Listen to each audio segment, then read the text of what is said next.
Alright. Hello everyone, this is NieR11945.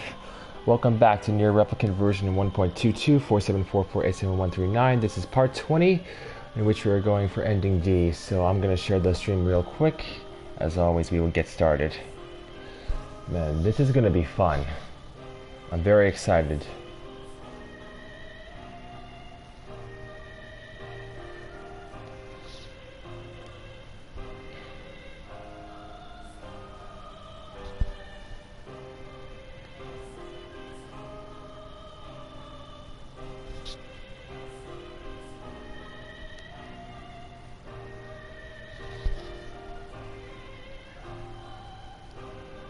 Okay, oh, hold on. No.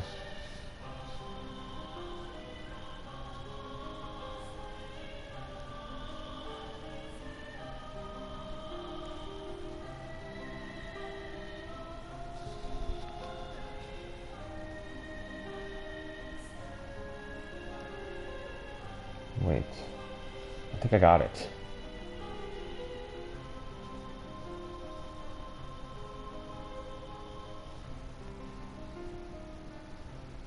Hold on.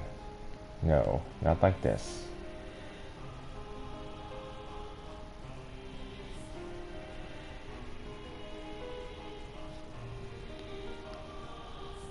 Oh, screw it. It's fine.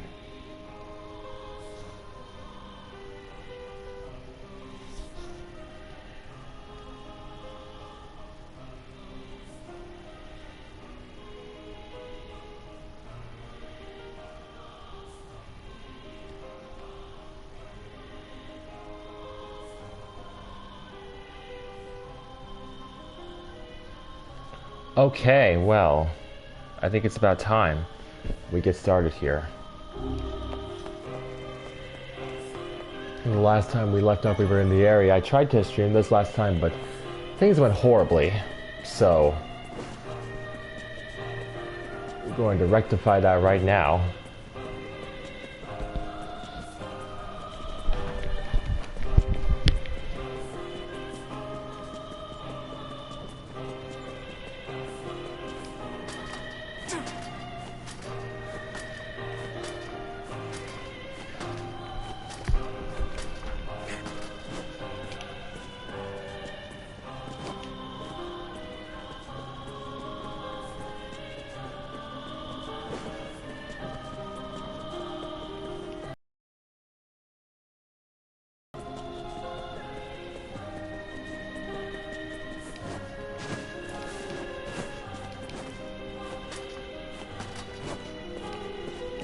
Alright.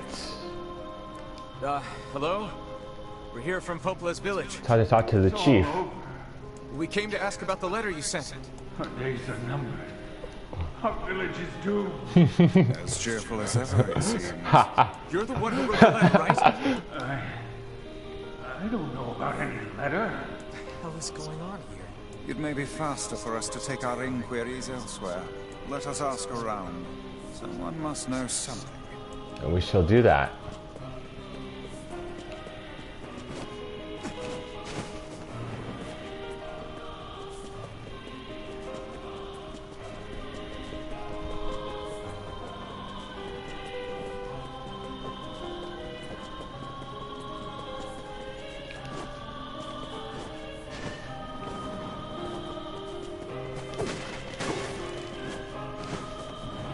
All right. Well, let's not waste any time. Talk to the guy to initiate this. A letter, huh? Yeah, I think I heard something about that. So, you know about the letter? Maybe I don't. I'm not sure. Which is it, man? And if I may ask... The Emil just floating around casually. You could say that. I've heard the rumors. Here to hunt shades, are you? Indeed. Our aim is to defeat every last one. Every last one? Everyone? All right. Everyone. Get a bit of distance. Vice! Beware, this man is a shade. Damn it! It's a trap! Then the drums pick up. We shouldn't kill them all too fast. They've been possessed somehow. Keep your guard up. Others are surely lurking nearby. That was the bit of dialogue that we missed.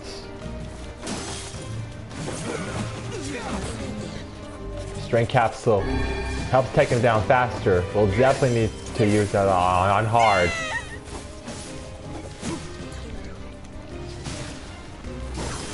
You guys sure are taking your goddamn time. 1,000 apologies. We were distracted by the local welcoming party. Want some help? A carnival of murder. Tyrad. Kaine, the villagers are possessed! But not all of them. Some are still human. So be careful. Just prolong that strength capsule. Gotta take advantage of it. Get them.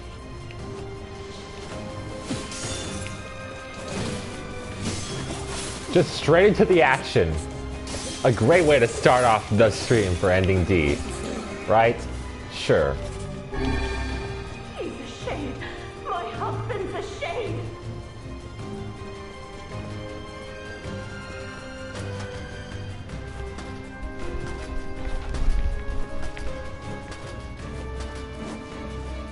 Why did you even come?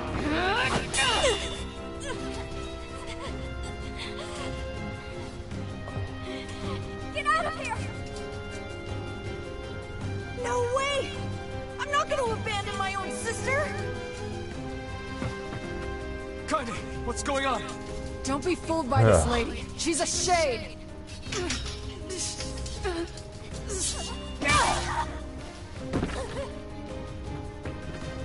No! No!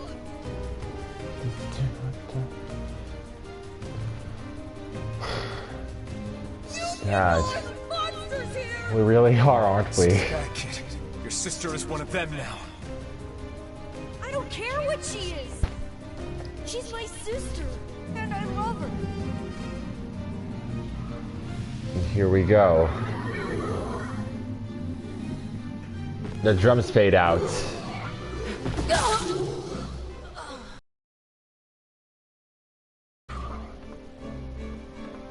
It's kind of weird how she could be just struck down by a blow like that. She's much stronger, I would think. Oh well. A bit weird, I'd say. Oh! The video is glitching, I see. What have you done this? We just want to live our lives in peace. Stop it! Don't hurt my sister! You monster! You possessed monster! It is you who have lost your humanity. You are the true monsters. What madness. These people are behaving as if we are the villains. Well, we kind of are. You are the cursed ones. You are the ones who should die. Oh, dang, we fell off. Kill them. Kill them now. No! You've got to stop this! I'm trying to save you from the shades! Please, you have to stop! Emil! We need to get out of here. Kaine! Kaine, get up! Hurry! Oh, the little vixen has finally run out of steam. Is it my turn now? Are you sure Parry. about that Boom. sunshine? Grah. Stop this at once! We Leave can't. us in peace. Oh! Oh, I guess it makes it more interesting playing on hard, having enemies that can't flinch. It's definitely a lot more fun than playing Villagers are on under easy. attack over there. Damn it, Kaine! You gotta get up! Emil, watch Kaine. I'll go clean up over there. All right.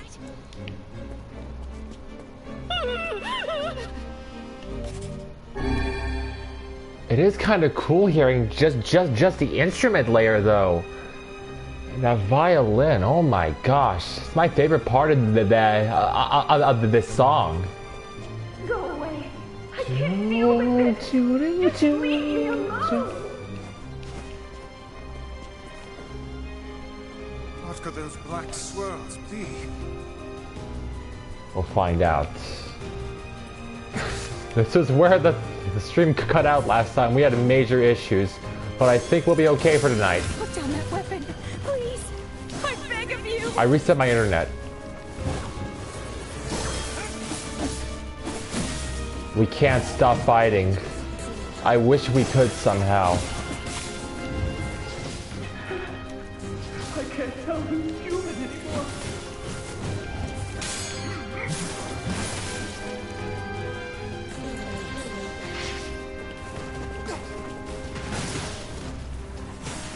Oh God, help us! Help us, please! We are caged!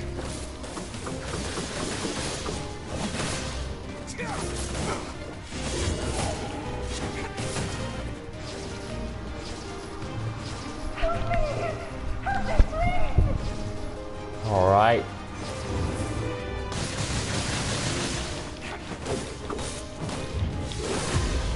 Oh boy. This is. That hurts. What are you doing? Here comes Wendy. What's happening?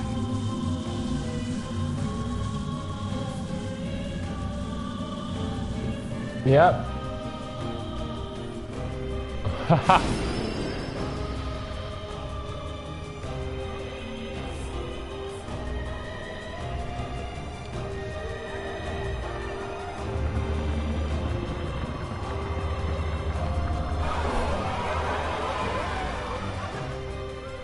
By my pages. Is this beast a shade as well? Yes. That thing sucked up the villagers. Looks very different for the others. No! If we keep this up, we're gonna kill them all! We can't let that happen! Our village. Our world. Where am I? Who am I?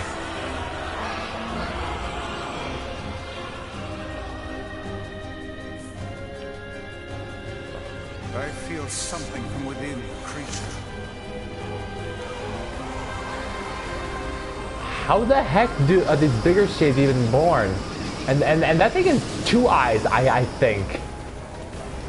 Because I never noticed that detail before with like that lower More than a barrage of magic to stop us. blue eye. The first to waver is the first to die.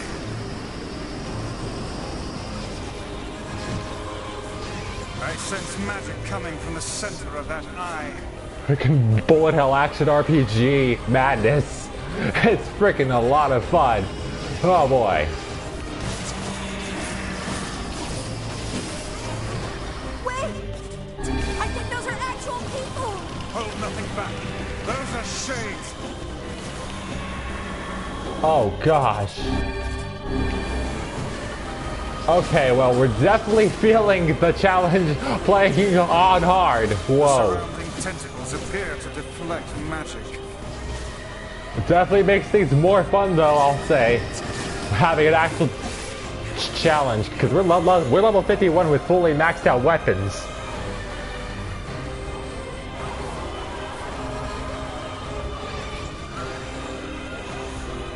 It's gonna spawn shades, right?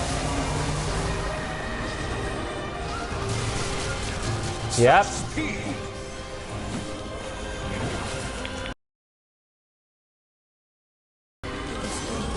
All right.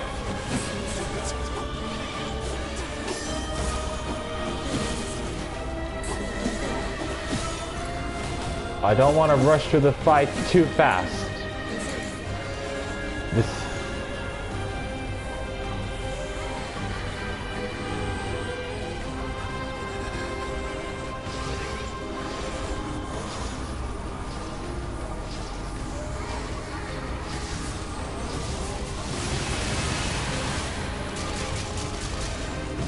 Defeating the smaller enemies has no effect on the leader.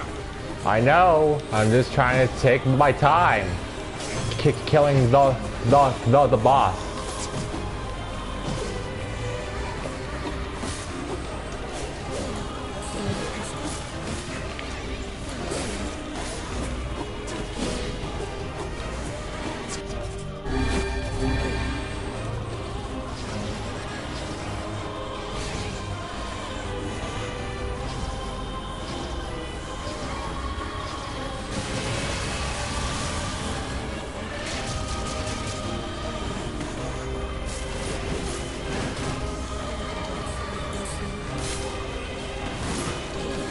Alright.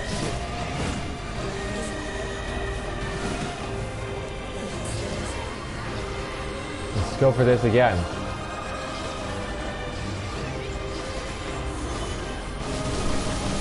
Now, focus your magic on the beast's center. Or maybe don't. I want to take my time with this, you know? Oh, who am I kidding? No, whoa, that's a cool looking animation. I've never seen that.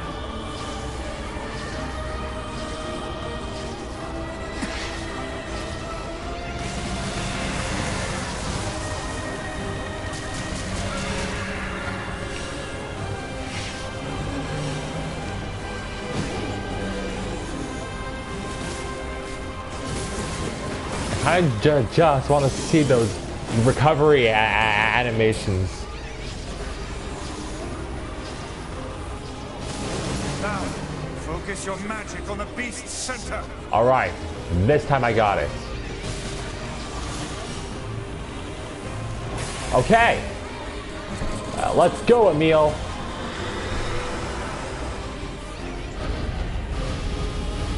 Let's rip those tentacles off. Ah. Ah.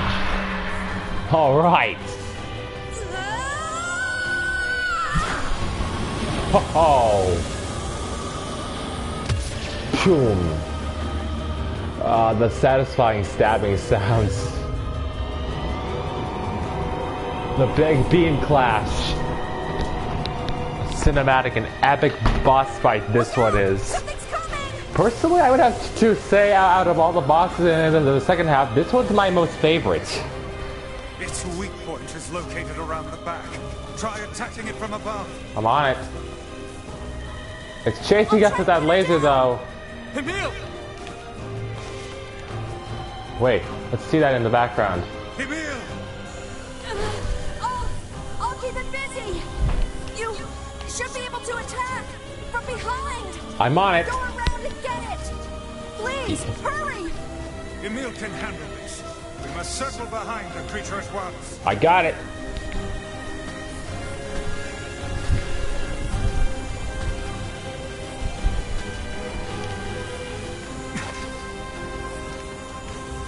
You must strike it in the eye. It started its magic barrage from back here. Here's the second eye. Yeah, this thing has two eyes.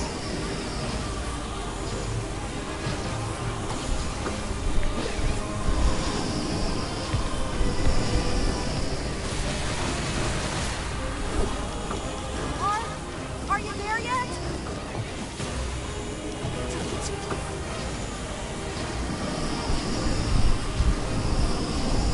I am there.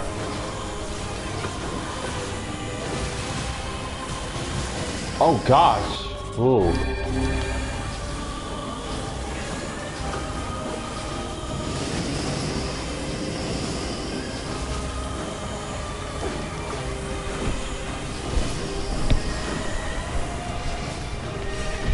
Oh. We It is escaping to the inner level. okay. I'm coming. Gotta catch my breath. Careful, Emil. Won't help anyone if we lose you here. Okay. Damn it! You beat the hell out of that thing. How can it still move?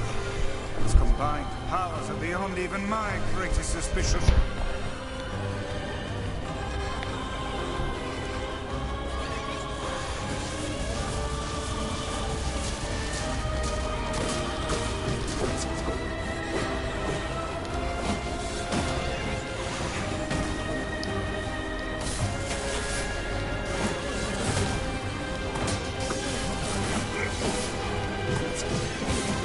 The eye is blue. It's gonna use its laser.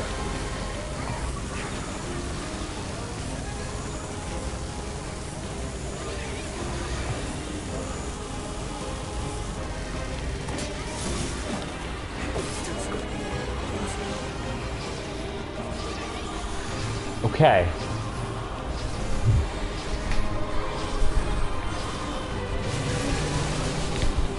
Most of them hit.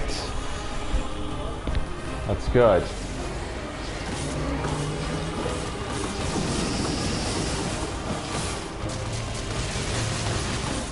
Unless we slay the beast, all hope is lost.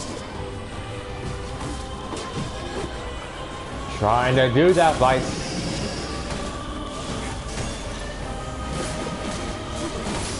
Stupid smaller enemies.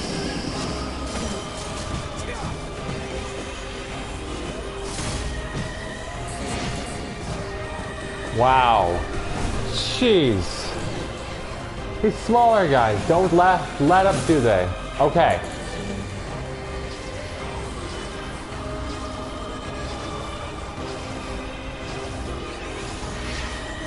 It's about to use the laser again.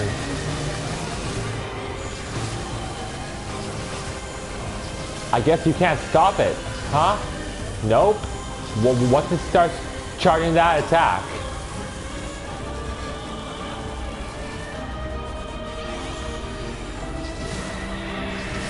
Oh, come on. What's taking so long?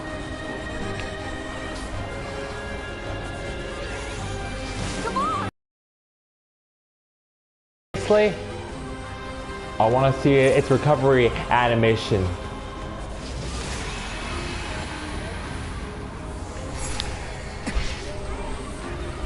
Swirl, swirl, swirl, swirl.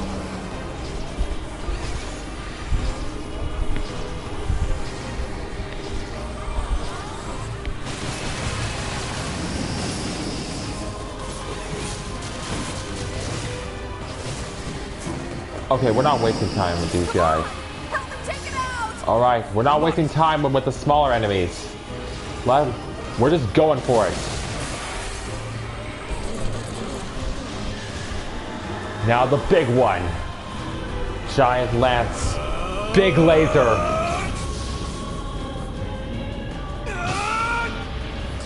Boom! And the laser just drives the spear in further. Full power, all out. Just kill it. Make sure nothing is left. Oh, just break through the tentacles and it. The sweet, sweet blood flow.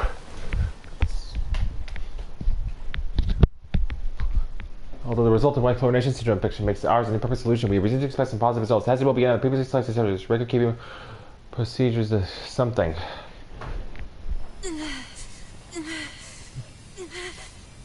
Emil, wait. Then we got this.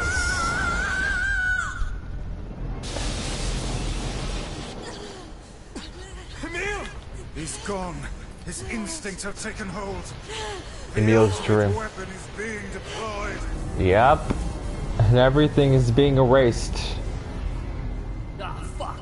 This ain't good, sunshine.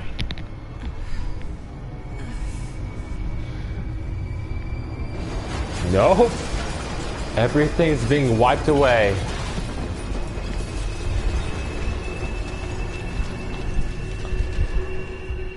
Emil's dream is the next thing. We definitely need to read everything for the full impact.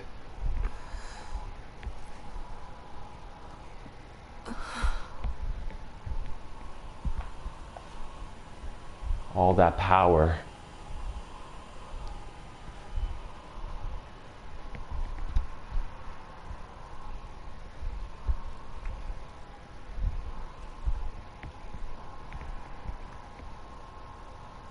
Here we go.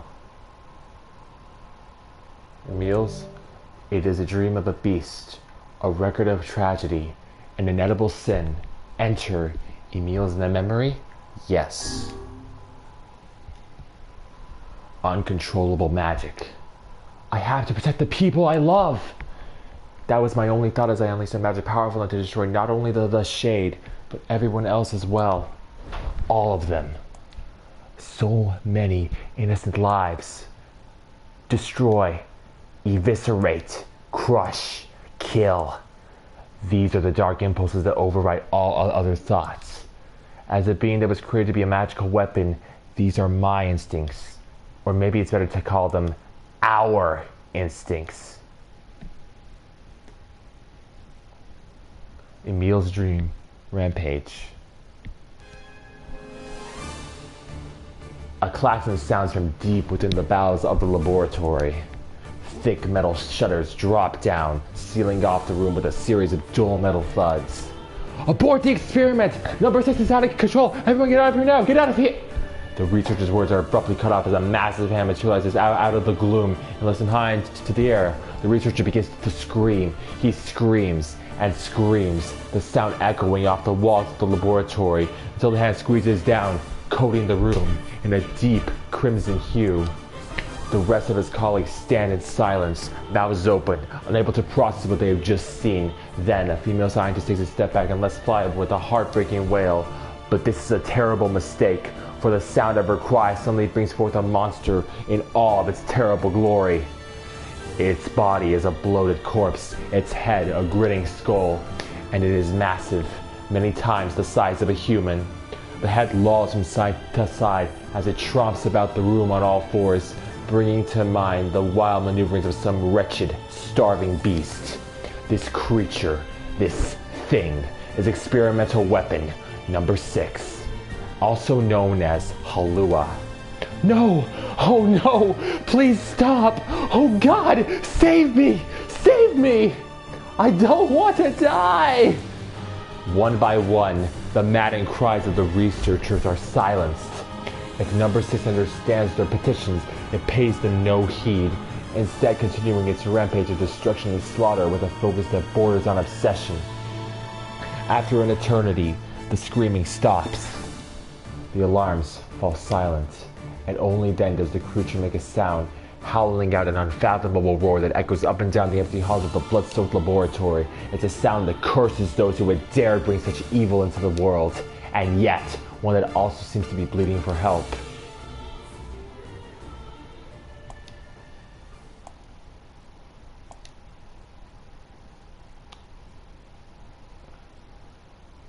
Two sets of footsteps echoing in an otherwise silent corridor in the first level of the laboratory.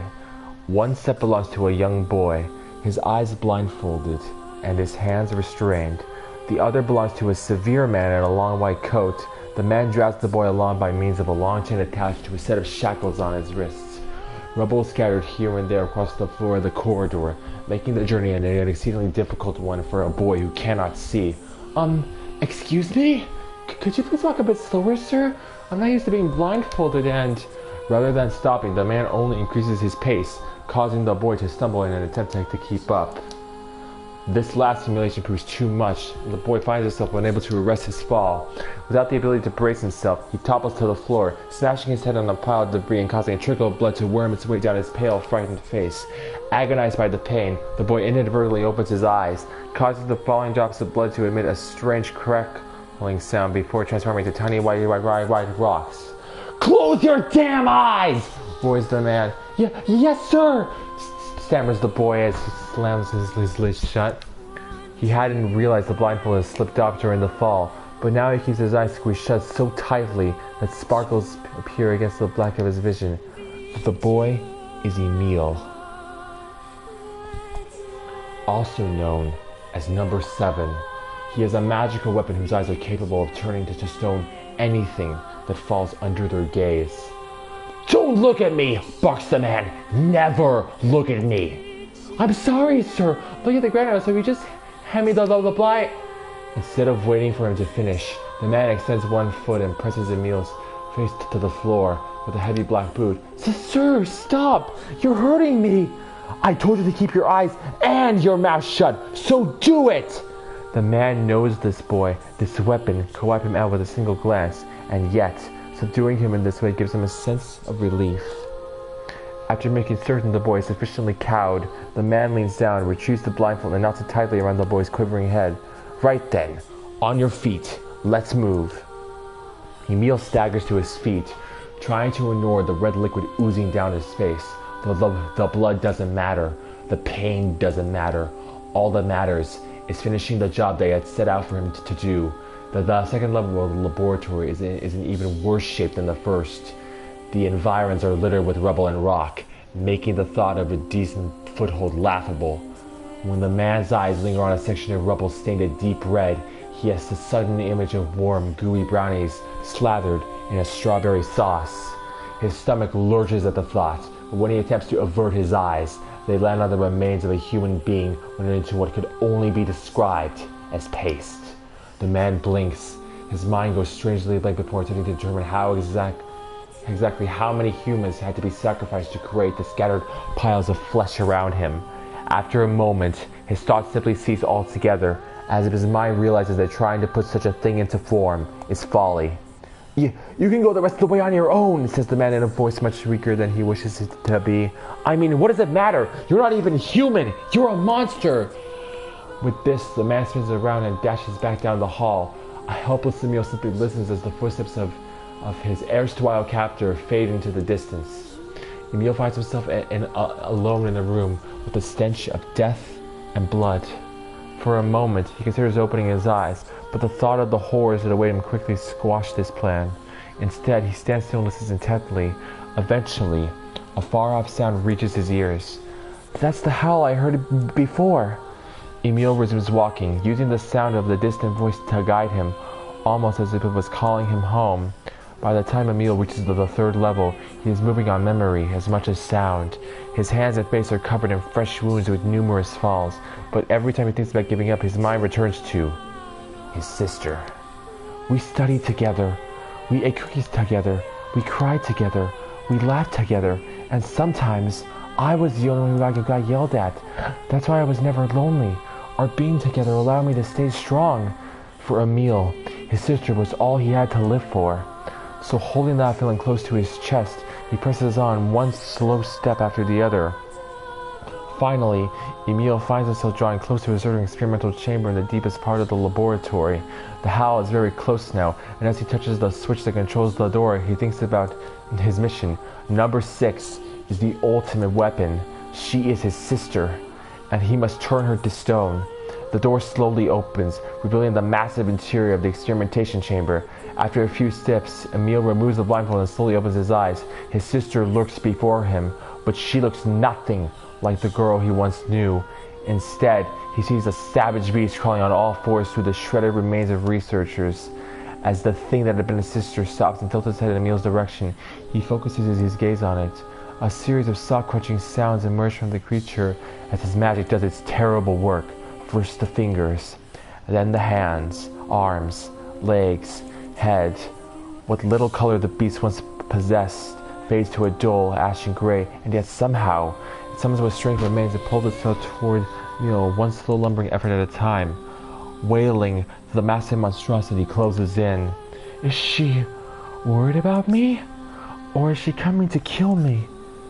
Emil feels prepared to accept either outcome. After all, this was his older sister, the person he loved more than anyone else in the world. Halua, The moment Emil speaks, number 6 comes to a sudden halt. Silence descends on the chamber as the siblings stare at each other. I'm sorry, Halua, but everyone says you're too powerful. They say it's too dangerous unless I seal you away. I'm so sorry. As Emil watches her body begin to turn to stone once more, the number 6 simply waits in utter, perfect silence. I'm sorry. I'm sorry. I'm sorry. I'm sorry! The moment number 6's petrification is complete, her memories flood into Emil's mind. The two of them huddling together in the cold, all alone in the world, with no one to protect them. All she wanted was to save her little brother. And yet, it was that little brother who, in a sense, saved her. The moment the petrification is complete, Emil sinks to his knees. A frozen sister and a little brother racked with sin. Alone in this cold cage, the two of them weep in a single, silent voice.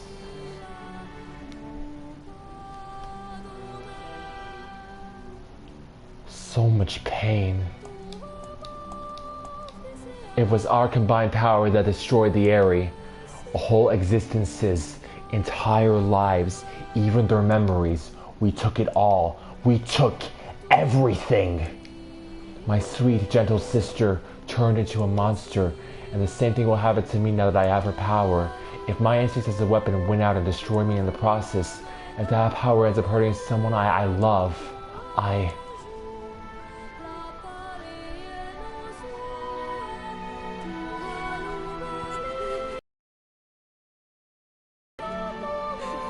Poor Emil. What have I done? I killed innocent people. I killed them all. You did. But you saved us. Your If it wasn't friends. for you, we'd all be dead. We owe you.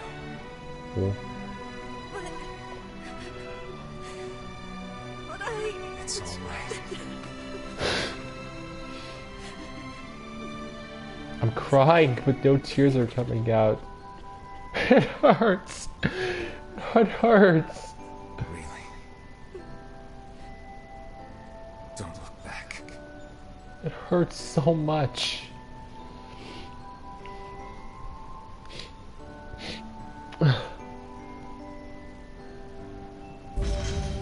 Obtain the sacrifice key fragment. We can't look back. You'd best be off. Yeah. Yeah.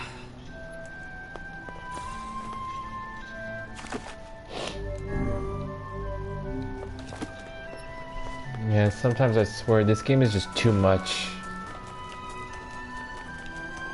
It's painful to play. It really is.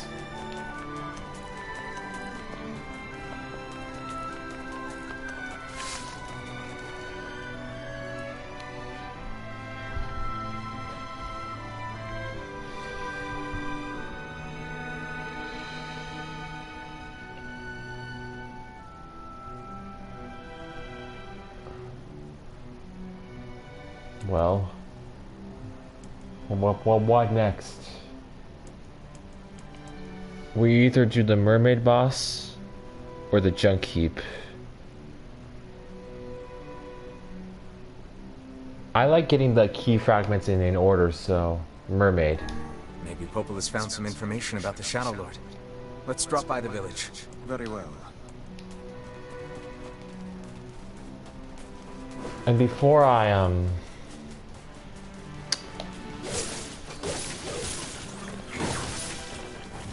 before we head into the Shadow Lord's castle, I'm going to read through every weapon story, since all of our weapons are upgraded, even the DLC ones. There's definitely going to be some dark, heartbreaking stuff, for sure. This game is beautiful. It really is.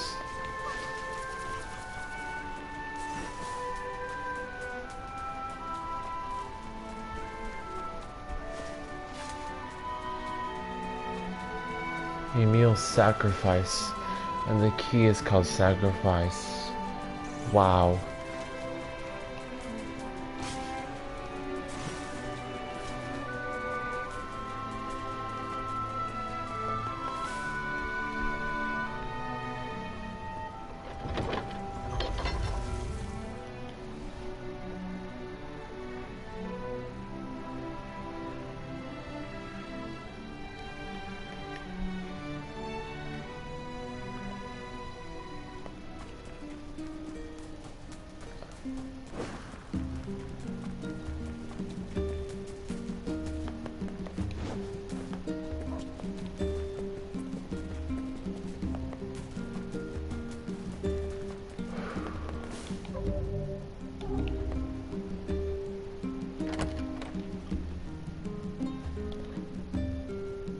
Wait.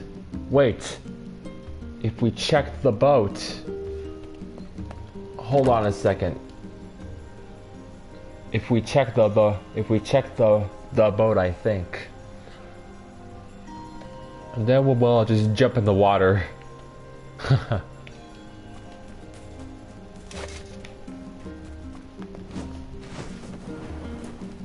Let's see.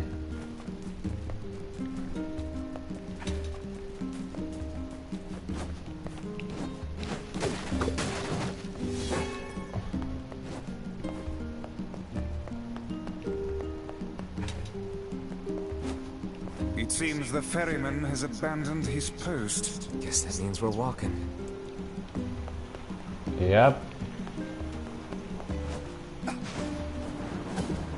Oh no. Aww.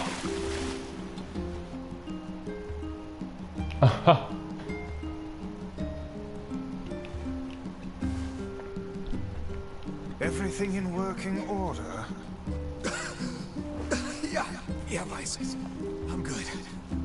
Your health is diminished. Do be more careful next time.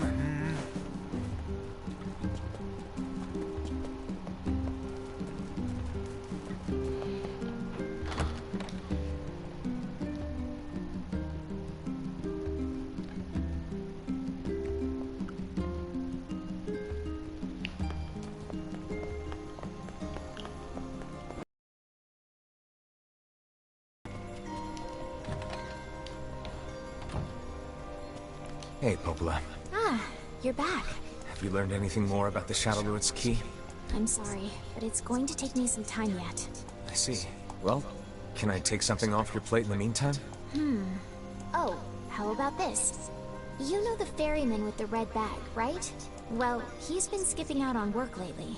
Can I ask you to go to Seafront and check on him? Sure thing. I'll do what I can to figure out the key.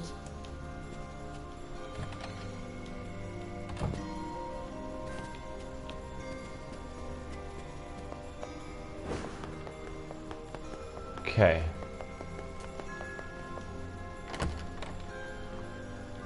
I need to take my time savoring everything, because we're not too far away from being done with this game.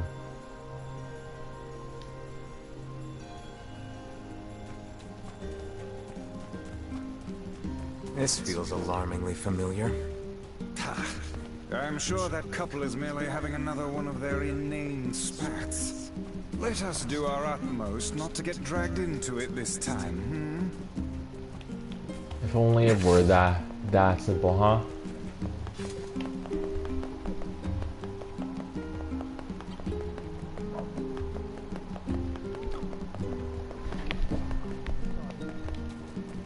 Wait.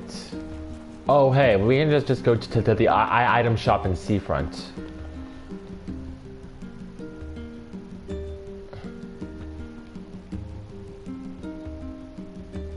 Aw, that's awesome! I had a really weird dream yesterday where me and NieR were holding hands and dancing around in circles together.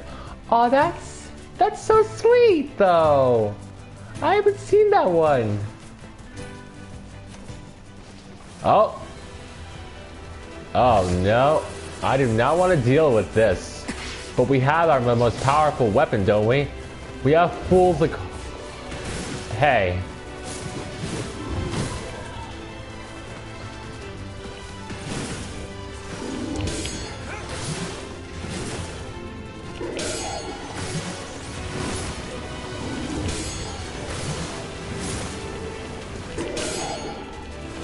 Oh, come on.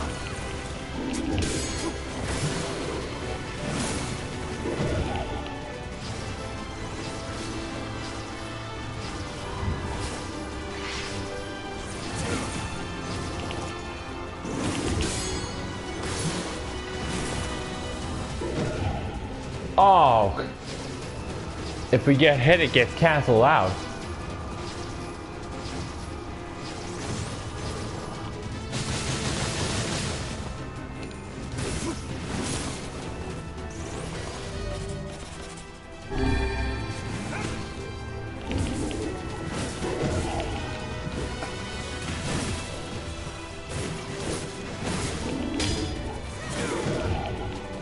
I didn't realize he hits twice.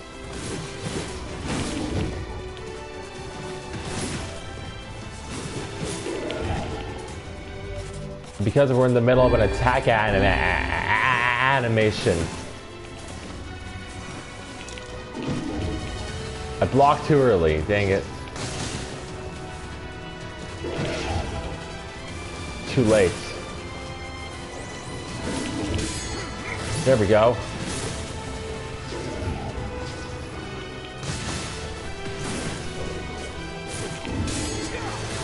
I want to have some content, as this will be the last time we see this stuff.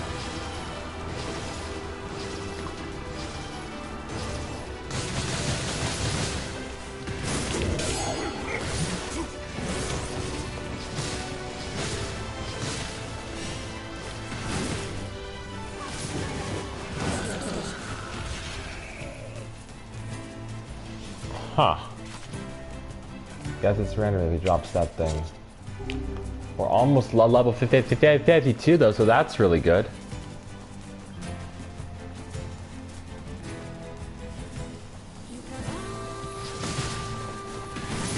There's no way I want to waste my time with these guys. Although... No, actually no. I'm not wasting my time.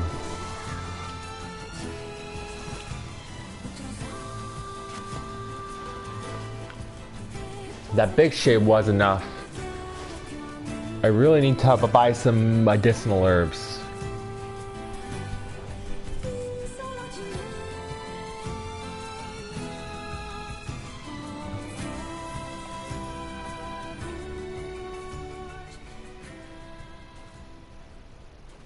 Yeesh. I don't think I've ever seen fog this thick before. Huh? What's that?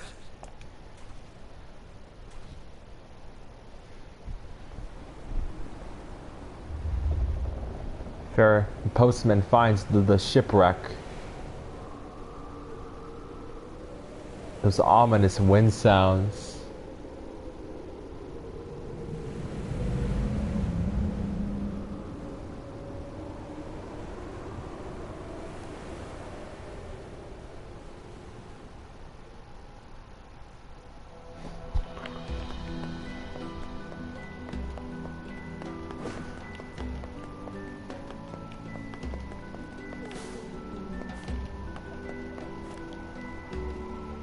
Oh God, it's over. My life is over. What's wrong? Oh, hey, I remember you. You're the ones who helped us out way back when. Seeing as we've come all this way, I suppose we had best ask, what is the matter? I had a fight with my husband, and he ran away from home. Yes. You may color me utterly flabbergasted. But it's all that idiot's fault. I was saving up a bunch of apples, and he went and ate 10 of them.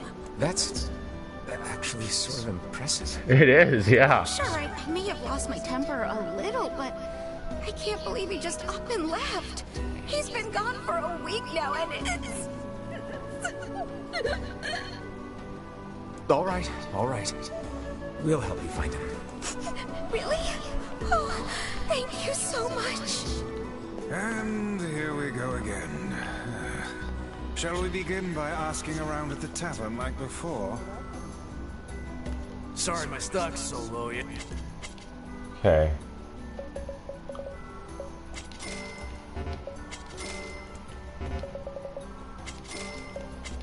I think it would be helpful to have these. Okay. See you soon. I can't believe he up and left me alone like this. Ooh, I am gonna give him 9 kinds of hell when he gets back. I cannot imagine why he hasn't returned yet. Ah. You definitely need a bit of humor to balance out how dark this stuff is.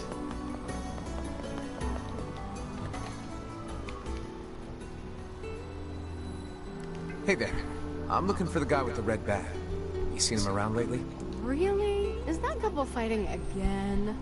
Yeah, the guy took off and hasn't been seen What's since. with the lighting here? I take it this isn't a surprise. There seems to be some kind of weird graphical glitch. I never noticed it till now. Is that because I'm streaming? Hardly. Their arguments are legendary. We're actually considering selling tickets as a tourist attraction.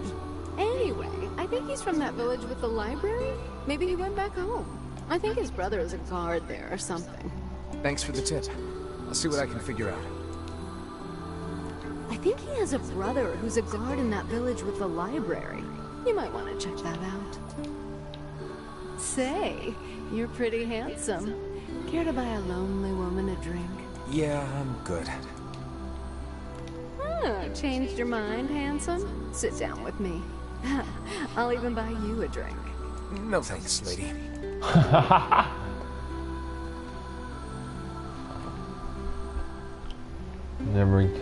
NieR always leaves for work really early in the morning. I want to see him up, so I'm gonna do my best to wake up early too. Ha.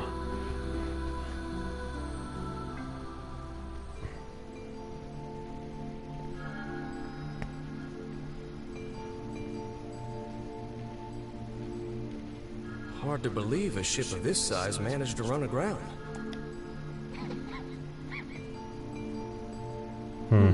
What was that? Hey, is someone there? Okay, I definitely heard someone cough just now. Maybe it's one of those kids from town? But where are they?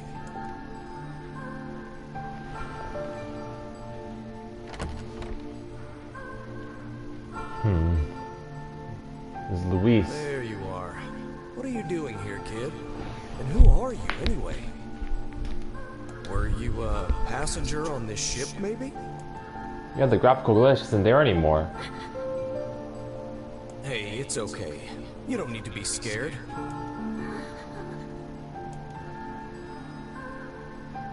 Aww.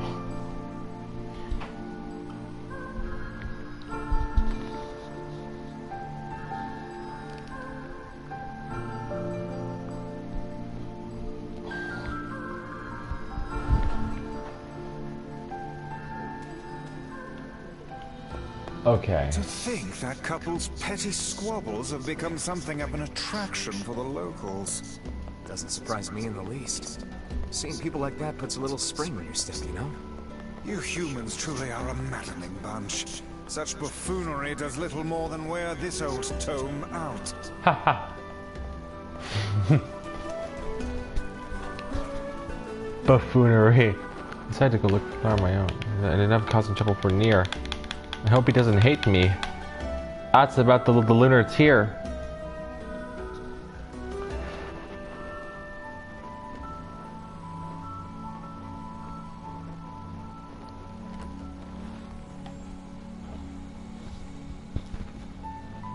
Hey there. How you feeling? Well, your cough seems better at least. Check it out. Aww. I brought you some bread today.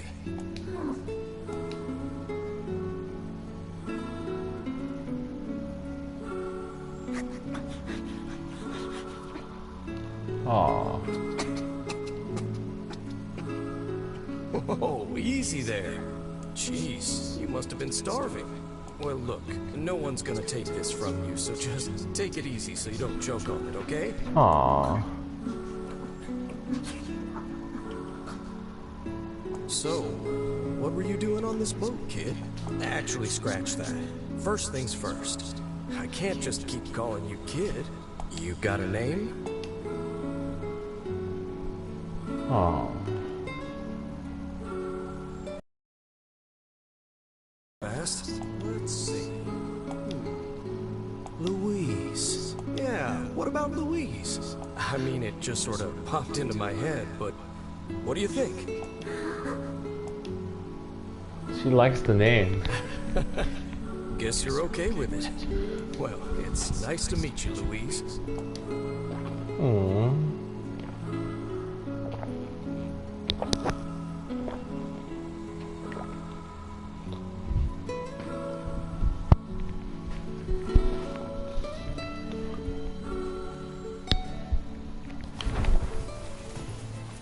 We searched the southern plains back when the wife ran off too, right? I believe we did, yes.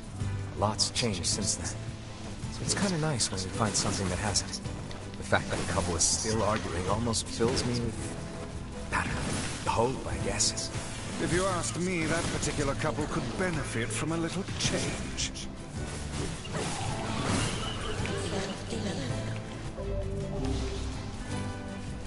We're gonna be level 52 soon.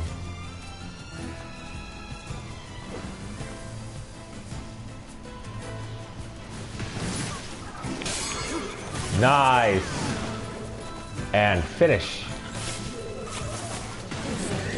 with a weapon that has 9,999,999 attack power. That's definitely the best one. Enemies still don't switch at that, so.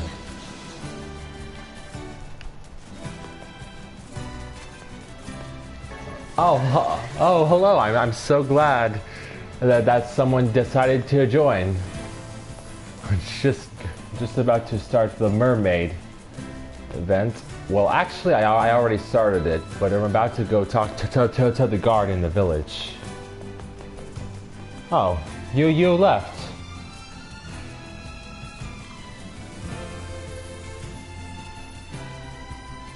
Well, I hope you come back for the VOD.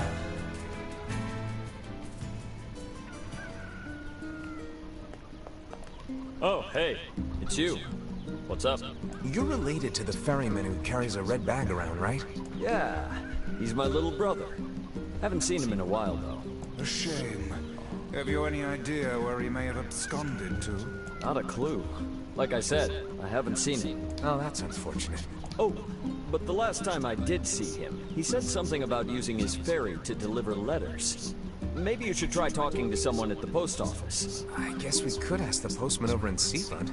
Just once, I would enjoy receiving a quest that can be solved in the general vicinity. Oh.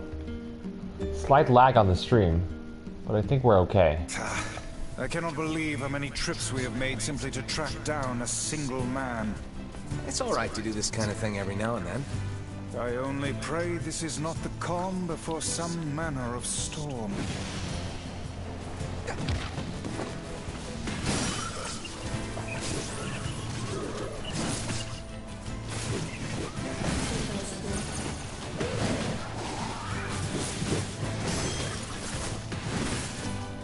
This is the last time we're going to be seeing that stuff, so.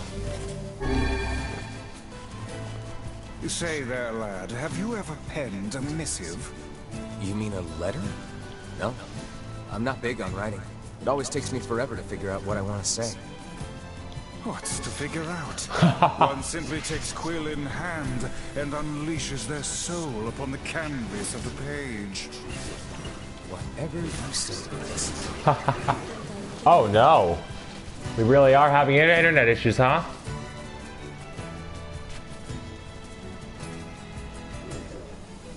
Well, hopefully it holds out. It usually does. Once I get better, I want to go swimming in the ocean. I'm sure NieR will say it's too dangerous, but I know I'd be great at it. August 14th. Aww. Yona wants to go swimming.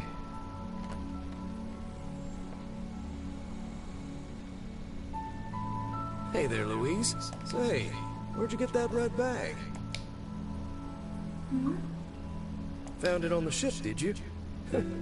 You kids are so darn curious about everything. Anyhow, it's good to see you. Afraid I don't have any bread today, but I did bring you something. Ribbon. Here, it's a ribbon. Let me tie it in your hair for you.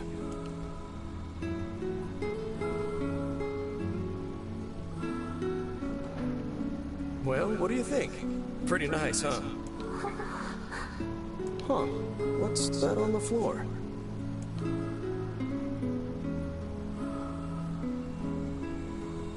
Aww. Oh, it's a mirror. Well, that's a stroke of luck. Let's go ahead and check out your new look. If you go over there where it's brighter, you'll be able to see yourself more clearly. It's like, no. What's wrong? Don't you want to see? Oh, I see. You don't like sunlight. Guess your eyes are pretty sensitive after spending all this time in the dark, huh? Well, it's not like we can have you stay here forever. We should work on getting you out of here so you and me can go look at the sea together. How's that sound? Aww. What a beautiful relationship.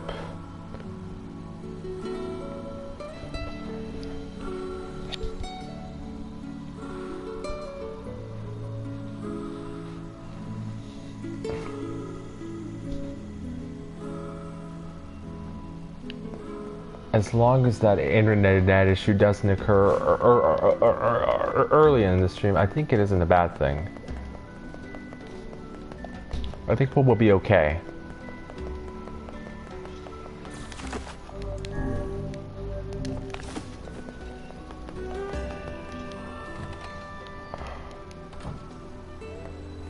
Hey, Post. Oh, sorry. You're not him. I'm sure as hell not. I just swung by to pick up a letter and wound up running the damn place. Anyway, you here for a package or something? No. There's this couple who's always fighting, and the husband took off. So I'm trying to track him down. Ring any bells? Sorry, pal. You're asking the wrong guy. Still, that's pretty weird. My buddy's daughter took off too. Maybe running away is the cool thing to do now. I find it exceedingly unlikely this pair of runaways is mere coincidence. Any idea where she might have went? That is the question, isn't it? Actually, you know what? I bet she went to check out the huge shipwreck that drifted into the inlet the other day. Not often something like that comes around. It's all the kids have been talking about. We keep telling the kids here in town not to go near the inlet, but... well, you know how those little devils are.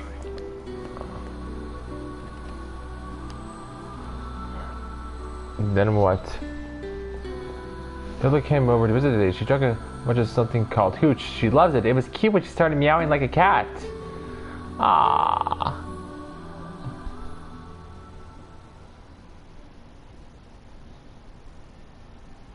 Hey, Louise. I brought your food for today. What's wrong? Aren't you hungry?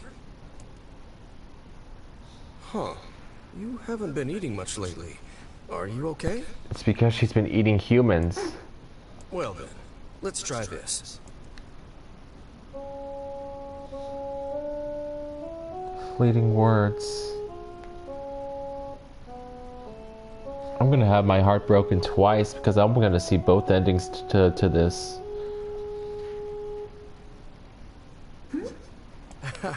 Yeah, sorry about that. It's called a song. Humming a jaunty tune is the best thing for putting a spring in your step. Yeah. Songs are like a little bit of wisdom that makes the tough times easier. I love them personally. I mean, not that I'm any good at singing.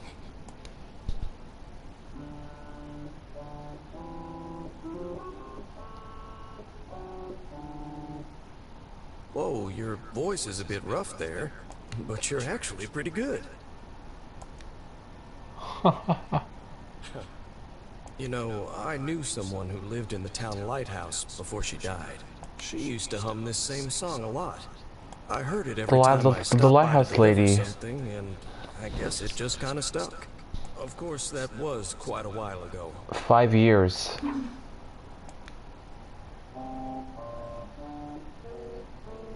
Hey, are you trying to cheer me up? You are a kind soul, Louise. Aww.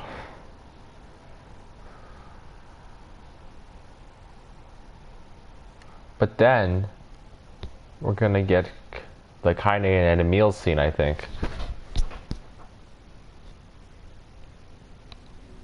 Yep.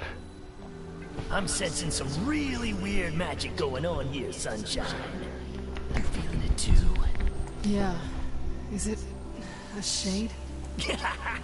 Are you actually trying to think something through rather than just jumping in and killing? What's wrong, Kaine? Nothing. It's just...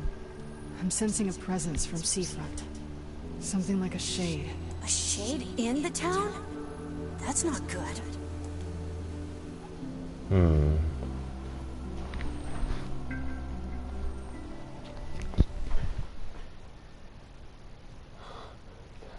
It's about the Airy. Got a letter from NieR. He said there's a village where all the houses are attached to cliffs. I'd love to see it, but I'm scared of heights. A shipwreck, is it? I suppose we might as well investigate, seeing as how we lack any other tenable leads. Right. Let's head for the inlet.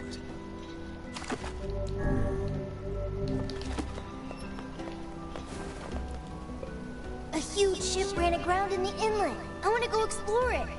Oh. You gotta talk to the NPCs.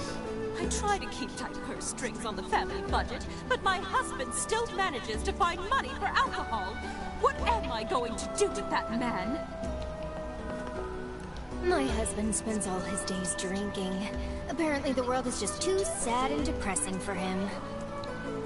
Understandable, actually. I can't play in the water, so I'm playing here instead. I miss the water.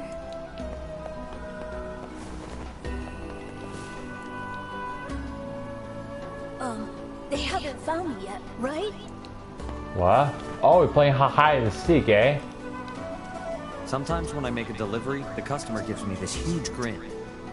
Not a happy grin either. It's like they're losing their minds or something. But it gets weirder. Whenever I see that grin, the person always moves out a few days later. What the hell is this world coming to? Yes, that is disturbing, all right. Oh. It's just really cool talking to the NPCs, you know? Quit staring at me. Ever since I was a little kid, I always dreamed of sailing in these big trading ships.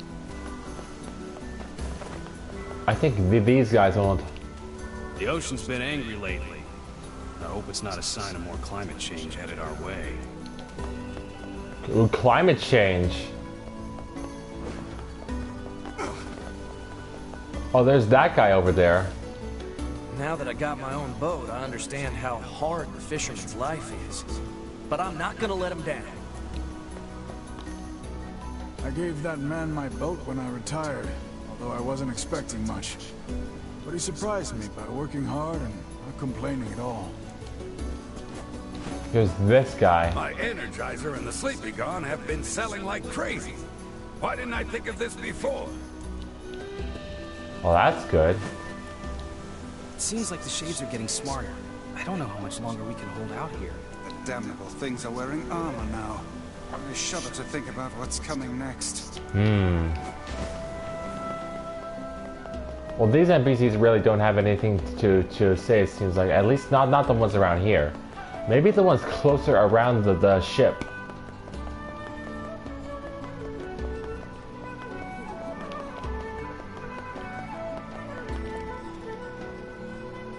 I heard the guy in this house died 4 years ago.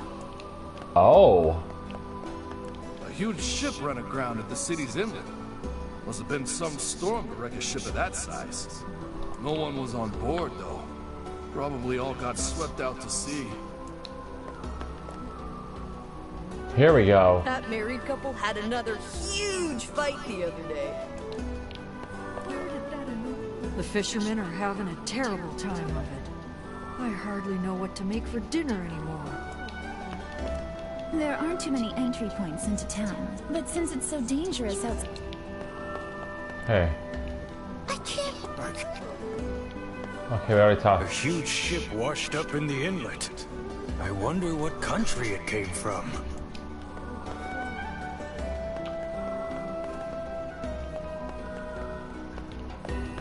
There we go. We're getting some dialogue about it. There's a married couple in town who are famous for their quarrels. Just listening to them go at it puts a spring in my step. Ah, that's what we said. I haven't seen my old drinking buddy lately. Wonder what happened to him.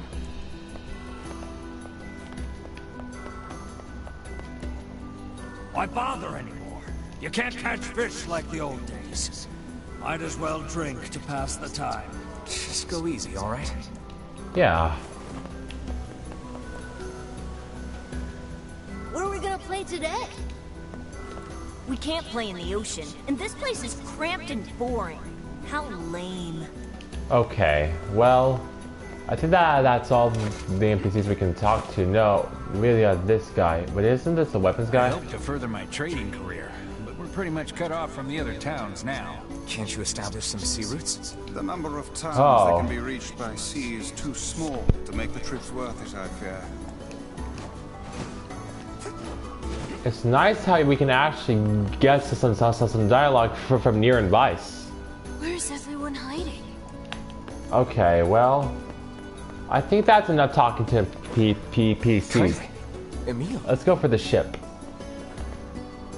We already bought healing items and stuff, so we're good. What's going on? I haven't seen you two come into Seafront in, well, ever, I guess. Sorry for the surprise. Kaine said she sensed something strange in the area. Strange how? Like a shade? Maybe. Not sure. There's some kind of sound or something coming from up ahead. What an incredibly specific piece of information the hussy has graced us with. What is it, Kaine? Nothing. Let's get moving. Okay. Well.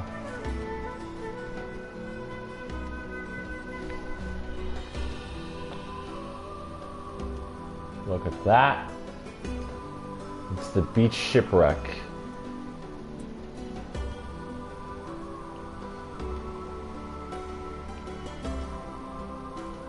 We're gonna need to figure out some way to get inside that thing.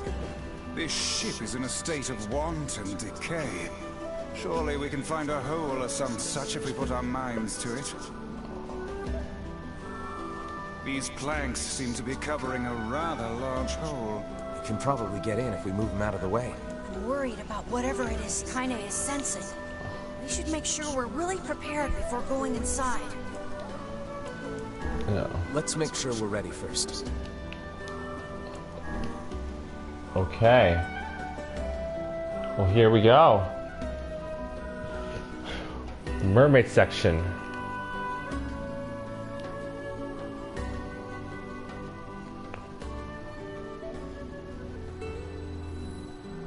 Now we're in full color again. So, were you able to write that letter? You know, now that I've taught you how.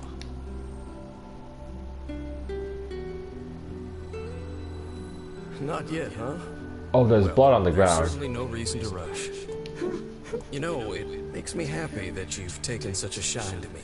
First time we met, I didn't have the foggiest idea what was going on in that head of yours. Huh. So, hey, I've been thinking. How about you come live with me? It might be kind of nice to have a daughter around.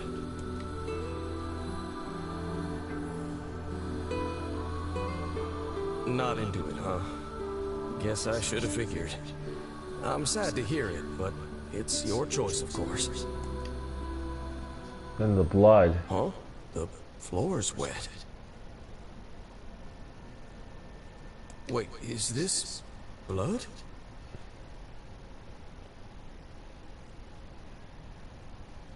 And zoom. Camera panning in. It is blood. Oh dear. Are you... I think it might actually be because of the last person she ate. Or whatever. The ferryman, maybe? Baby, that is one hell of a smell. We got something real nasty nearby, eh, Sunshine? Come on, don't tell me you ain't picked up on it yet. You of all people gotta know what this smell means. This ship is in poor condition indeed. Do try not to thrash about and bring its timbers down around us, hussy. Whatever. You sure you're alright, Kaine? You really shouldn't push yourself. Hey, I've got an idea. How about you and me search outside and get some nice fresh air in the process? Sure. Let's do that. Sounds good. Take care of Kaine for us, Emil. Emil is on the case. Come on, Kaine. Let's get the lead out.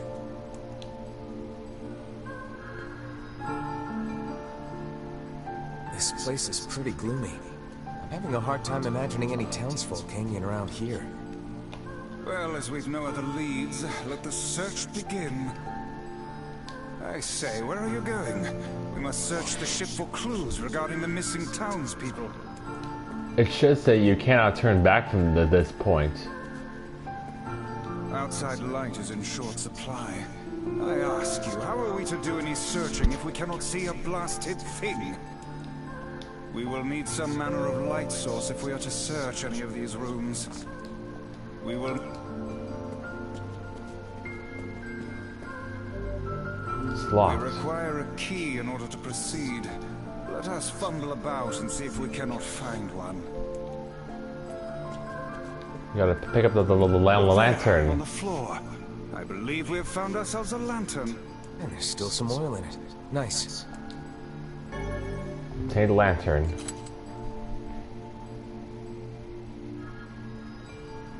There goes Luis. Wait, did you see that girl just now? I did indeed. How on earth did she manage to get behind us? Perhaps she is the runaway we heard tell of at the post office. Oh. Best track her down and take her back to town with us. We require a key in order to proceed. Let us fumble about and see if we cannot find one. Okay.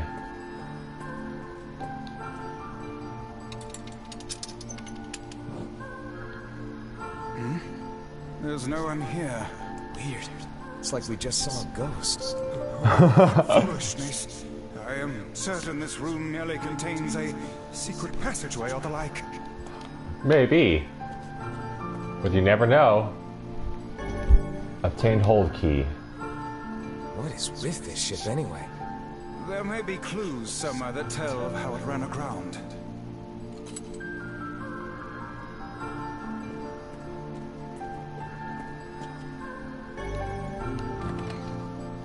Alright. It looks really dark up ahead.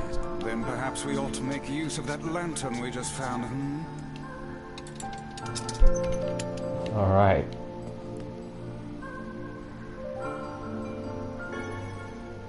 What's this? An apple? It's a bit bruised, but it's not super old or anything. I wager it was dropped by that fruit-loving ferryman with the red bag. Perhaps he absconded to this ship to wait out the storm after yet another spirited debate with his wife. Ah, goodness, what a troublesome couple. Let's keep moving. Oh. Okay. I thought it froze, but well, we're fine. Oh, what was that sound just now? Sounds like it came from the floor above us.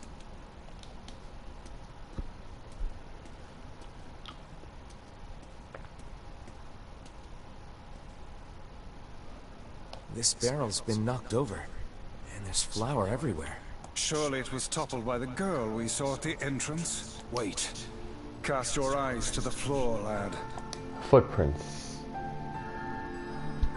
The missing child left white tracks in her passing. Should we follow them, I expect we will find our way to her. You would go back from whence we came? I just like getting all the dialogue, you know?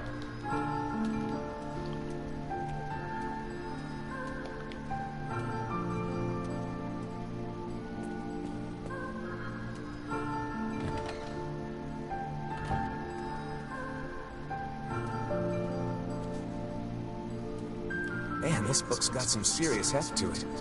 Wonder what it's for. It would seem to be this ship's logbook. Let us avail ourselves of a gander. Records of the routes it traveled, the weather it encountered, and the places it made port, all in a painstaking level of detail. I would expect no less for a vessel of this size, until the day the records suddenly cease. What the hell happened on this ship? We've no time to stand about deciphering a logbook. Let us move on. Alright, well, we move on we shall.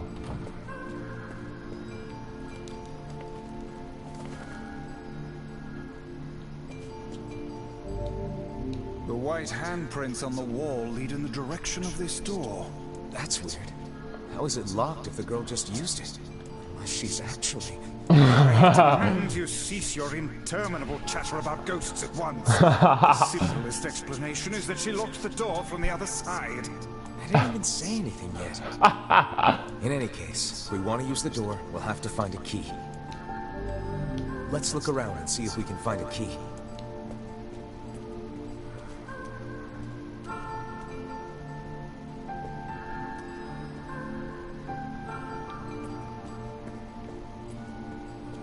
Did you see that light on the other side of the shelves? A shame we cannot investigate further with these blasted things in our way. I would like a word with the interior designer who thought to put them here. Hang on. I think I can move these.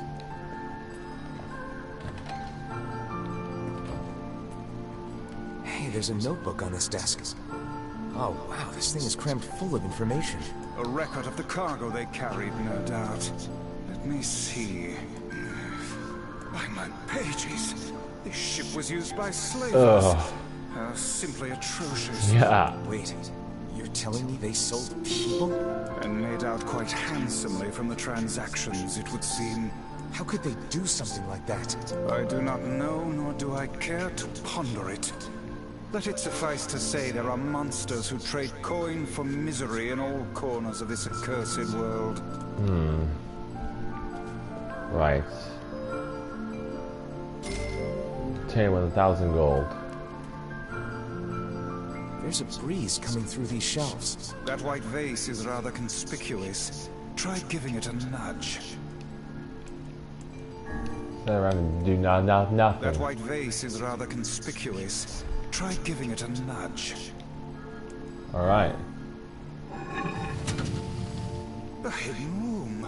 How delightful.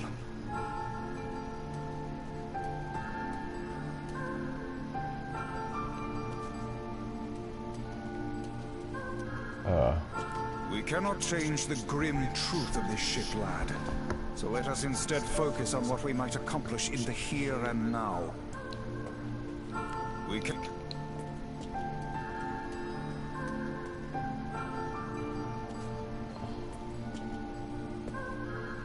These chests are pretty huge.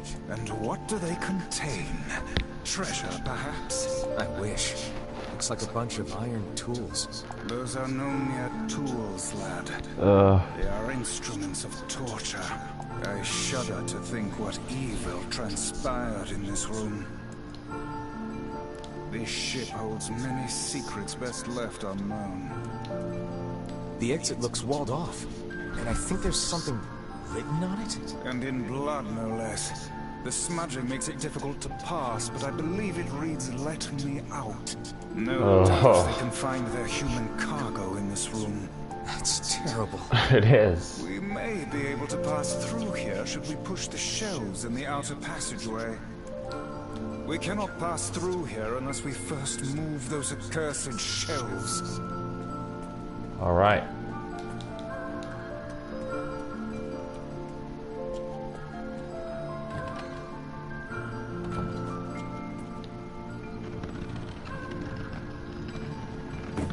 Okay. The shelves can no longer be moved. It appears to be caught in a crack in the floor. It would not do to have the ground beneath our feet come undone, so let's give up on pushing the thing. Okay.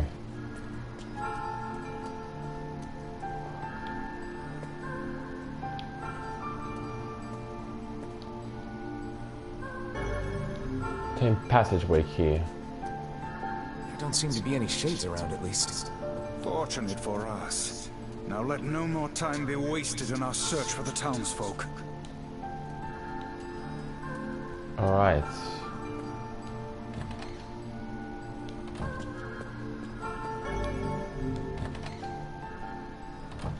The white tracks end here. Wait, I hear something.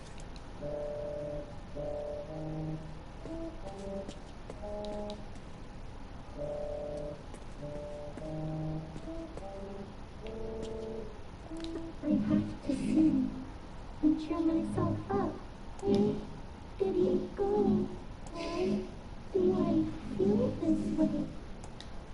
Aww. Whatever that sound was, it stopped. I swear it sounded like a girl. This is a voice pipe. A contraption by which one's voice can travel to a faraway location. Which means the girl is in whatever room this pipe connects to. Hold a moment. I spy a chart of the ship's layout on the wall. Yes. This pipe connects to a cabin in the ship's stern. Onward and, inward, I guess. Okay. This little lantern has brought us quite far, hasn't it? Yeah. And the light it gives off makes me feel, I don't know, safe somehow. Well, aren't we the romantic?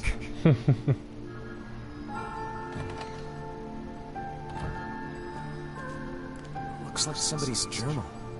Here, let me see. It says the ship was attacked by some kind of monster. Seems like the person who wrote this holed up in here, while the monster roamed around the ship, killing everyone. Do you think that actually happened? I cannot say.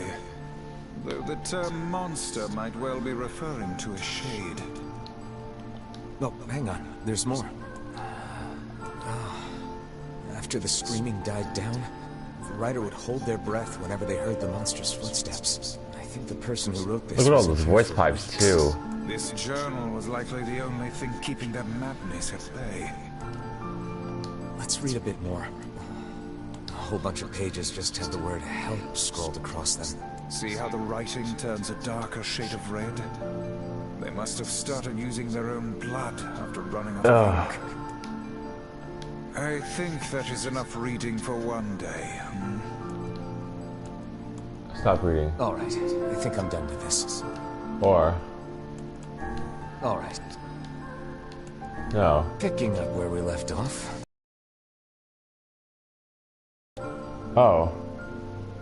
The rest of these pages have been ripped out. To these eyes, it looks more like they were bitten off. What in the name of all that is holy could have happened on this ship? What in the name... Okay. Well. A kitchen, is it? Kitchen. Heavens, look at the size of this saucepan. This must have been where they prepared meals for the crew. There's a note stuck to the counter. Extra rice, hold the peppers. Looks like the crew had some say over how they ate. To be picky about one's food while at sea is a luxury indeed. Thinking back on it, the cuisine we were served during our visit to the bickering couple's home was quite particular in its choice of ingredients, was it not? Tell me about it. I feel like I've sampled every single recipe in the Apple Fanatics cookbook. Once we track down the ferryman, cookbook. We should invite them to a meal at our place. A fine idea, lad. We must press on. Our search for the ferryman continues. Let's pick up these herbs. Definitely do us good to have some. Oh, damn. The hell is the smell? Perhaps it is wafting from further inside? The stench of bodies. Another apple. Just how many apples does that quibbling husband keep on his person while he's out and about? Let's keep searching.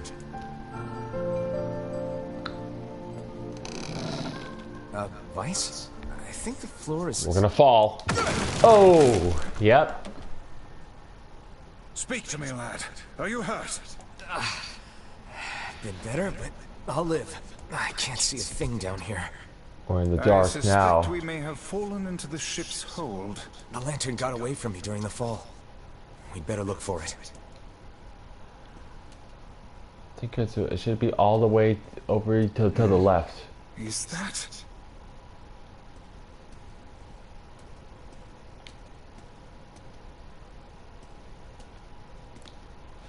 We got it. Vice, that's it. We found the lantern. About time. Might I suggest you cease the celebratory fanfare and light the blasted thing already? Okay.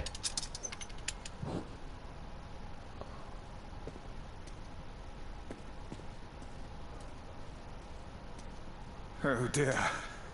Look at the bodies. They are all people from town. And I think the missing ferryman. Gosh. Oh no. This can't be real. Why? Why did everyone have to... God damn it. Pull yourself together, lad. Remember the presence Kaine sensed. The culprit who murdered these poor folk likely awaits us further within. I won't let them get away with this. That's enough, lad. Avert your eyes. That's snow and summer's ambiance. Very fitting.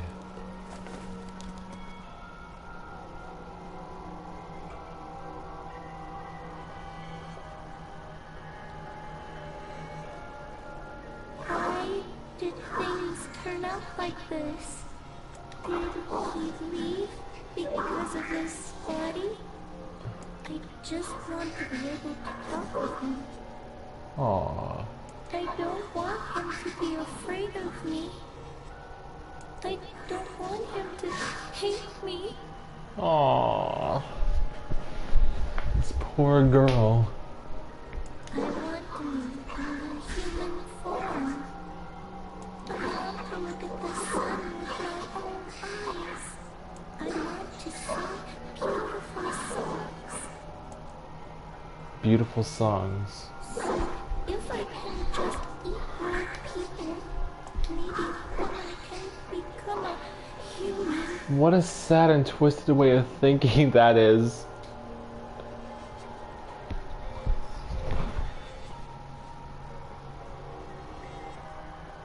Can't help but hurt. Hey there, you two. Hey, I didn't know you guys came back inside. Did we ever? Found a nice hole in the wall to slide through. But then we heard a bunch of noise coming from that super dark floor downstairs. You sure had us worried. Yeah, sorry about that. You feeling better, Kaine? A little, yeah. Sorry for the trouble. Good. That's good. Jeez, you seem really down in the dumps. Did something happen? Tell me, Kaine, that presence you sensed. It's on the floor above us. I feared as much.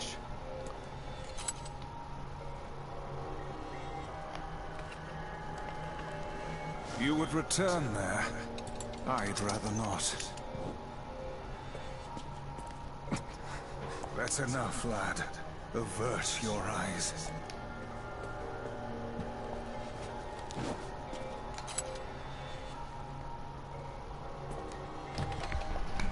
Alright. There's a bunch of crumpled up paper here. Letters, maybe? They all seem to have the same words written upon them. But the penmanship is so poor I cannot make heads nor tails of it. They seem to be letters, but the penmanship is so poor I cannot make out a single word. Okay. Oh man, that smell is getting right. How you feeling there, Sunshine? Not great. Can't you tell?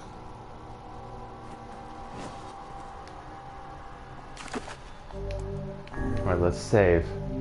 Rush ship interior. This would be the final room, yes? The culprit who murdered the townspeople may be behind this very door. Let us proceed with utmost caution. No. Let's make sure we're ready for this. Yes.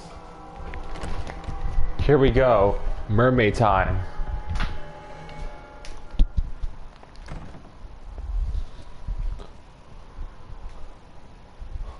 There she is. It's that girl we saw when we first entered the ship.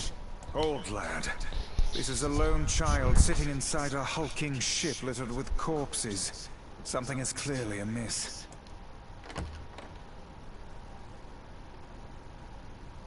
There. Oh man, this shade is nuts. I think I'm in love. Tyran. I can feel her power hanging in the air. She ain't even trying yet. Things are finally heating up. Huh? Could this girl be the presence you sensed, Kaine?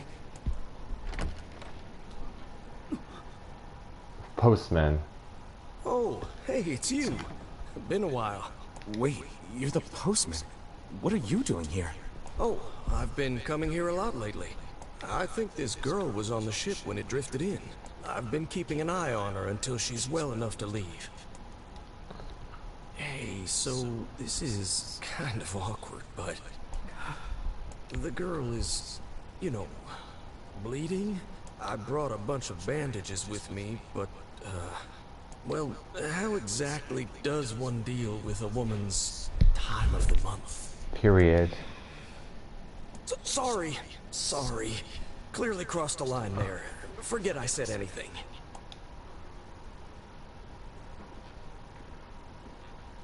Stay the hell away from her! She isn't... She's using... She's the shade. Yep. Seen this so many times.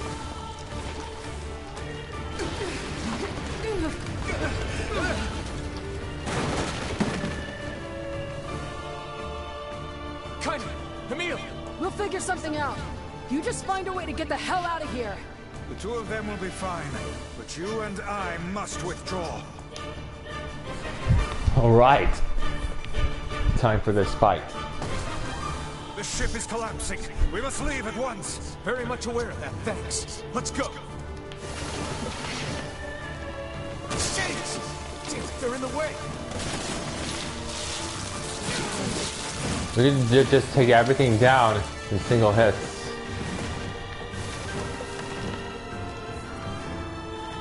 Oh, great. These things regenerate? Only cut to the ones on your path, but we shall be here until doomsday.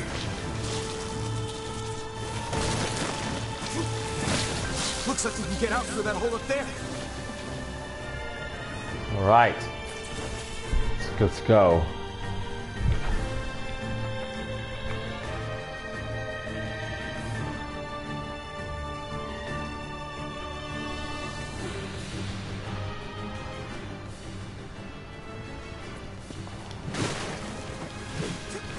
Okay.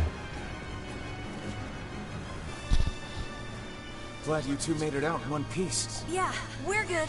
But that poor postman is still trapped inside. We'd better go help him out. No shade would dare pursue us into sunlight such as this.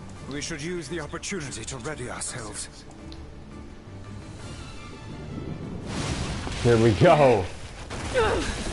But you're deathly wrong for the fourth time. What on earth?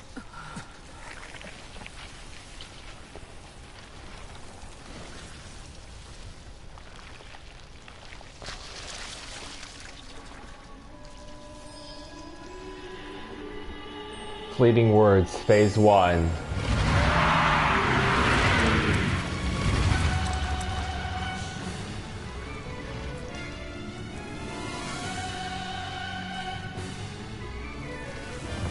Why isn't this shimmy being hurt by the sun?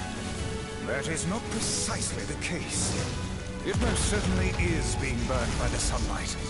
However, its regenerative abilities far outpace whatever damage the light is able to inflict. We definitely don't want him to get hit. Get out of the way at once! Oh, listen, it's singing. This thing actually thinks it's a person. It is, though.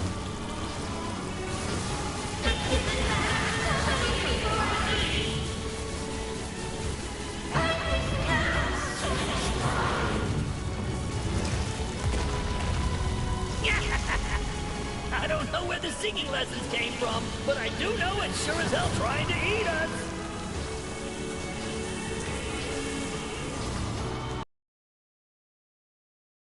Oh, whoa, we don't want to get hit. Definitely not. Aim for the tentacles with bases on them. Don't stop now. Focus on the next one. I got the first one.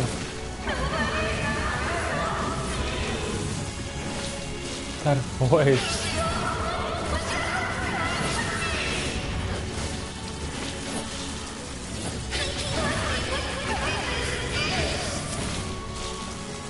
Oh.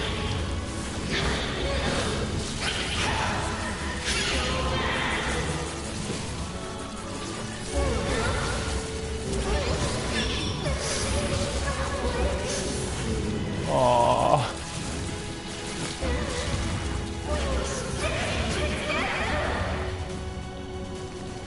You're doing it for him? How sad. How precious. Tyrant Zack.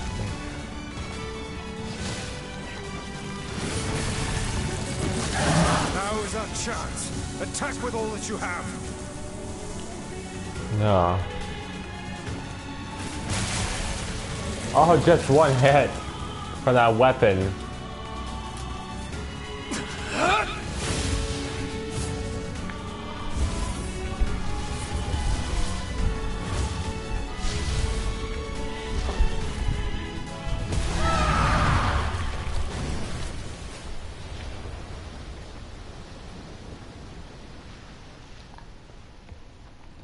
Did we get it? Nope.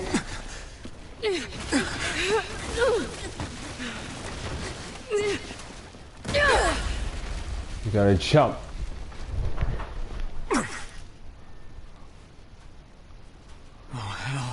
thing's huge.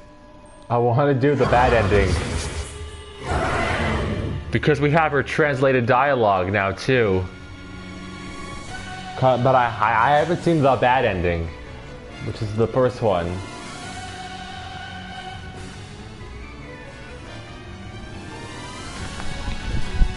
It is huge.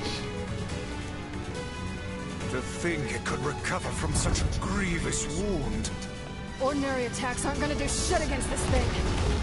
We'll just have to up our own attacks to match. You get its weakness by now, yeah, Sunshine? Well then, get to carving this bastard up before we're all dead! I know, Tim, but I know. The core of this thing is in the mouth. We need to get up there. Are you serious? But how are we supposed to do that? Instead of wasting time running your mouths, how about you keep attacking the damn thing until it falls over? Hey, the guy from before's collapsed on the beach. That shade's got some kind of hard-on for him. We should take him hostage. Shut your yap. I'm not in the business of using my blades on people.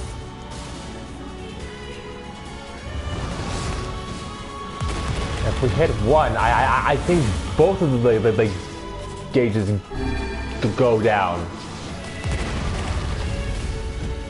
At least I think that's how it works. I think it's working. Its final attack. I don't want to. It's concentrating tremendous magical energy into its head. Attacking it may cause the power gathered there to discharge. No, I gotta see what happens here.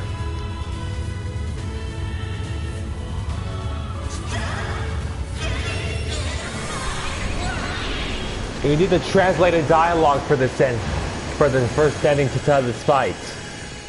But then I will do.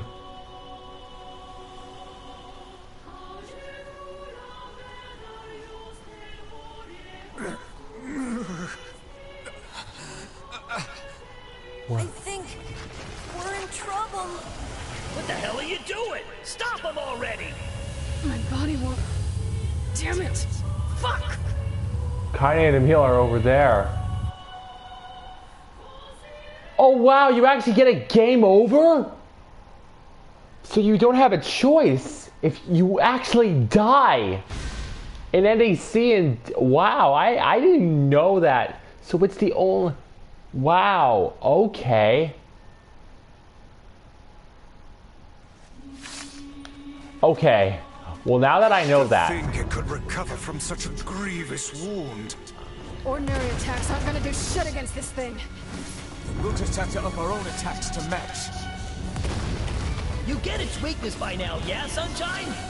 Well then, get to carving this bastard up before we're all dead! I know, damn it, I know. The core of this thing is in the mouth. We need to get up there. Are you serious? But how are we supposed to do that? Instead of wasting time running your mouths, how about you keep attacking the damn thing until it falls over? Hey, the guy from before's collapsed on the beach. That shade's got some kind of hard-on for him. We should take him hostage. Shut your yap. I'm not in the business of using my blades on people.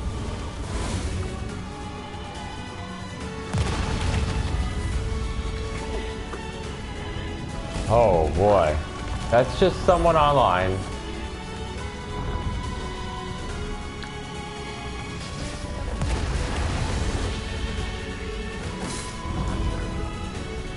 Oh, it disappeared. There's no regeneration or anything.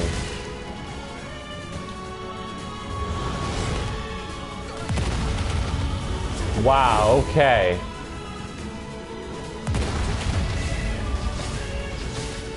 We're not even doing any damage. Are we out? The spines. That's right.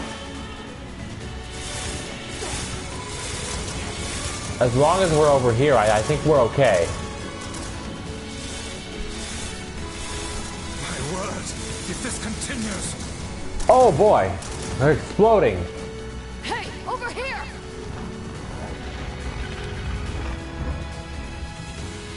This guy's important to you, isn't he? this ending.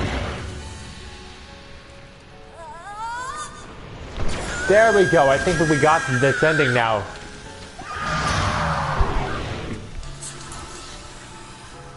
This is here and now.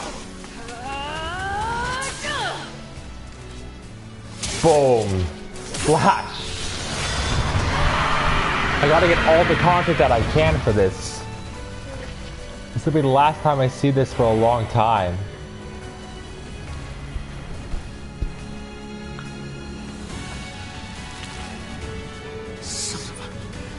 Is this thing immortal?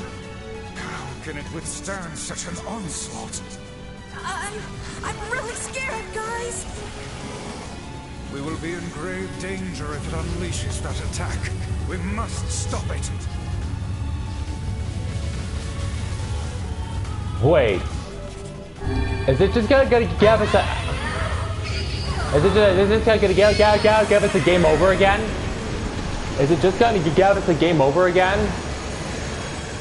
Watch it give us a game over again.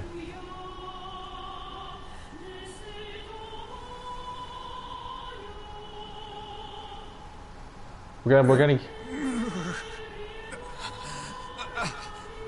I think we're in trouble. Are we gonna get a game over again? Do it! Stop him already! Are we gonna get a game over? Damn it! Fuck! Game over, right?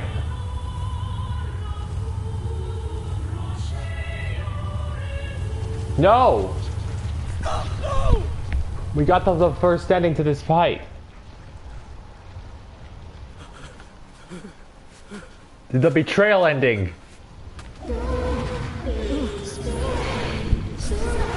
We gotta translate the dialogue.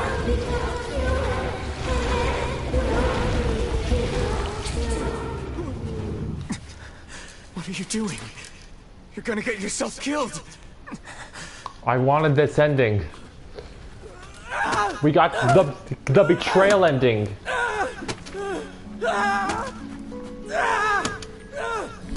Stop! Don't hurt these people!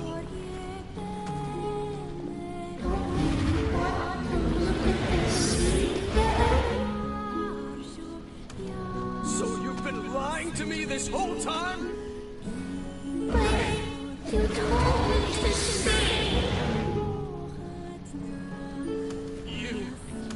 You're a monster!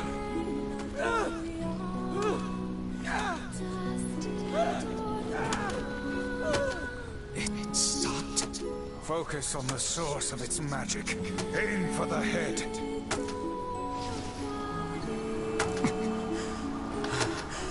I gotta get both endings to this fight. Summoning the last of your magic power, you can now press L1 to fire Dark Lance.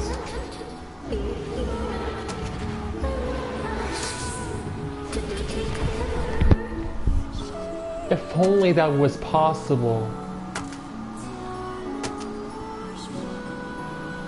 We have to do this. We can never be together! You disgust me!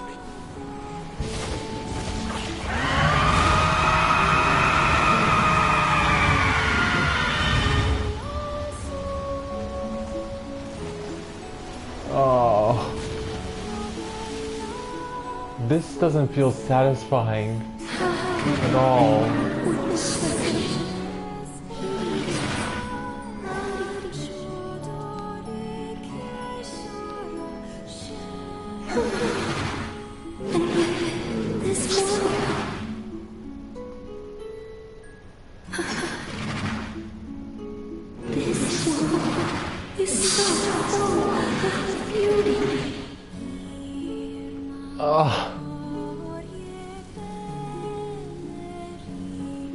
Pain. So much. It never ends for anyone. It never stops. Does it? No, it won't.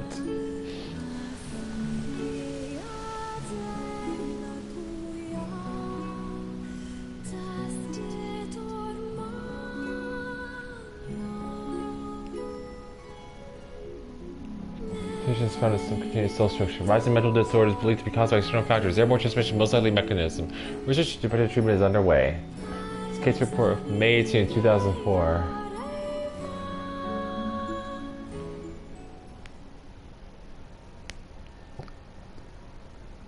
Okay, I think that's enough of that. Thanks.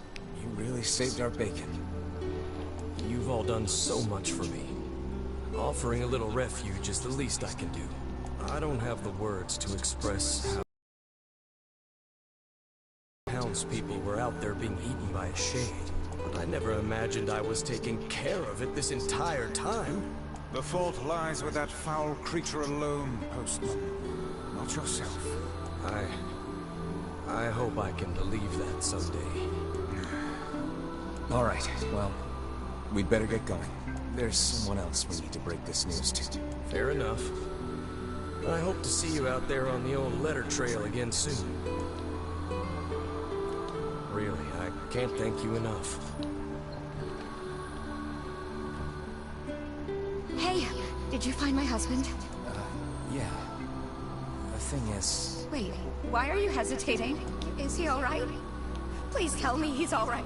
Come on, say something already. Tell her the truth. Your husband was killed by a shade.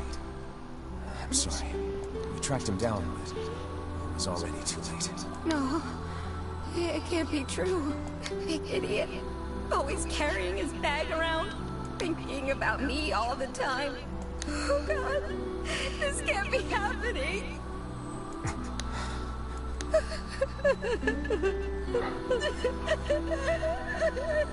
I think I can only handle seeing this once, so... It saddens this old tone to think we'll never hear those two at each other's throats again. If only I'd gotten to him sooner. Damn it. Do not let it burden you so, lad. You did the best you were able. But it truly is heartbreaking. I just want to, you know, pour some salt in the wound.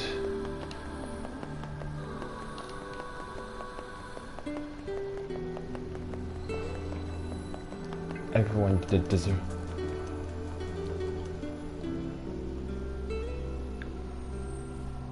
I wanted to make things extra heartbreaking, you know?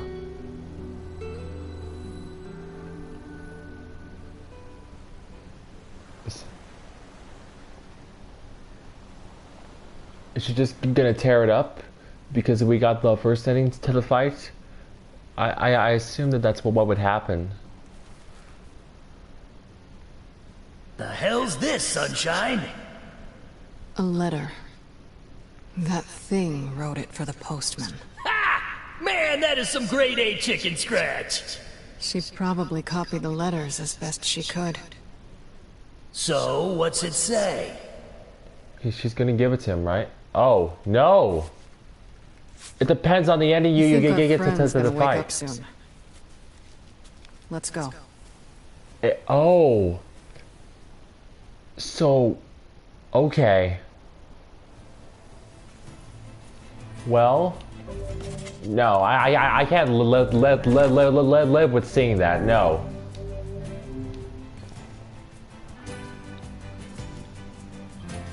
I got to get the good ending to the fight. I can't live with seeing that.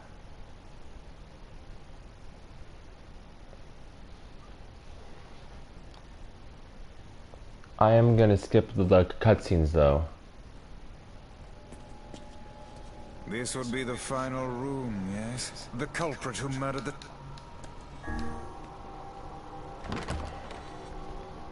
Okay. Well, let's do this again.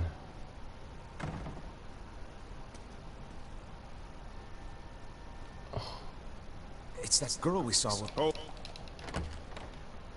I'm not gonna... You could... Okay.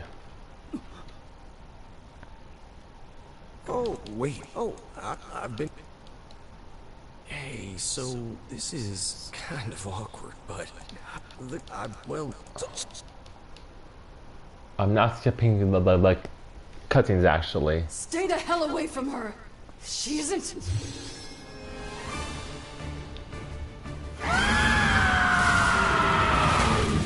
Okay.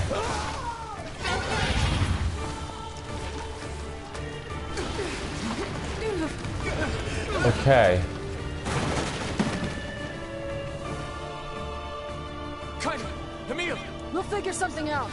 You just find a way to get the hell out of here. The two of them will be fine, but you and I must withdraw. Right. Ugh. The ship is collapsing. We must leave at once. Very much aware. I can't believe I'm putting myself through this a second time. They're in the way.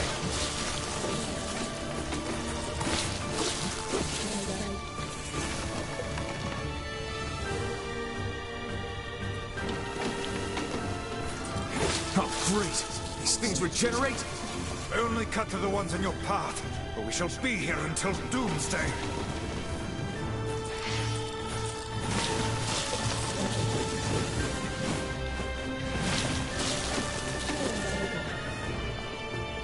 Enough dawdling.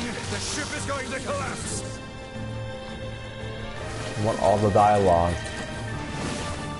Damn! The ship won't hold at this rate.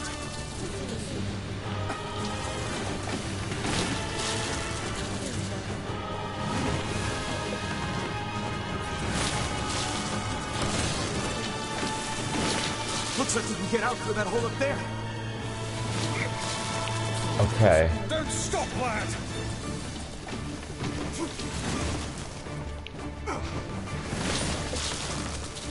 Something I never stopped to see is that the ship actually can collapse here. It probably doesn't. You probably have an infinite amount of time. This entire ship in order to get at us.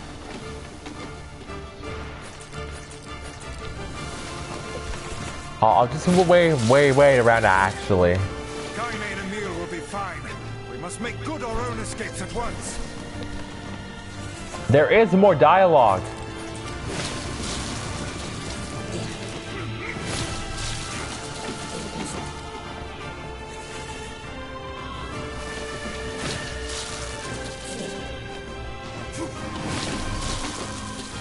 I don't think.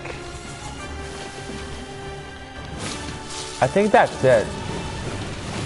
Yeah, the ship does not collapse because the attacks from them in here can actually kill you. So, okay, that's how you get a game over. Okay, fine. Well, let's go.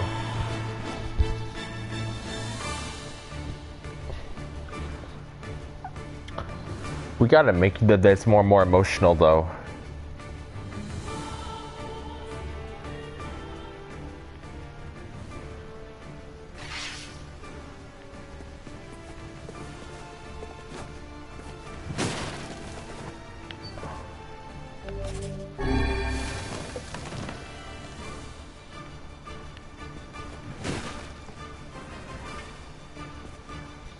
Okay.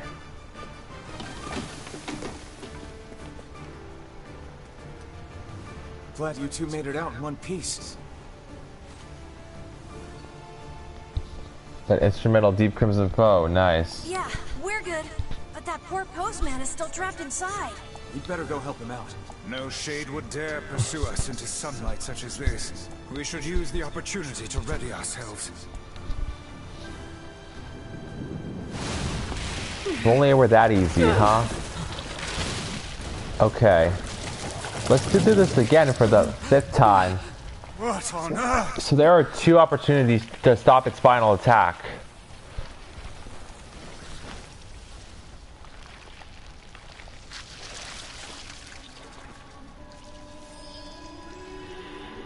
So don't slash the tentacles right away into the second phase.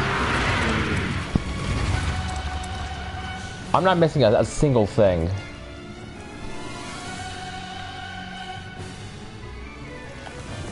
Why isn't this shade being hurt by the sun? That is not precisely the case. It most certainly is being burned by the sunlight. However, its regenerative abilities far outpace whatever damage the light is able to inflict. This light, something is coming. Get out of the way at once! Oh, listen, it's singing. This thing actually thinks it's a person.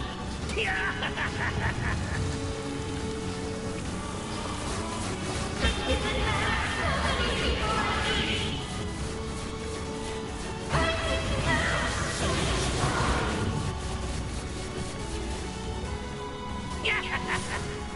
don't know where the singing lessons came from, but I do know it's sure as hell trying to eat us. Aim for the tentacles with faces on them.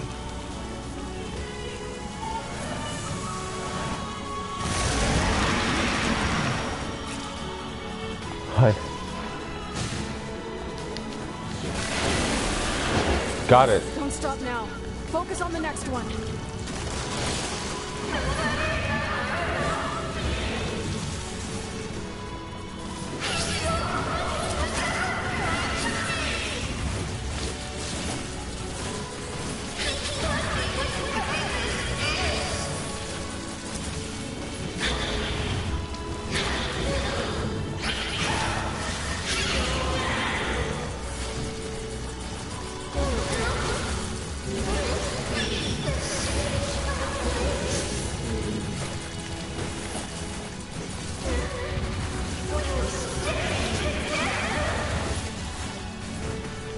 You're doing it for him?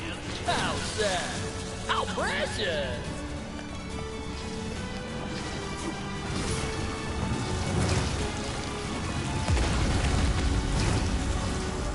Okay. Oh gosh.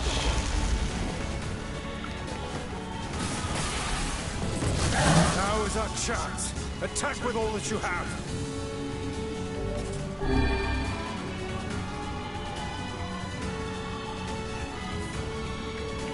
Do not underestimate its regenerative ability.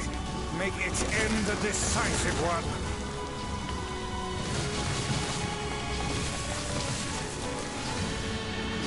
I'm not focusing on the other tentacles. I'm gonna aim for the head.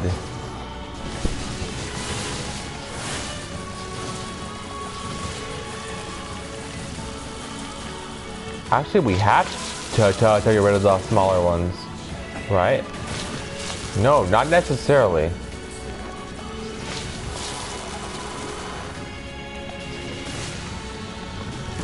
Okay. Okay.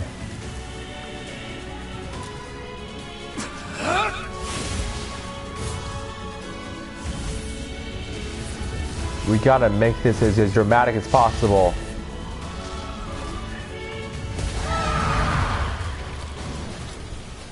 Huh.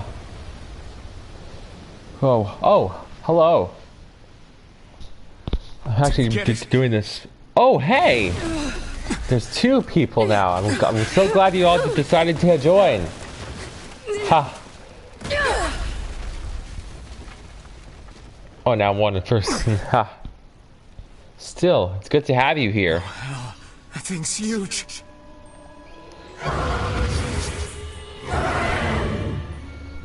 I can't believe I decided to do this fight a second time again, though. But I want to see the other possible way to get the second ending. Because, from what I can understand, there's two opportunities. The first one being slashed. Could recover from such a grievous wound. Ordinary attacks aren't gonna do shit against this thing. Being slashed into the tentacles. We'll just have to up our own First when the attack gauges appear. You get its weakness by now, yeah, Sunshine? Well then, get to carving this bastard up before we're all dead! I know, damn it, I know. The core of this thing is in the mouth. We need to get up there. Are you serious? But how are we supposed to do that? Instead of wasting time running your mouths, Oh, how about the health isn't going down. the damn thing until it falls over? Then the attack gauges on the tentacles. But I'm gonna wait that out. That shade's got some kind of hard-on for it. We should take him hostage. Shut your yap. I'm not in the business of using my blades on people. I'm gonna wait this out. Yeah.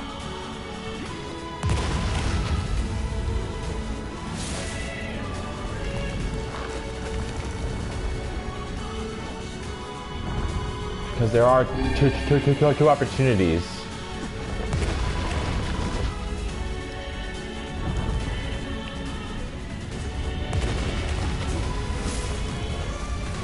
The first one just passed.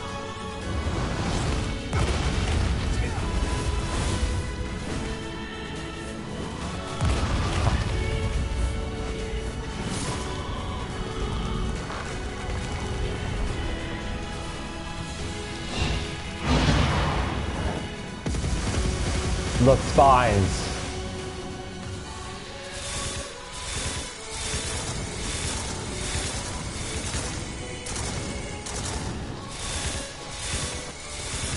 My word, if this continues. Hey, over here! Okay. This guy's important to you, isn't he?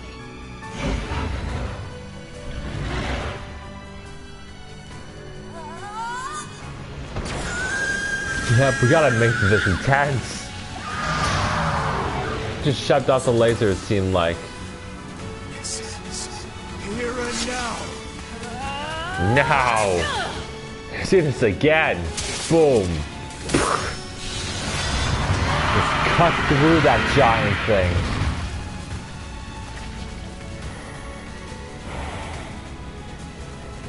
I didn't even notice those sounds before. Is this thing immortal? Okay. How can it withstand such an onslaught? Okay. I'm really scared, guys. Okay. We will be in grave danger. Okay. If it unleashes that attack, we must stop it. I will stop it.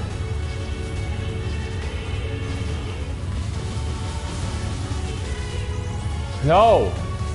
Oh crap. Oh crap. There's a damage cap. What? Oh come on, really? I had no idea.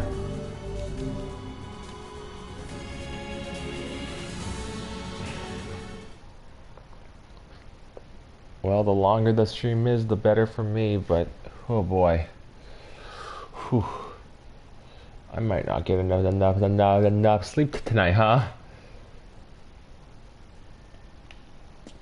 This would be the culprit who murdered the townspeople may be behind this very door.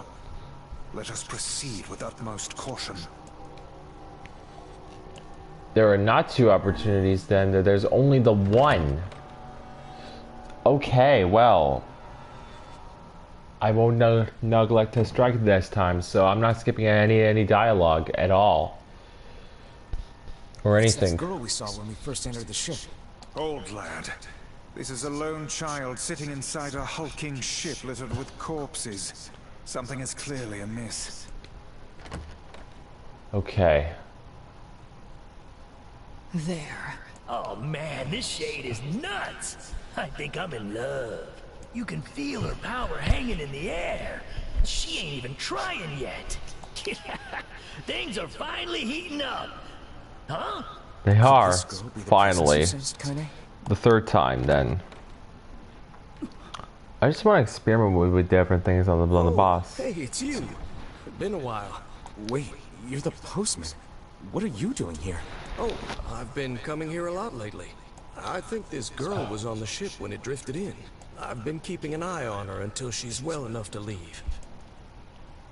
Hey, so this is kind of awkward, but the girl is, you know, bleeding. I brought a bunch of bandages with me, but, well, how exactly does one deal with a woman's time of the month? Sorry. Clearly crossed a line there. Forget I said anything. Ugh. Gotta see this again. Stay the hell away from her. She isn't.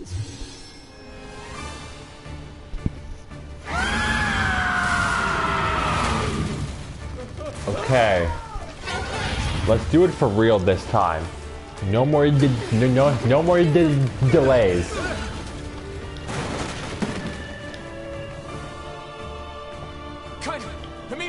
We'll figure something out. You just find a way to get the hell out of here. The two of them will be fine, but you and I must withdraw.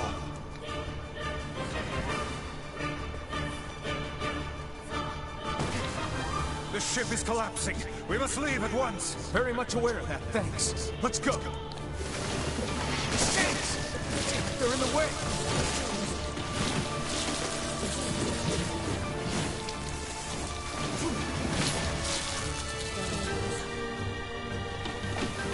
Oh, great. These things regenerate? Only cut to the ones on your path, but we shall be here until doomsday. Looks like we can get out through that hole up there. And let's not waste any time anymore. Not skipping any cutscenes, but...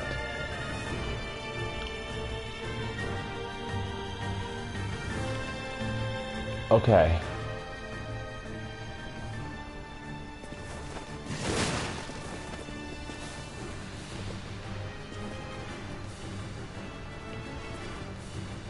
Defense drop.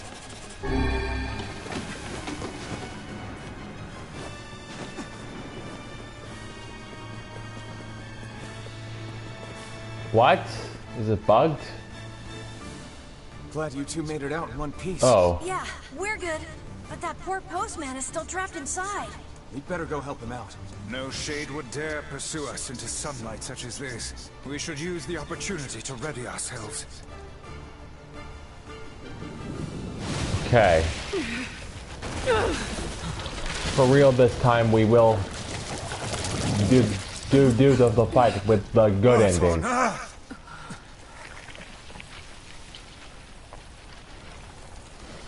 Ugh.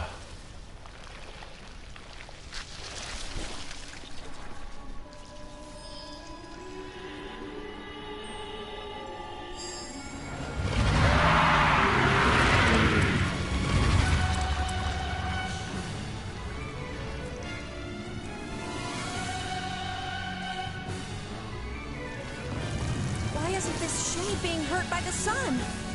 That is not precisely the case. It most certainly is being burned by the sunlight.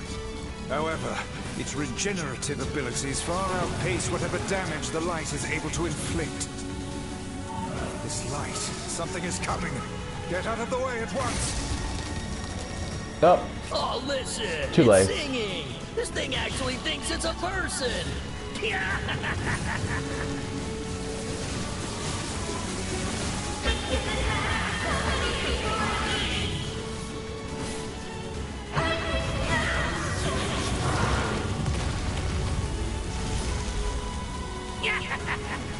I don't know where the singing lessons came from, but I do know it's sure as hell trying to eat us. Oh no! Oh! Whoa, we just barely dodged that. Aim for the tentacles with faces on them. Don't stop now. Focus on the next one.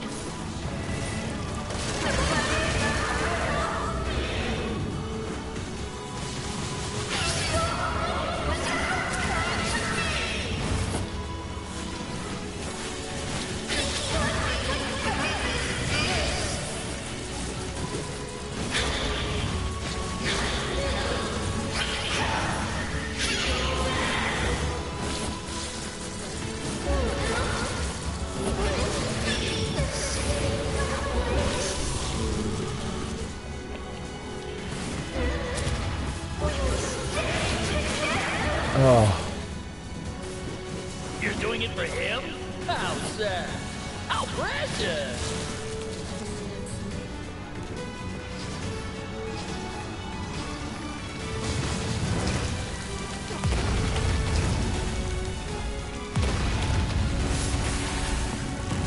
Now is our Let's try it with dark hair. chance. Attack with all that you have.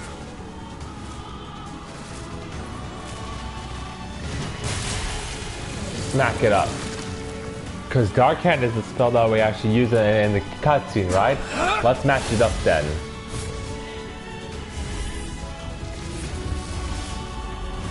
I'm not gonna waste any time this time around. We're gonna go for it.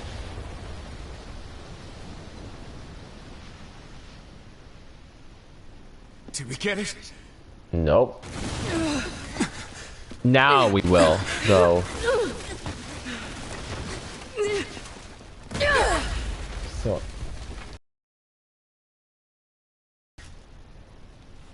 But now I understand how the 555 works. Thing's huge.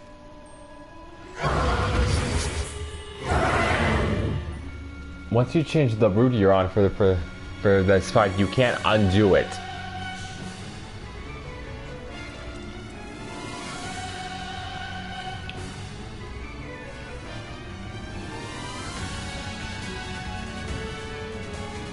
Okay. To think it could recover from such a grievous wound. Ordinary attacks aren't gonna do shit against this thing. We'll just have to up our own attacks to match. You get its weakness by now, yeah, Sunshine? Well then, get to carving this bastard up before we're all dead! I know, damn it, I know. The core of this thing is in the mouth. We need to get up there. Are you serious? But how are we supposed to do that? Instead of wasting time running your mouths, how about you keep attacking the damn thing until it falls over?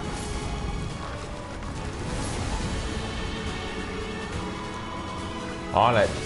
Hey, the guy from before is collapsed on the beach. That Shade's got some kind of hard-on for it. We should take him hostage. Shut your yap. I'm not in the business of using my blades on people. This time we gotta hit it.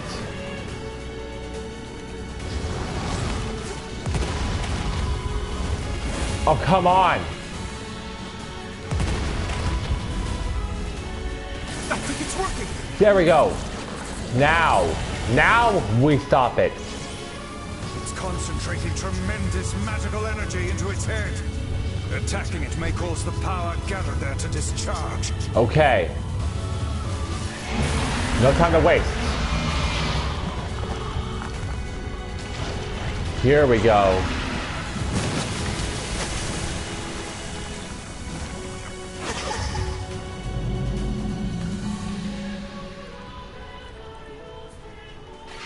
Now's your chance. Run, lad.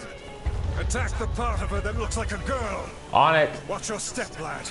Do not tumble into the sea. Can you actually? You can.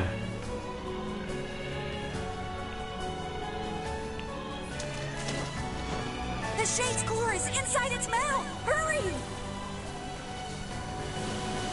On it. Oh, come on.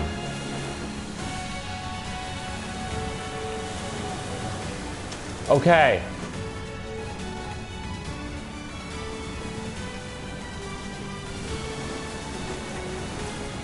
Oh! Okay, don't jump there. There's some kind of invisible wall. Okay, okay.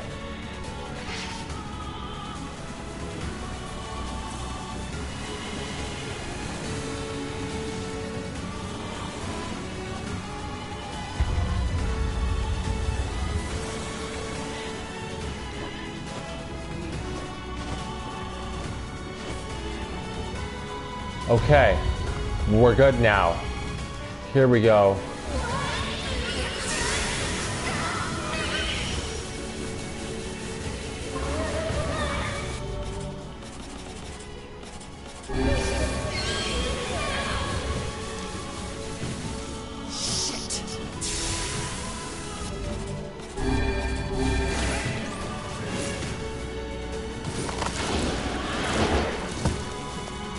We never see what happens if this part of her recovers.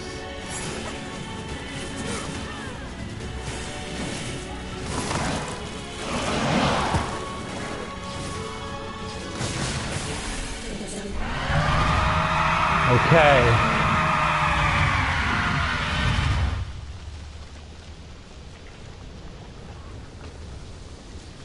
This is the more merciful ending.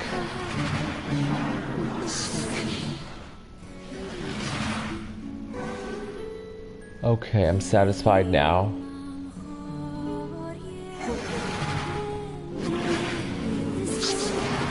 We put her through enough suffering. It's time to let her go.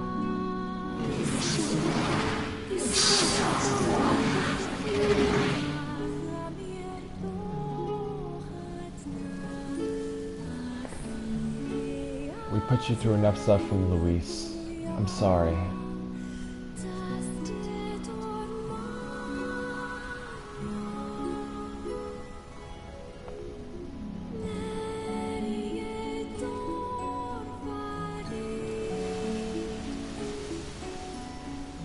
Okay. That's enough of that. We can finally move on from this.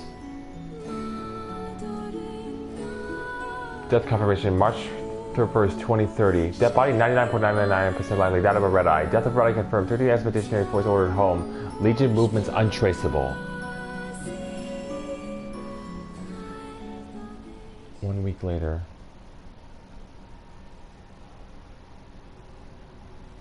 Thanks. You really saved our bacon. You've all done so much for me. Offering a little refuge is the least I can do. I don't have the words to express how sorry I am. We all knew townspeople were out there being eaten by a shade. But I never imagined I was taking care of it this entire time. The fault lies with that foul creature alone, Postman. Not yourself. I hope I can believe that someday. All right, well, we'd better get going. There's someone else we need to break this news to. Fair enough. I hope to see you out there on the old letter trail again soon. Really, I can't thank you enough. Okay. Well, I think that's enough. Hey, did you find my husband? Yeah. The thing is... I don't like lying. Why are you hesitating? Is he alright? Please tell me he's alright. Come on, say something already. Tell her the truth. Or lie to her. So we gotta tell the truth. My husband was killed by a shade. I'm sorry. We tracked him down, but it was already too late. No, it can't be true. Big idiot. Always carrying his bag around. Okay. Thinking about me all the time. Oh God, this can't be happening.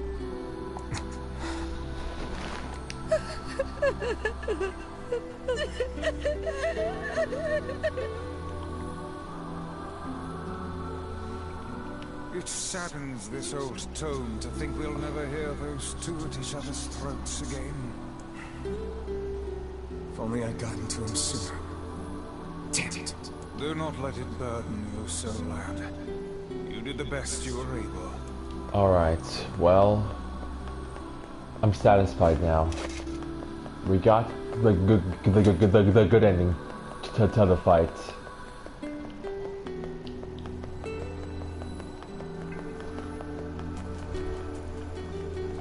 I took my time. Hooch.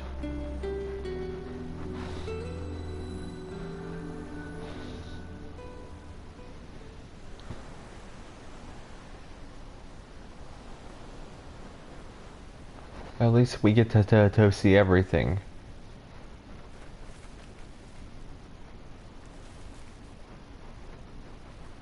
The hell's this, Sunshine?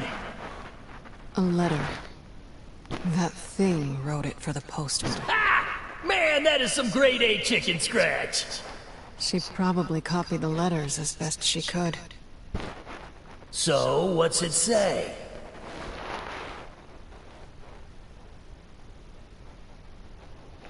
Yep. It doesn't happen automatically. You have to get the good ending to the fight. Or the more tragic ending, as I like to call it.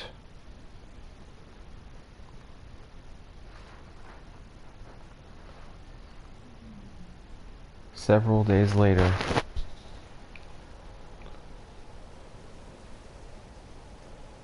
It's like I was stuck in some kind of dream. Hey, letter guy.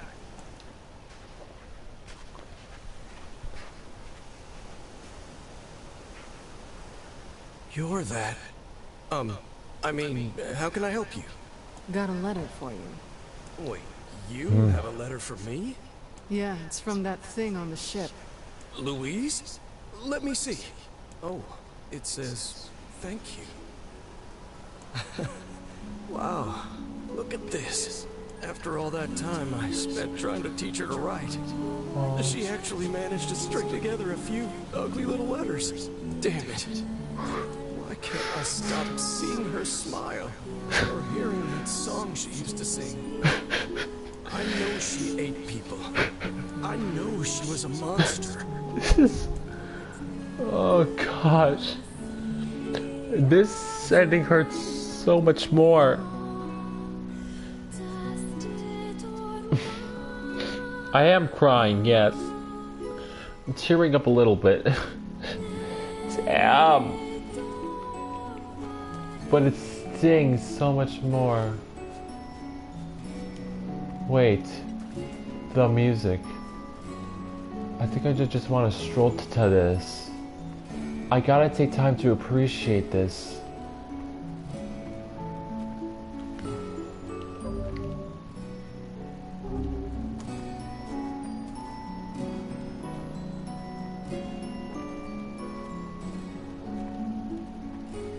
Dang. Wow. Yeah, the good ending is so much more powerful because the betrayal is something you would expect, a normal reaction. But this, it's much more impactful and powerful.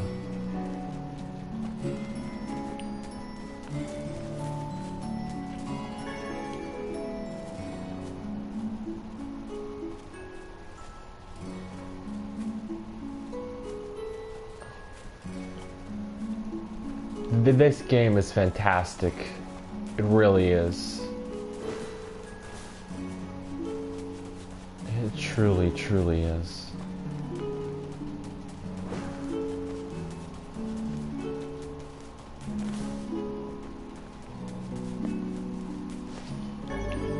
Okay.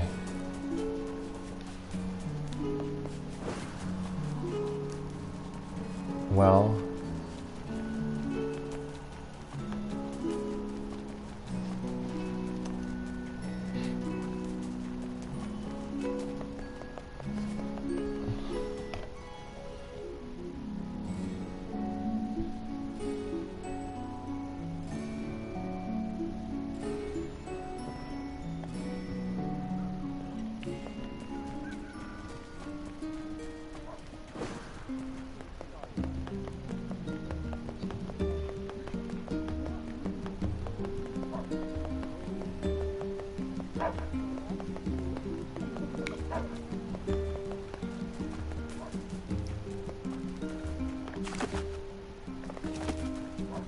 Okay, well. Don't keep.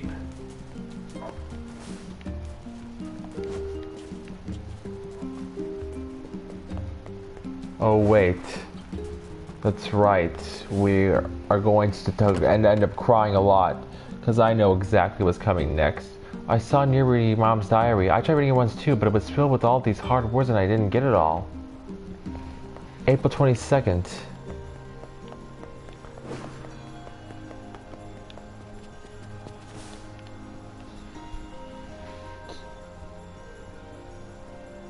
Shades on the coast, the ferryman dead. You've had quite the rough trip. That poor ferryman used to tell me stories of the epic quarrels he had with his wife. He found the whole thing quite amusing. He loved her though. He loved her with all that he was. I'm very sad to hear that he's gone.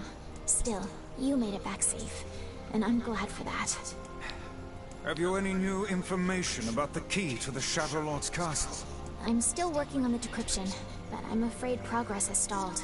Loyal Cerberus might refer to a dog, but I've never seen anything that would fit the bill. It must be pretty complicated if even you can't decode it. Well, you're our last hope, so please keep trying, okay? I will. By the way, I was walking by your house The earlier facade. and I noticed you had some mail. You might want to check it out. The facade. I'll do that.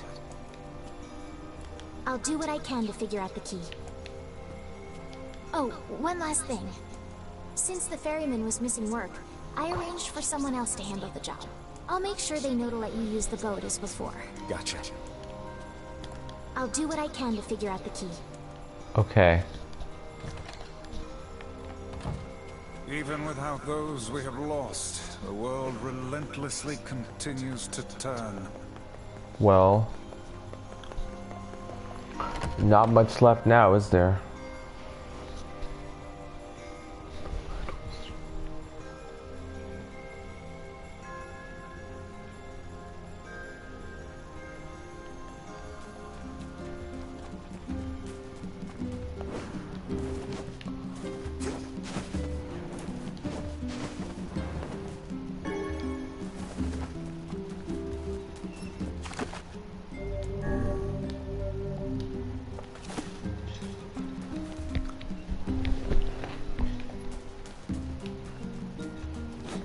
Next up, we have Facade. Official notice. As per Rule 25,656, please consider this your official notice that the King of Facade is chosen to enter into the ceremony of matrimony. Please lodge all objections and/or congratulations through the official channel stated in Rule 38,585. Sincerely, the Facade Royal Office of Marriage and other legally binding contracts and concerns. P.S. Hey guys, it's me, the King of Facade. Sorry this is all formal stuff. Listen, I'm getting married and I really want you to come, so get over here. The king is getting married. Does this old book good to see a boy become a man? Probably not a good idea to turn down a wedding invitation from a king. Let's go to Facade. Alright.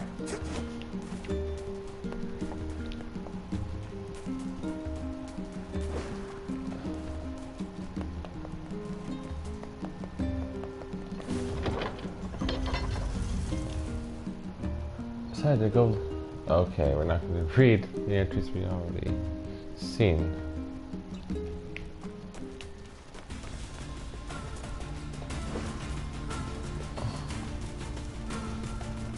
We got the Facade fast travel, so I'm not too worried about you using the ferryman.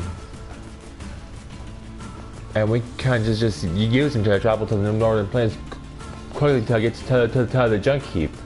So, yeah, that's what we're gonna do for that. Also, before heading to Shadowlord's Castle, I'm gonna read through all the weapon stories, like I said, even the DLC ones.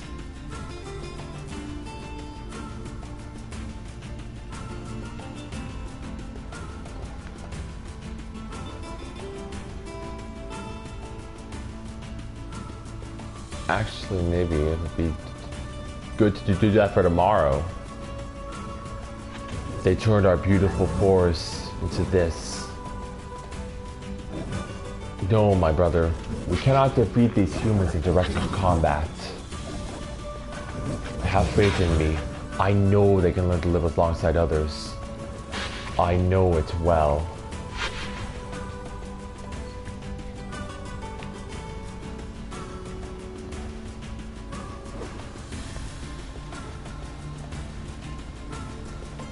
Well, since we have the fast travel, I don't think we're gonna waste any time.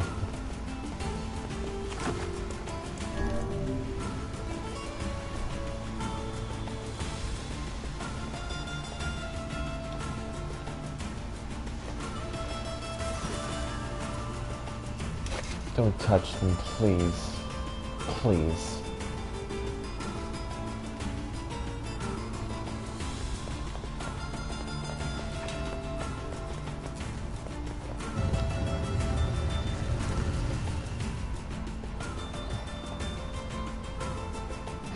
I'm not ready to see this again.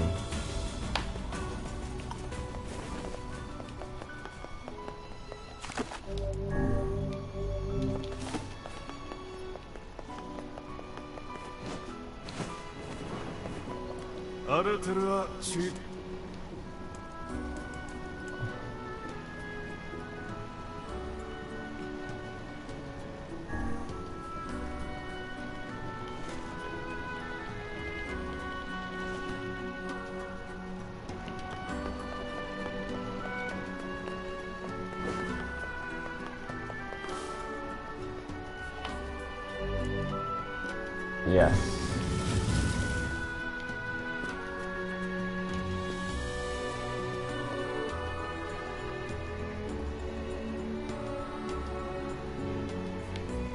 Ah, Oh, you came! It's been so long. We hear your days of bachelorhood are coming to a close, King. Congrats. Forgive my crime, but we are all eager to know the identity of your lucky bride. Oh, yes. How rude of me. Sphera. How nice to see you again. Hold on. Fira? That's right. You have grown into a fine example of womanhood. I'm sure you will make a splendid queen. Kaine's gonna want to see this. Indeed. But I am truly glad to see you all. Did you know that my wife threatened to boycott the ceremony if you did not come? Ah, and you must be Emil. Pleased to make your acquaintance, Your Royalness. Congratulations on your wedding. Thank you. I'm sorry Kaine's not here, but... Let me guess, she's outside, right? What nonsense. She knows she is welcome here. And now, I'm just letting you stay with me tonight as honored guests of the royal family. Of course. How could we refuse?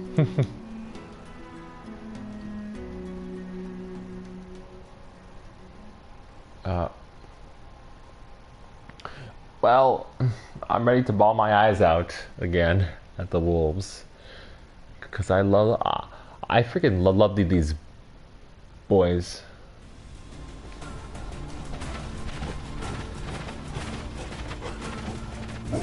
Hurry! One of our brothers is caught in a human trap. Why do they hunt us?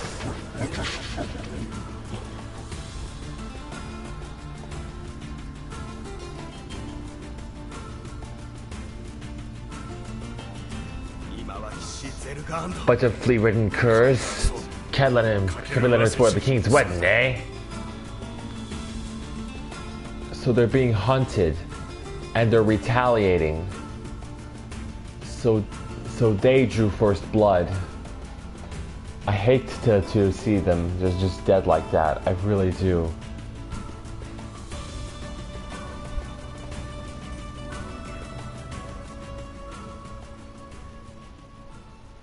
The night before the wedding. To think they even have rules governing the timing and water temperature of a bath. What's it to you? You don't even take baths.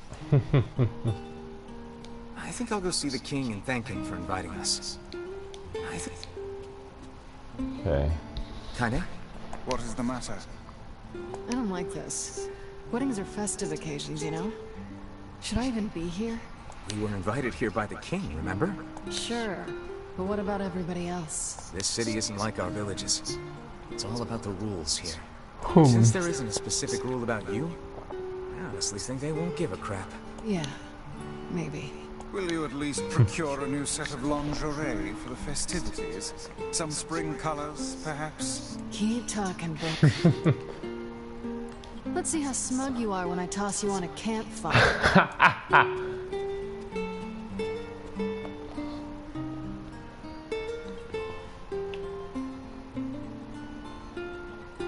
Oh.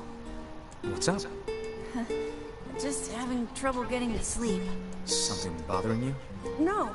The opposite, in fact. I'm just so excited about the wedding that I can't settle down. I bet it's gonna have streamers and dancing and bears on unicycles and everything. I'm sorta jealous.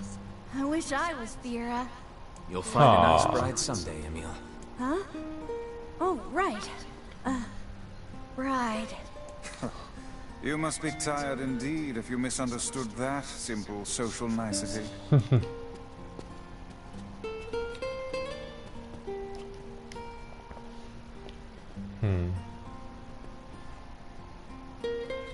Yeah, that's not exactly it. Oh boy, here this comes. The harvest was weak again this year. My people are beginning to go hungry. Also, our quarrel with the wolves has taken a turn for the worse. The duties of a king are overwhelming.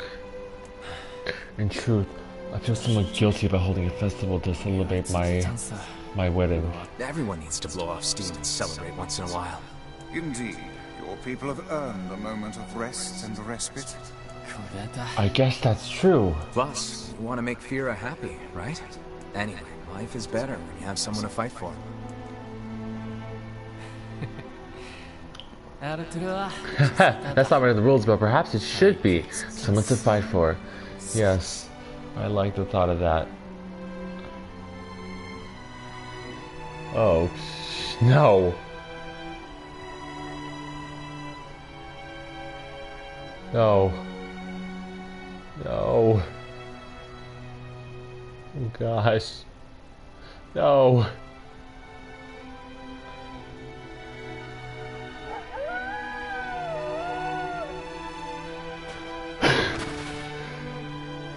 Oh gosh. Oh no. No. Not this scene. My least favorite.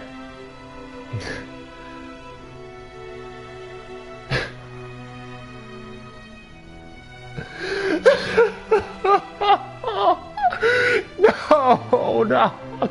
God. Why? I can't even read this. No. Fuck. No. Oh, shit. My heart's broken in pieces. Damn it all. I hate seeing the wolves suffer. Oh. At least this is the last time I have to see this. What have we done to earn such wrath? What have you done indeed? Why do they hunt you? You are right, my brothers. We move tonight. The humans will pay for what they have done. Gosh.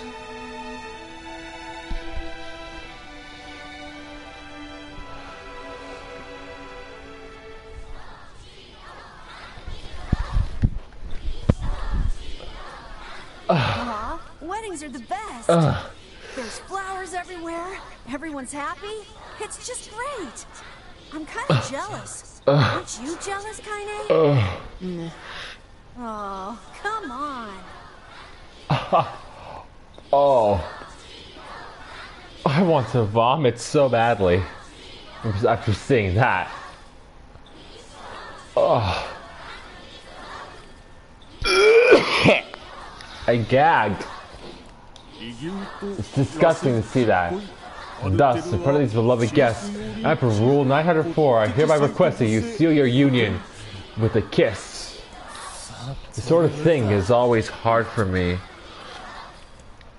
Dude, that scene just breaks me badly every time. It never hurts any less. It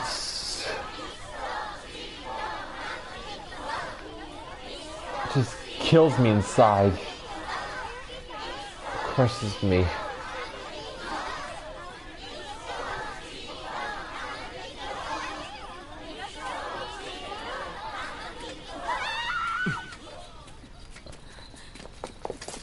All right. The wolves are coming. Run.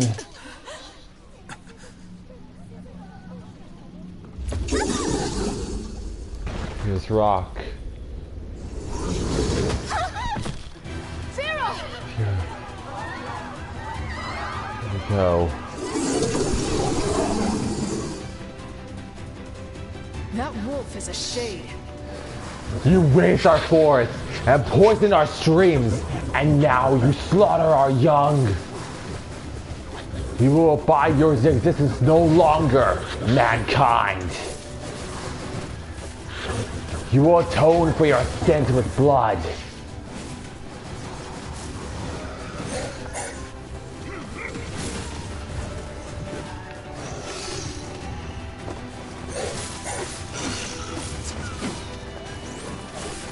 I hate killing these wolves, I really. Every time I hear them cry out in pain, I die inside every time.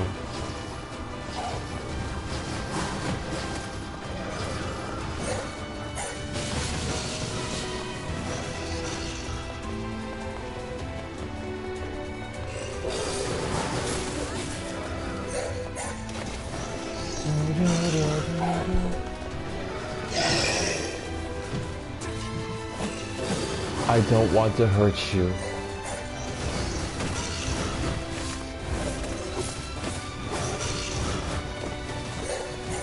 I really don't.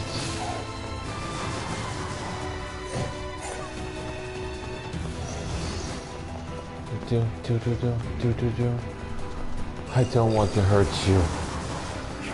It's the last thing I want to do. I want to help you.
Okay.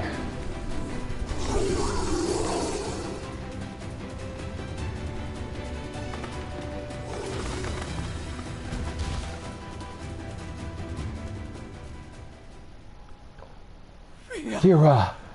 Vera! No! Why did you protect me? Vera, say something! Enough. My husband, the people are nervous.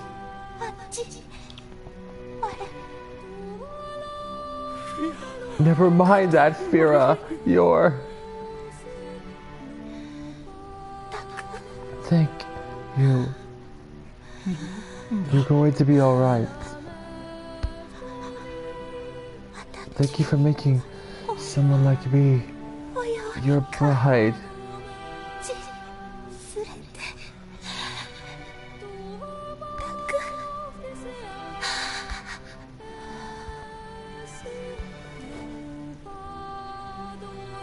No, Vera, no! Don't leave, Vera! Vera, come back! She is gone, my liege. A prouder, more splendid queen there will never be. Vera! Your life had just begun. You came from the outside. Your existence was hard.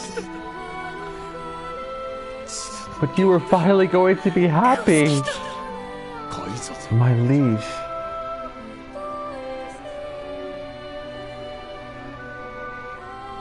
We were going to travel, to see new things, to be together.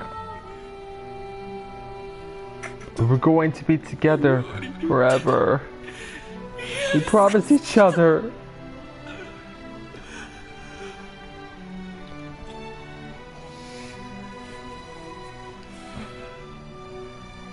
All men, take arms! The wolves die tonight! I would rethink this course of action, King. Ahead lies a battle you cannot win. My liege, we mustn't, then I go myself! You can't, my lord! They must die! Kill the wolves! Kill them all!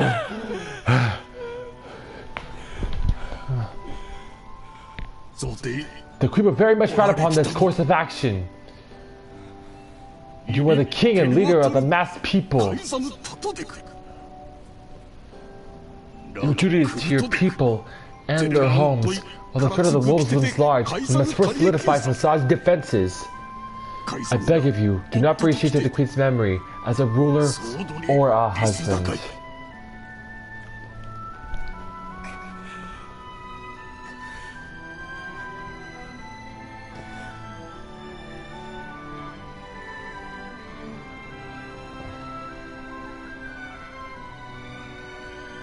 The king's grief is strong. I doubt he will stand down at this point. Yeah, I'm guessing he'll run off to take on the wolves any time now. Will we let him go by himself? Of course not. Hell, I hate the wolves too. I do not. Then we must prepare for the fight. It will not be an easy one. I know. Check to see if letters arrived from the younger brother. Let's see if the Junkheap kid sent us a letter. Yeah, after this, I always saved the wolves for last because they always hurt to kill the most out of any other boss. Rock is my least favorite boss in the second half because of just how emotionally painful it is.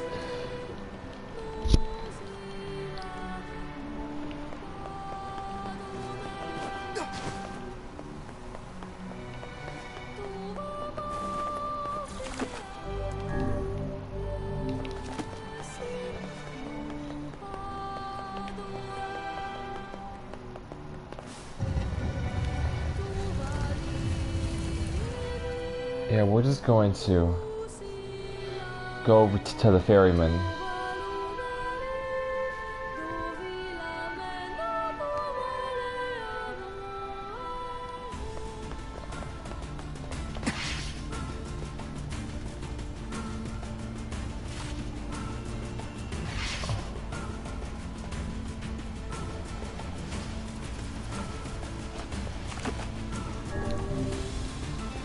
Just leave me alone, please. I don't want to hurt you. Facade Graveyard. This is where the fast travel is.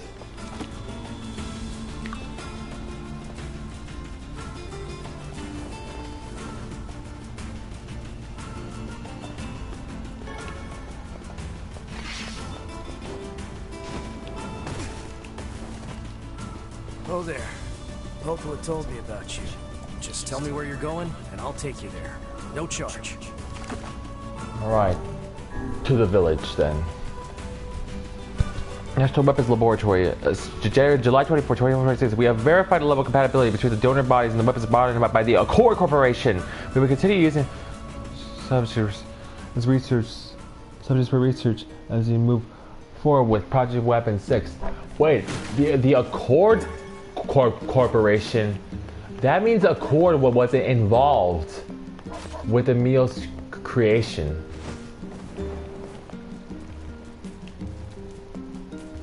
I think I saw that one before, but I didn't really pay attention to it at first. But someone brought up in comments that Accord was involved with that. You have a letter, it would seem. Dear NieR, this is to inform you that the upgrade work on your weapon has been completed. The weapon is ready and available for pickup at your earliest convenience. I also have a more personal request to make of you. One I hope we can discuss further once you arrive to pick up the weapon. Yours, Two Brothers of Weaponry. Personal request. He's done a lot for us. We should see what he wants. Off to the Junkheap then. Alright.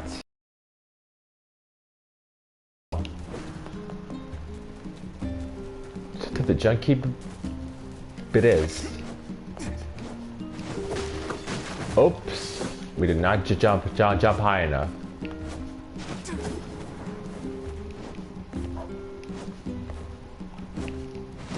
Oh, no.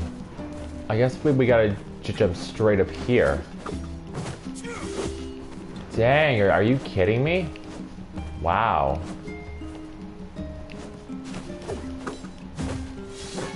There we go.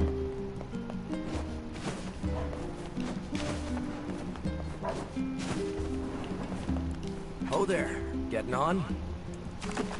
Yep. Northern Plains.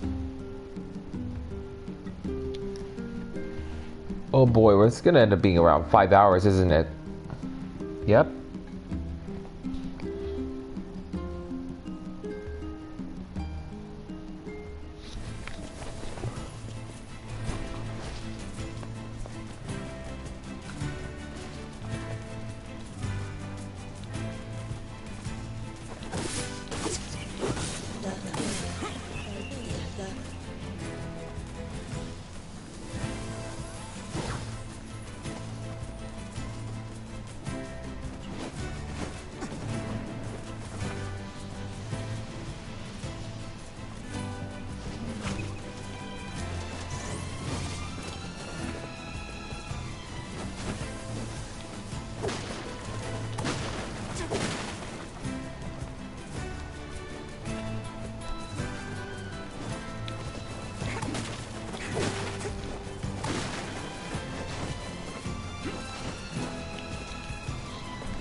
You should have come for my birthday, but I want to celebrate his birthday once in a while. That's June 6th. That's the current date. 2:26 a.m. Yeah.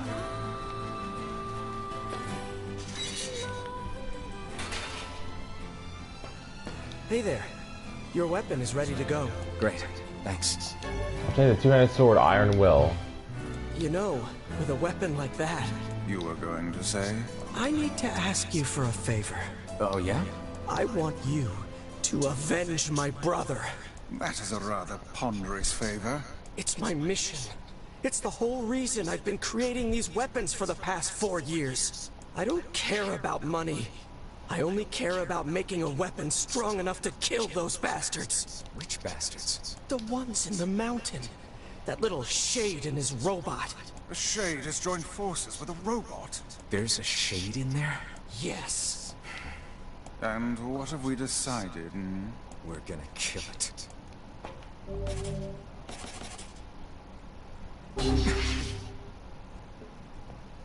You've got to avenge my brother. Kill him. Kill that damn robot. Rip him up. By the way, what can I help you with? Come back soon.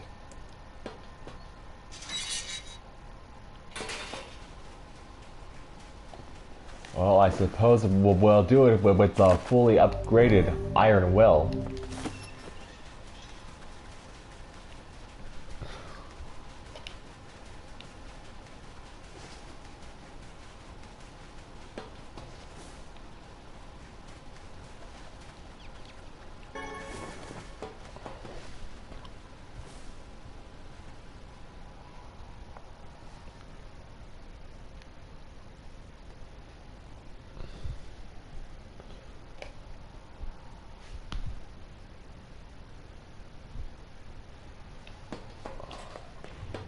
In the junk heap.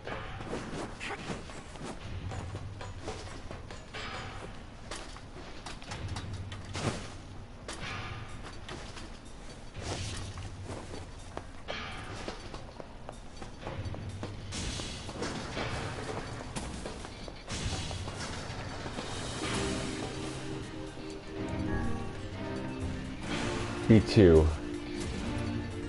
Let's not waste any time.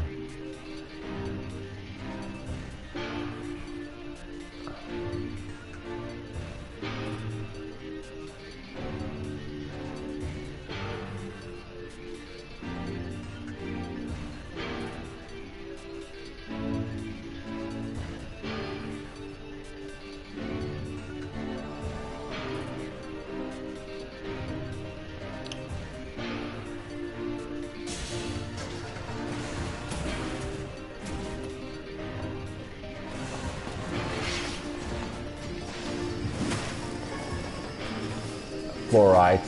Alright. Whoa. Okay, this weapon is really slow.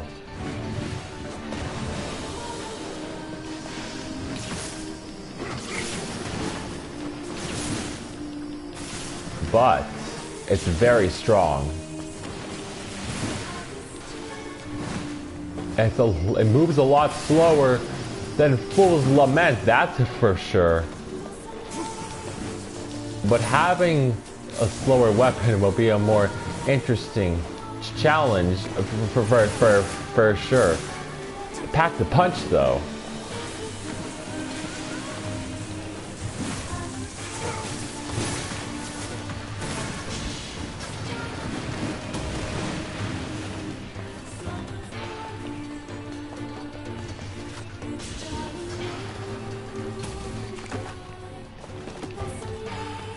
Yep, no time to waste. I want to get this ending as fast as I can, but I still also want to take my time.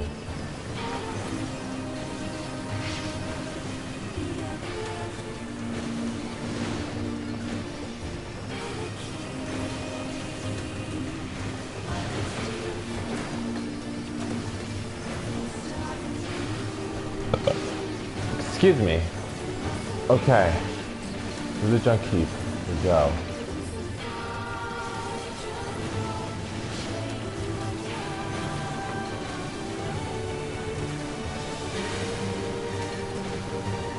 Oh.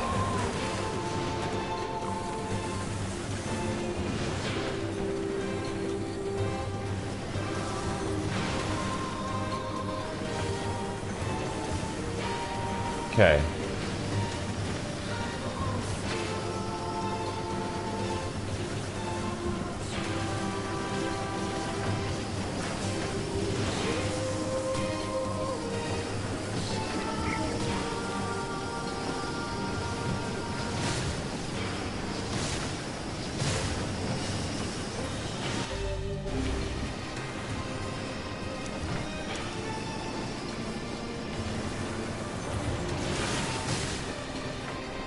Okay. We took a lot of damage, but there will be a safe point out up ahead, so we're good. You know we gotta go to junk heap deaths.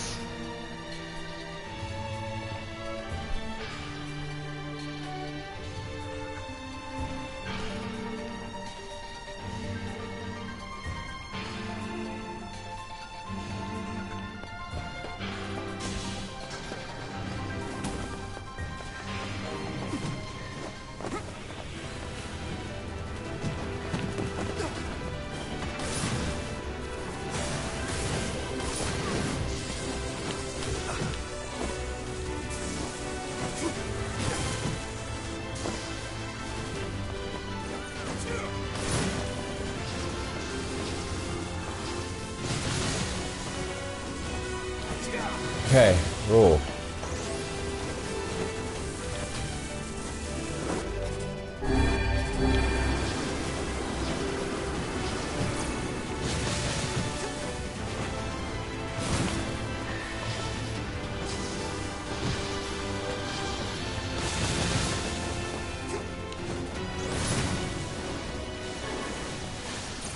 All right, memory alloy.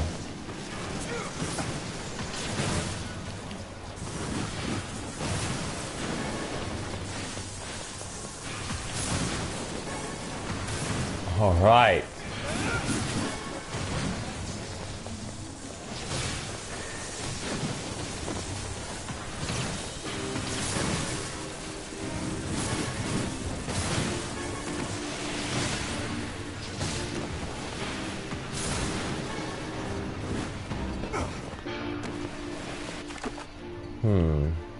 Junk heap depths is where we go. Yep, this way. Oh, hello, flying robots.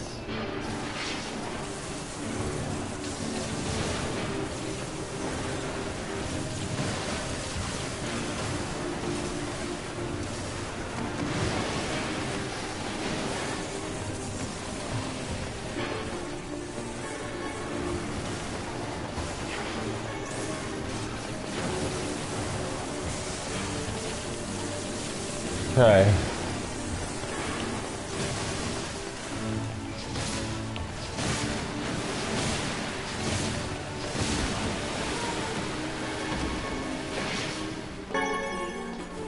Whoa. That was loud in my ear. Okay. This way. And then this way.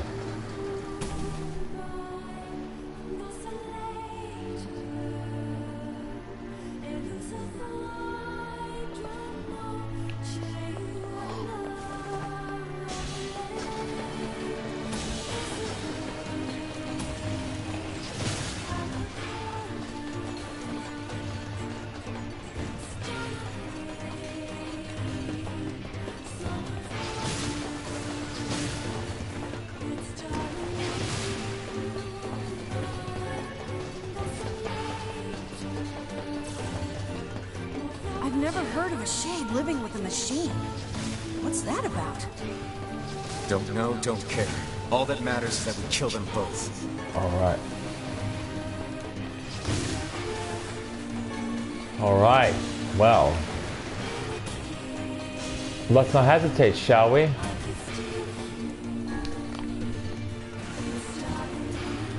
We're so close to wrapping up this game now.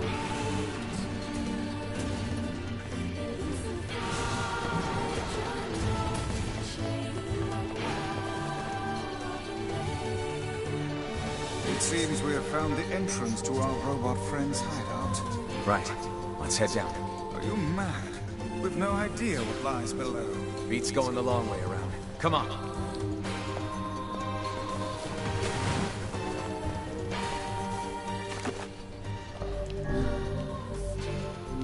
Okay. Here we go then.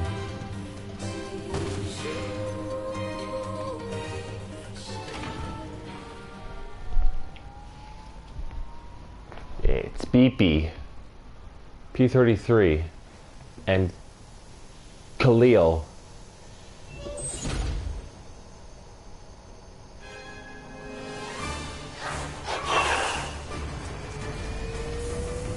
Here we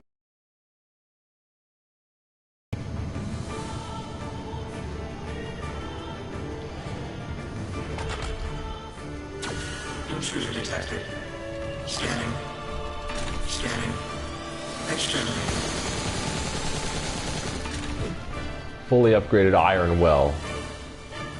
Looks like we found him. Good lord, it's enormous. Dr. Phantasm. Intruder detected. Scanning. Scanning. There's a damage cap at first. Do it, Beepy! Beat him good! Look at the shade! That thing is commanding the robot somehow. Aim for the legs! Knock it down! Take out the shade!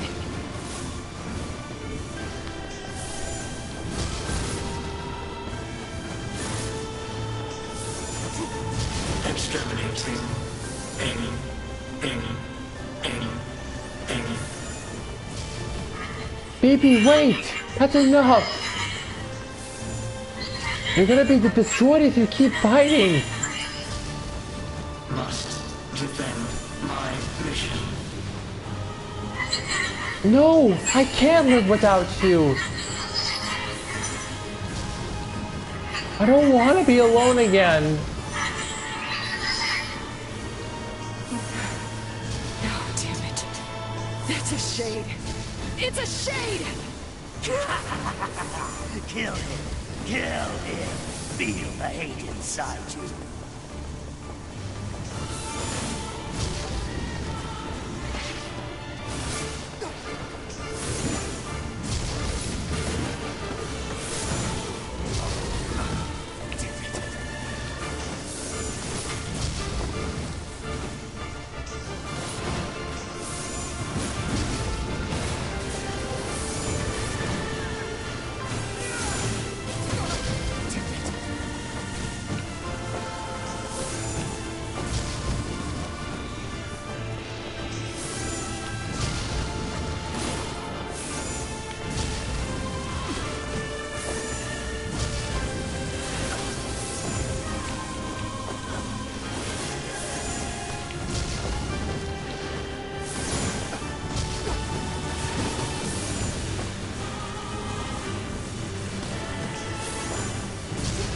I want to see if I can parry its attack.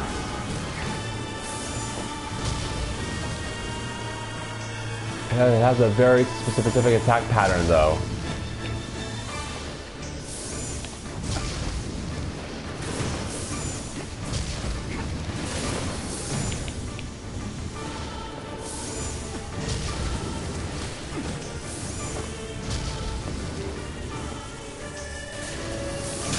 We can! Okay. Of course, it's a physical attack. Why else?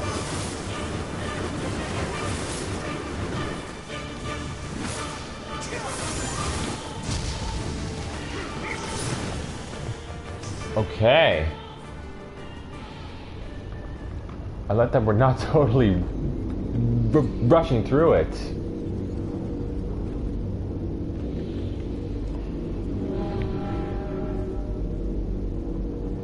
The Dark Colossus destroys all. Yeah, lost vegan nasty ore shagum.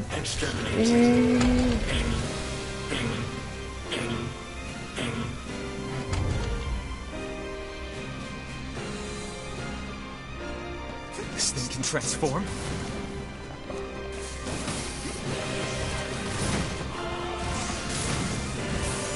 Sure looks that way, huh? Watch for falling debris. Look out! Oh, baby, what are you doing? Escape, escape, escape, escape. Go, see the world.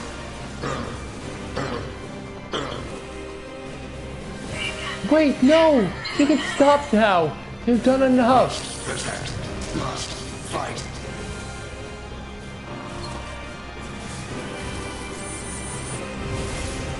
Where do you think you're going?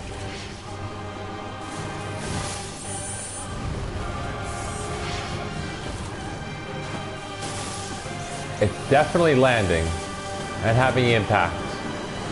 Not as much as Dark Lance.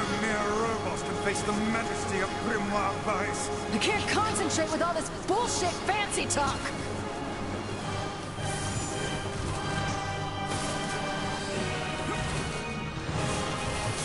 Swat him down! I'm getting killed here!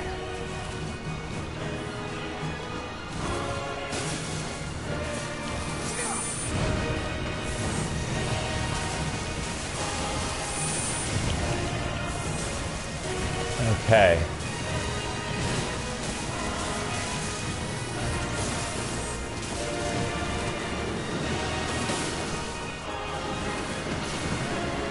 Oh no. Ah.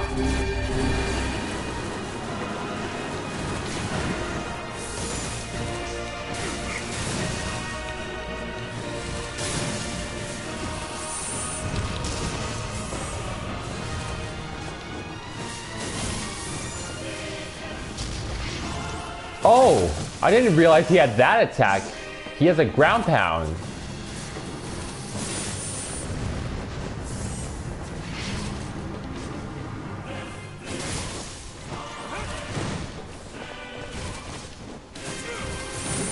Oh, dang it.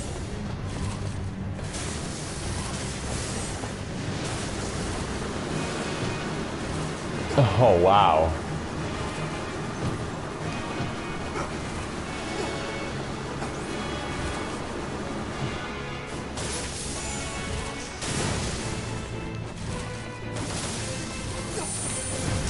Oh, wow.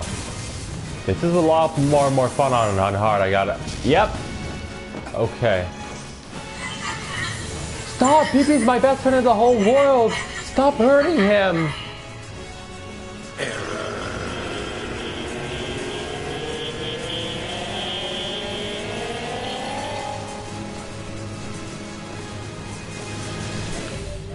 Okay. I'm gonna plug my laptop in real quick here.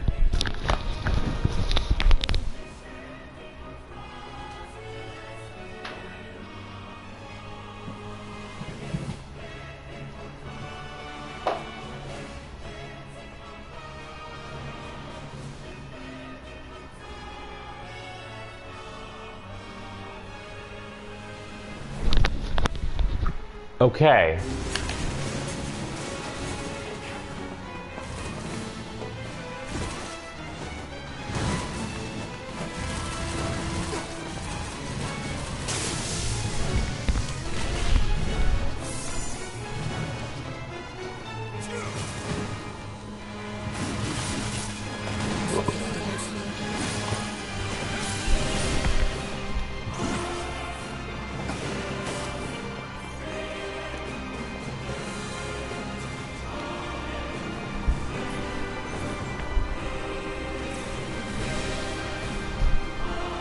Just love this with like the music.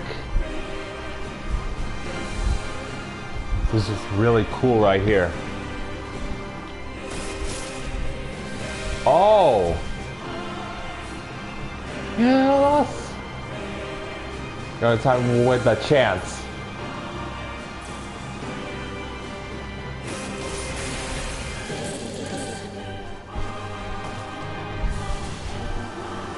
All right.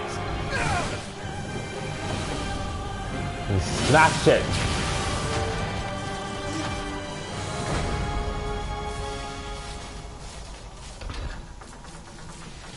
Must defend my mission. That part isn't subtitled.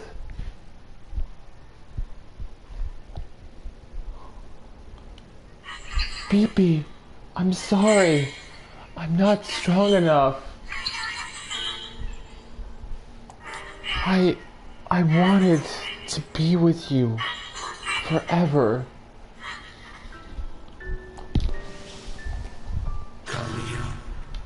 Together, Beepy, alone, Beepy, cry.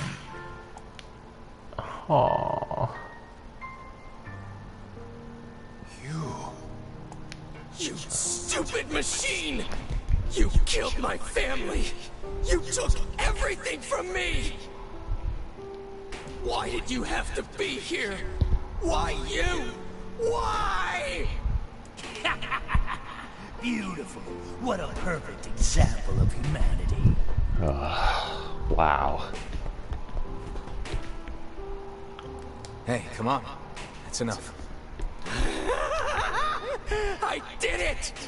Now that this goddamn thing is dead, I can forage wherever I want. Just wait, you goddamn freak! Now I can make all kinds of powerful weapons! Just leave it to me! Leave it all to me!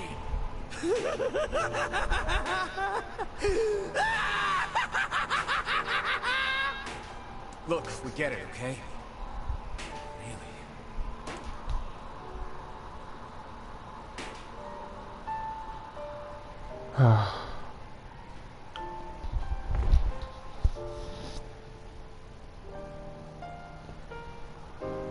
Hatred and madness will never heal a wounded heart. Maybe it's just all he's capable of right now. Revenge is a fool's errand. Yeah, I know.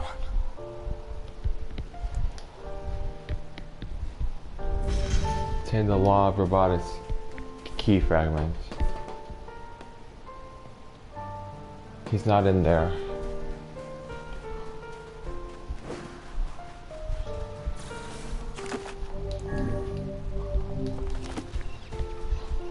"94 hours. The king's grief is strong. I doubt he will stand down at this point. Yeah, I'm guessing he'll run off to take on the wolves any time now. Then we must prepare for the fight. Okay. I'm gonna go to the bathroom real quick. I'll be right back.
Exiting out of the junk heap. You know, I've been thinking. Why was a shade hanging out with a machine? It appeared the creature was actually issuing orders to that mechanical minion. Do you think the shade had a reason for what it did? It was its friend. Actually. Look, it doesn't matter what a shade is or isn't thinking. All that matters is that we kill every last one of them. Right. Sure. The idea of a shade trying to protect a robot is goddamn absurd. Still, you guys should be careful. What do you mean? If the shade inside me ever takes over, I'm probably going to attack you. The foreshadowing, It's not though. gonna happen. You are no shade. The lad is correct. You are many things, hussy, but a shade is not one of them. Shades, for example, do not come equipped with such foul and scurrilous mouths. How about I cram your face up your own asshole, book? Don't worry, Kaine. If your shade ever takes over, I'll stop you. You will you? Thanks, Emil.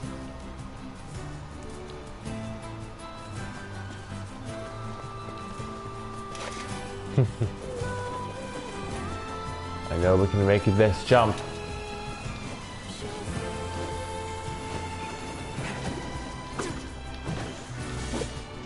Yep.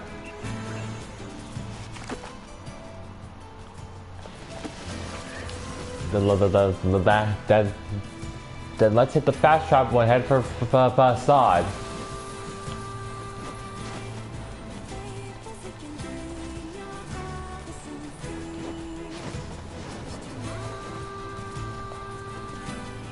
Oh there, getting on?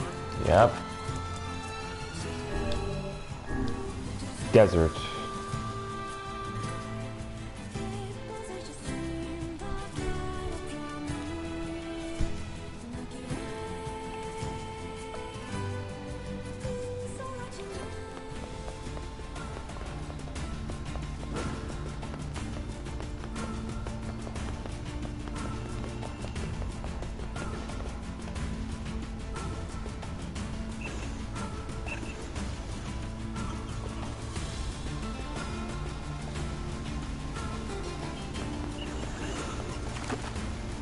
Alright, to facade.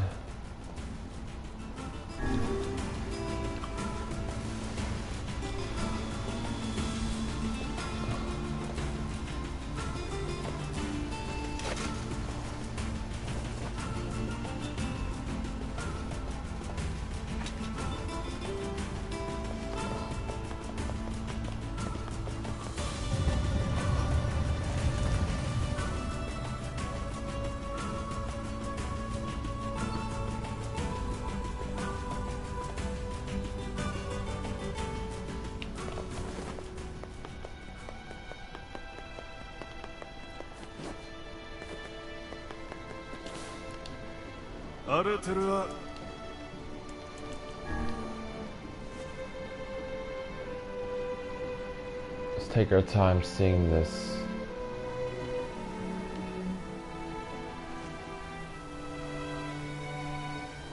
Because this is the last time we'll be seeing this.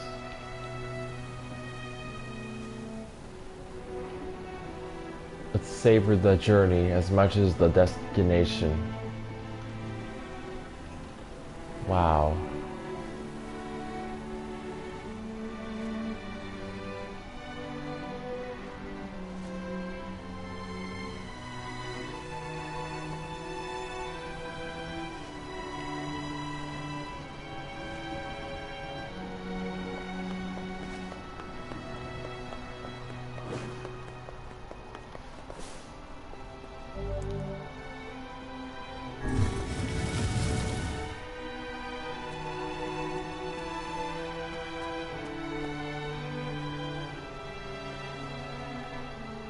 I'm so not ready for this. Are you ready for battle?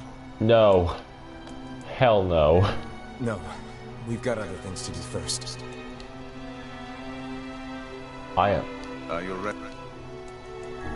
No. I am so not ready for this at all.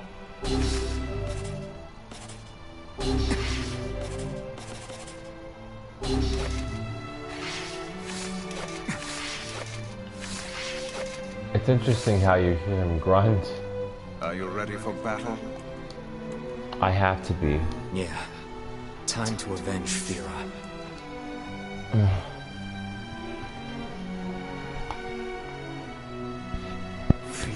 Fira is not the only victim here. These damnable wolves continue to claim the lives of many people. I will not allow them to suffer anymore. As their king, I must take a stand. And if the rules say I can't, then damn the rules. Madness. The wolves who attacked were only a fraction of the pack. How will you fight them all? I will not be defeated. Count us in. That is too much for me to ask. I'm not doing it for you, dumbass. It's for Fira. Kaine, you can't speak to a king like that. If this is indeed the plan, then let us make haste. We can ill afford another tragedy. Thank you, my friends.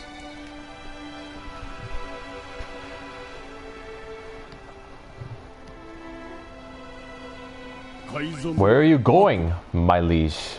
To strike the wolves. The city is yours. My liege, that is a violation of multiple rules.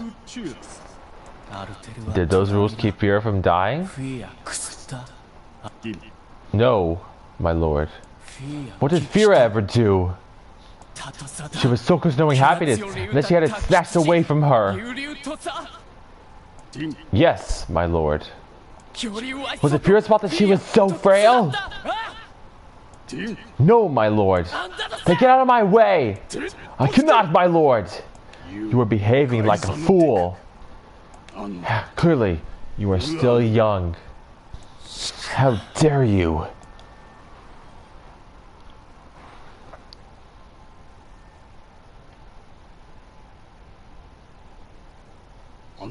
Queen Fira was a kind and gentle woman. All our city loved her. Did they not? Hear me, men of the mask! Who is our leader? The king of Versailles! And who is our king's beloved? Queen Fira! And who stands at the court with the blood of our queen? The wolves dead! And then who are the ones that will vanquish the wolves? The men of the mask! Sire, has permission to join these men in battle. I apologize. Just the time to obtain the blessing of every citizen for the war. You visited all of them? I did, my liege. There are rules about this sort of thing after all. Rules do not exist to bind you. They exist so you may know your freedoms. Yes, I understand now. My liege, you are a worthy successor to your father. You... A foolish king attracts a foolish people.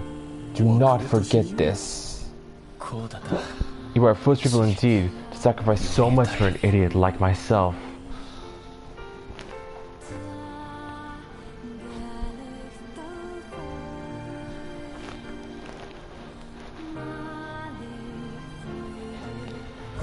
Is this all that remain?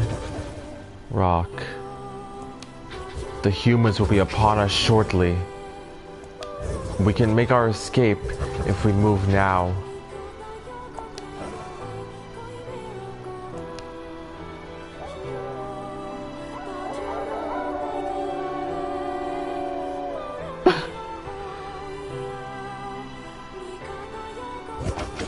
That howl breaks me. I hear you, my brothers, and I share your desire to die with honor. Your resolve is strong, and your pack thanks you. For the lives of our comrades, for the pride of our pack, death to the invaders!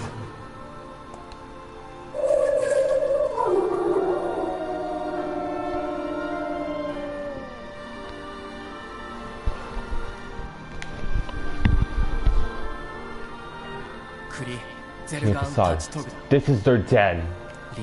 I'm sorry to ask so much of you. Forget it. It's for Fira. Let's move. Here we go.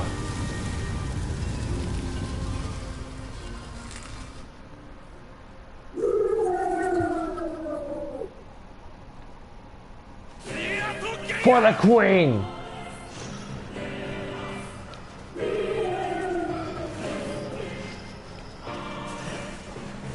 wolves appear to be targeting the king.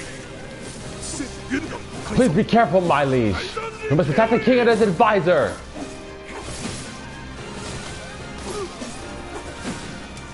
It's a mess.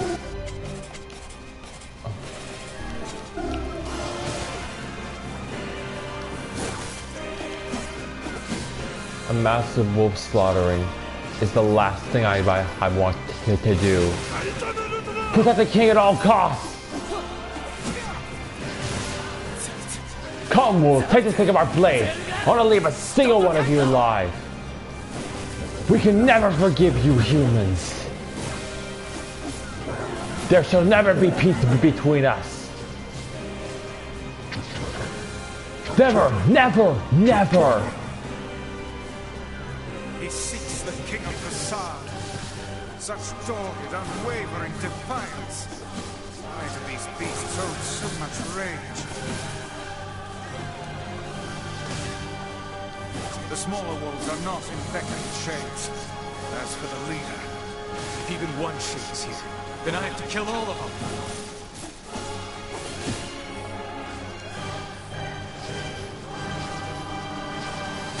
Splendid. Now just keep pushing.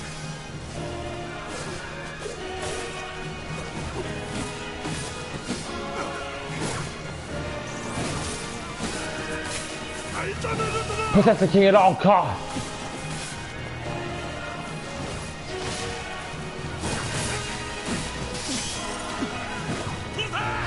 Don't stop! Move, move, move!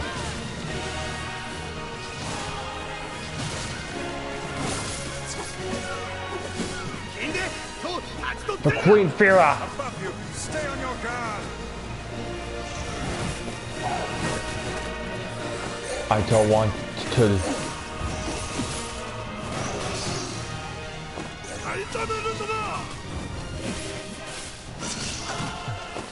Hey.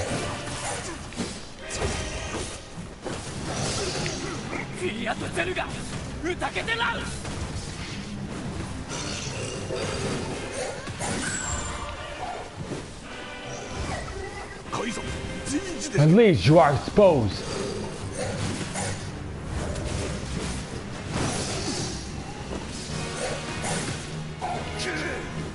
It's for my daughter and my family.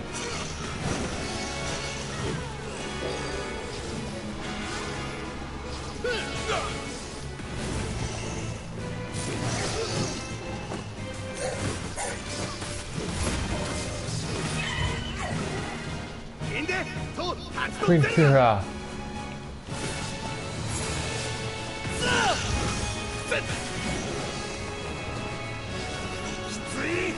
I was actually trying to finish him, to put him out of his misery.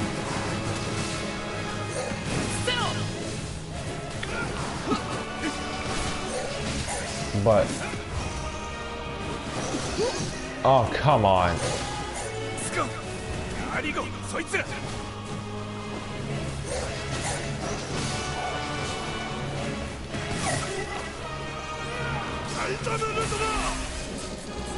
The finisher.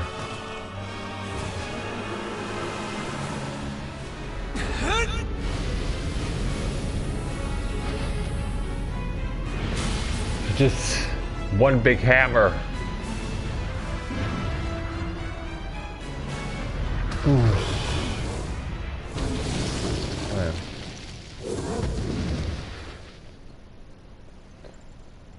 Poor beast, die! We cannot know peace as long as you draw breath. Those were my very words, human. This is where my people and our fallen and for Fira.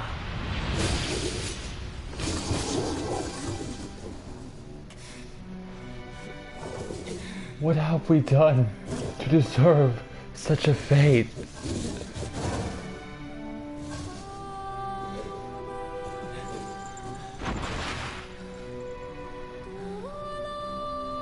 Ugh. a sad sight. I hate to see it.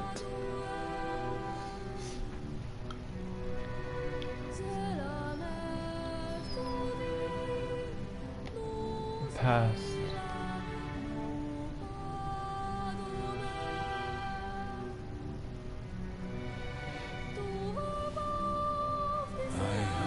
Already lived for far too long. But you must endure. Aww. Go, live, and think of me again. Thank you for being my friend. Aww. The love we have for our pets. Obtain a fragment. Obtain the loyal Cerberus key fragments. Grandfather.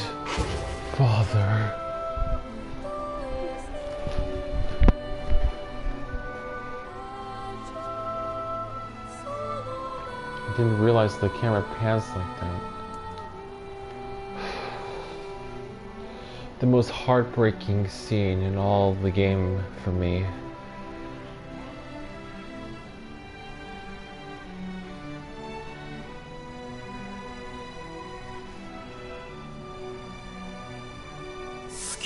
She was from indentured servitude at a young age, free to speak. In a harsh environment, with no family, she toiled day. And just as her future was looking bright. I believe that young Fira was perfectly content with the life she had.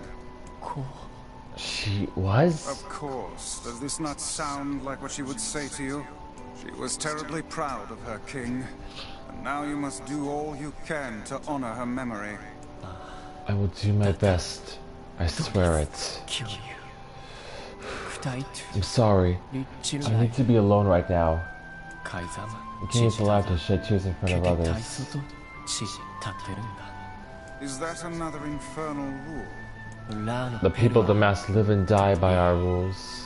And sometimes we even break them. Isn't that right, Fira? The poor king. This is Shade's fault. Come, we'd best to leave him be. This is the last of them. Now we can find the Shadow Lord. And Yona. We certainly can. Hold on, Yona. I'm almost there. Alright.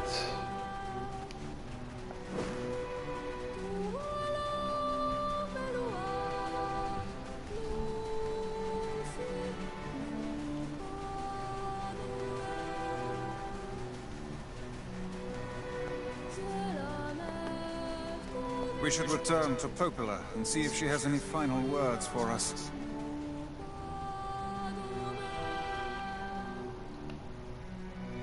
To get better, I want to go swimming in the ocean. I'm sure NieR will say it's too dangerous, but I know I'd be great at it. We gotta go to the gate.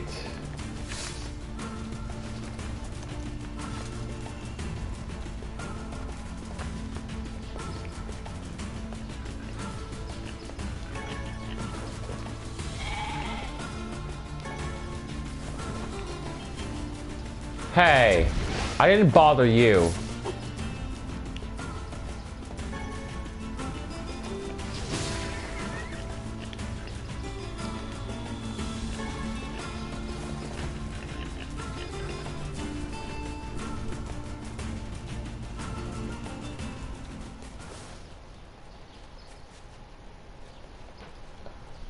What is it? So, we can finally save Yona now, huh? It would appear that way. I'm breathing too What much. is it, lad? You've quite the pensive look on your face. Listen, I need your advice. It's about Kaine and Emil. This upcoming fight with the Shadow Lord is gonna be rough. And while I'd do anything for Yona, I'm not sure it's fair to drag the two of them into this. Are you truly worried about such a thing now? After all our merry little band has been through? Hey, The fuck's this hot garbage you've been spewing? Someone's been eavesdropping, eh? Kaine, Emil, look, I just... Wanted to leave us behind? Why, so we'd be safe? Fuck that. Kaine's right. You accepted me. You told me we'd be together no matter what happens. Now it's time for us to return the favor. Don't make me start talking about loyalty and debts and all that. You know I hate mushy shit. But... If it makes you feel better, we're not doing it for free. After we rescue Yona, we're totally gonna call in a favor of our own. We're going on a journey to cure Kaine's possession and restore my body. It's gonna be tons of fun. Just think of all the delicious local foods we can try along the way. I'm gonna eat way more than my fair share. So you better get ready to pony up. Aww. Aww. Look at this. It's just beautiful. We're gonna rescue Yona. I swear it. This game is beautiful. It's amazing.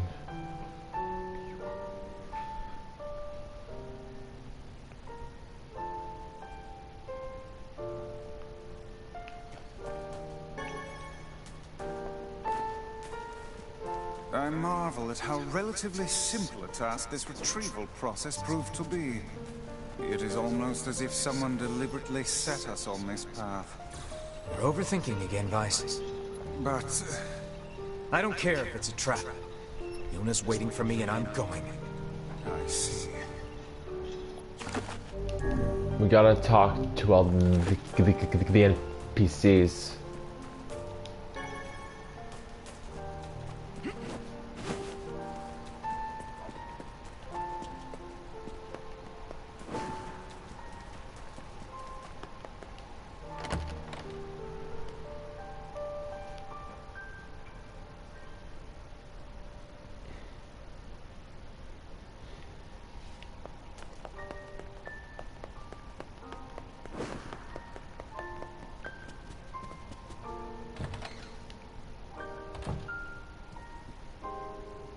You're really gonna do it? The whole village is buzzing, you know. They say you're gonna go rescue Yona. This is it. I guess it's really happening, huh? I'll bring her back. I promise. About that. Yeah? Nothing. Never mind. Popola just loves to worry. Anyway, you be careful. Yes. Do be careful. Thanks. Please be careful. Be careful, all right?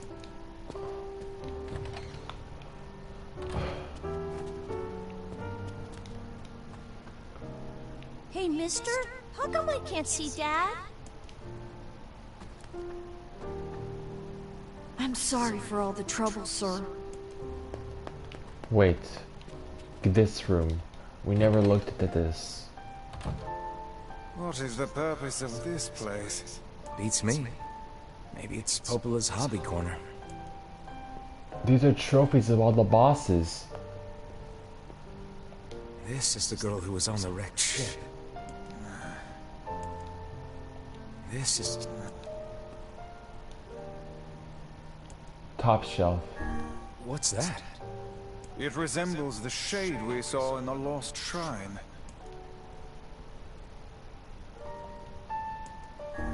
We saw this shade in the lost shrine. What's it doing here? I have long ceased trying to puzzle out this room. I have long... We gotta see this. It's that lizard thing we fought in the area. Who would make a figure of that anyway? And what is it doing here? I'd love to actually own these things. These look awesome. This is from the junk heap.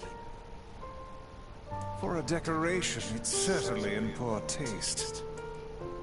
I think that they look amazing. We saw this cube back in the Baron Temple. Perhaps the Prince of Facade gave it to Popola as a gift? Grimoire Rubrum. Look, Vice. Somebody made a copy of you. That's Grimoire Rubrum. Nonsense. I am nowhere near this filthy. That's Grimar Rubrum. That's not Vice.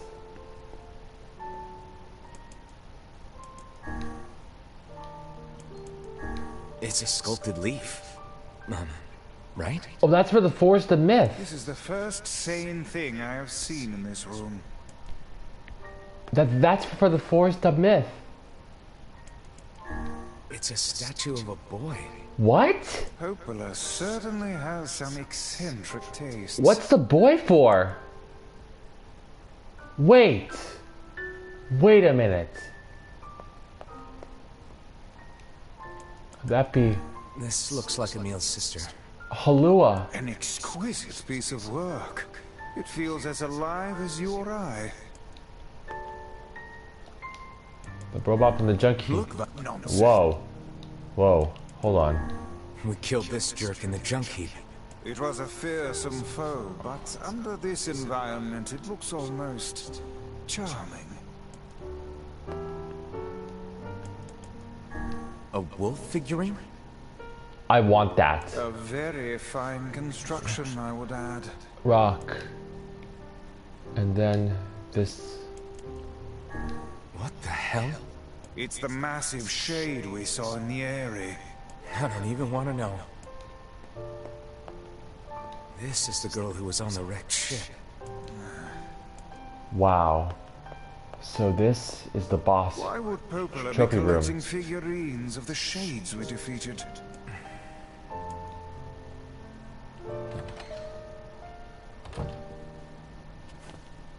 The leaf and the boy? Wait. Could that boy be the presence that's in the divine tree? We'll find out in ending E, I think. That was definitely worth checking out, though.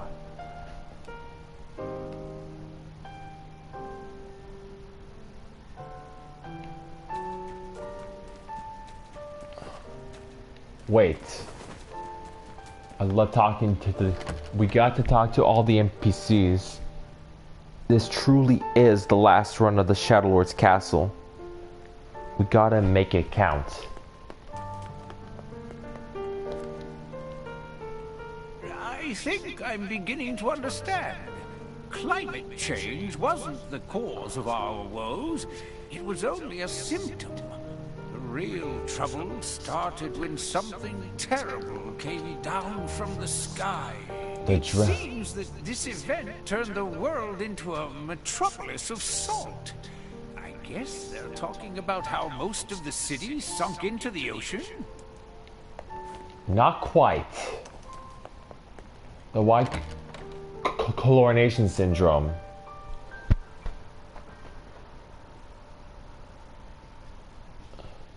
You're close. You're definitely on the right track. You kill the Shadow Lord, and let me worry about things here, okay? Once peace is restored, I'm gonna tell Popola how I feel about her. So please don't fail. I worry for this poor fellow's future.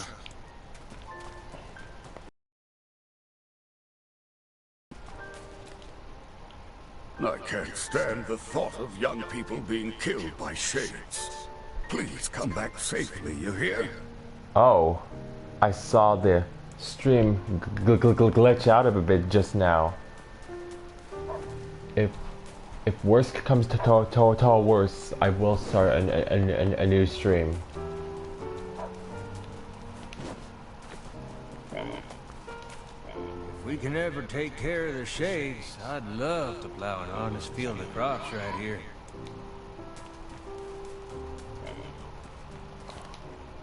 Man, I'm just jumpy as hell these days. It's like I'm seeing shades around every corner.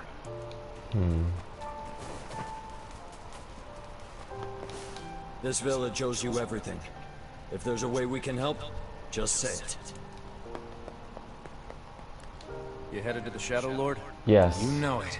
Don't hold back, okay? Take all the anger, all the pain, everything you felt over the past 5 years, and take that bastard down.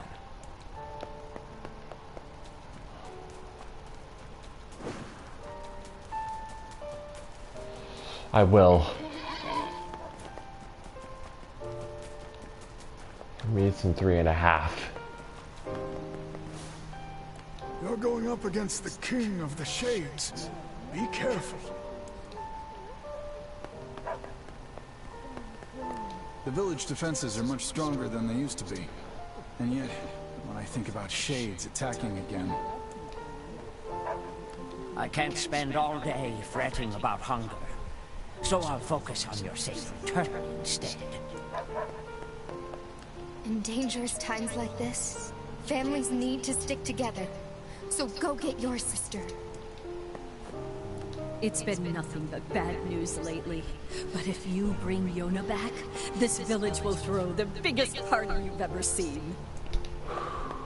Hey, so is your sister cute? You're creepy. I'm gonna get strong like you and hunt shades. I worked it out. The two boys are going to stay with Popola.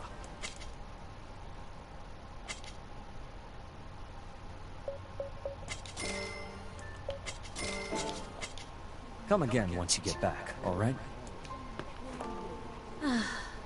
No one buys new clothes anymore. They all just want me to repair their old ones. I know it's a hard world, but what better time to make your flowers blossom? Come see me again, okay? And next time, bring Yona with you. Thanks for coming. I've got some great materials for sale. Go get him, champ. Kick his ass.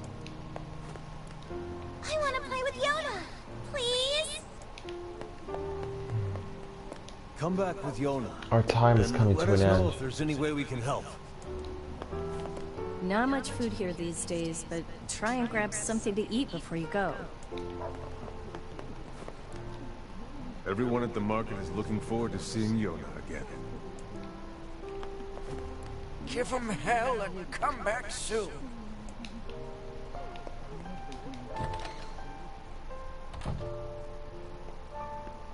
Make sure to bring Yona back safe and sound.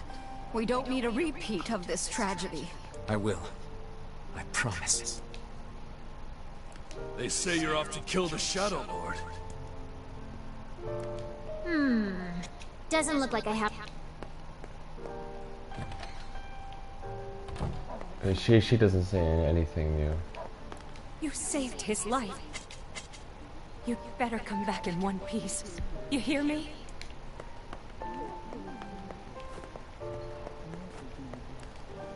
I wish I could give you something to take with you. We're nearly out of food ourselves. I'm sorry. A lot of library books were ruined after the ceiling fell in. It's a real shame. We have our hands full just protecting the village. And here you go off to kill the Shadow Lord. Alright. So it's finally time to rescue Yona. Yep. Yeah. I'm gonna kill the Shadow Lord and bring her back. I can't wait to see Yona again. If you're going somewhere dangerous, please take due caution, okay? I long for the day our children can live in peace. That being said, please don't do anything reckless. Welcome. We've got some new weapons in stock. Be careful out there.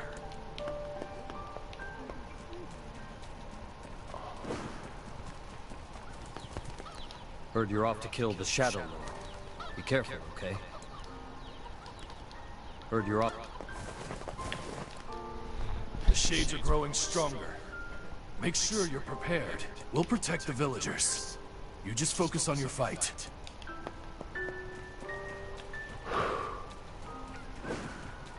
The once and final. Doesn't matter how many guards we have. If that giant shade attacks again... If that happens, we'll take care of it. It does this old book good to see how much you've grown, lad. Doesn't matter how... If that happened? It does this old book good to see how much you've grown, lad.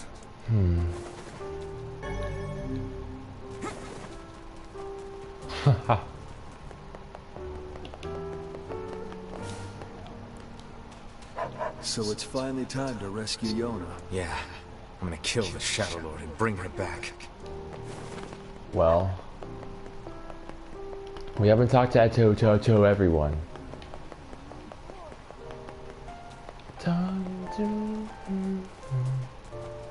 What about the old lady here? Her. I'll come back. I swear it. When our fight is finished, I expect life will return to this plaza.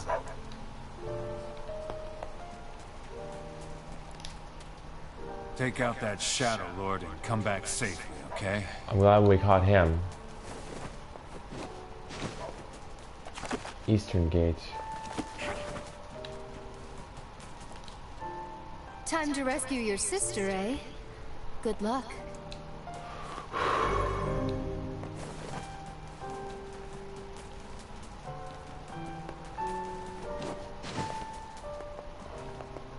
Don't worry. We'll keep everyone here safe until you get back.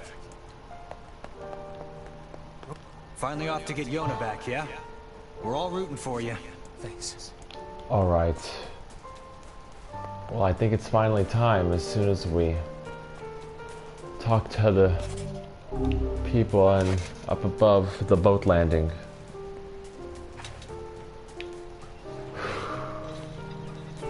Alright. No going back now.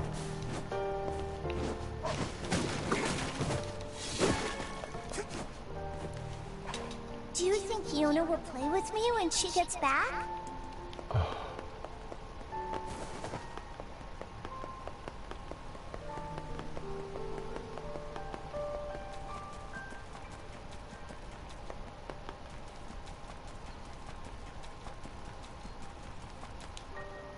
You know where your sister is, and yet I can't move past his death. Why? Why does this only happen to me? Come, lad. That is a burden she must carry on her own. I got separated from my friends. I hope they're okay.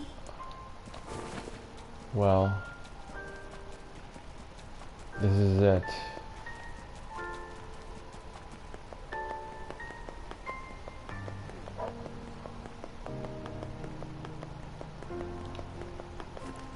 Oh there, getting on? Yep. This is it. For the last and final time, the Shadow Lord's castle.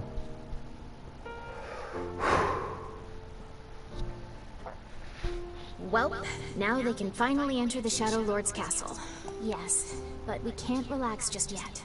If he kills the Shadow Lord, the entire plan will collapse. We'll need to restrain him before that can happen. Come on, you really think he'll listen to us? Maybe. It's just... I don't know. Lately, I've been thinking a lot about all the time we used to spend with him. Devila! I know. We can't afford that kind of thing. I get it. But I know you feel it too.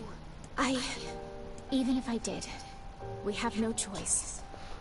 We were designed to do this. It's funny I'm even concerned about this. I mean, it's not like he has a soul.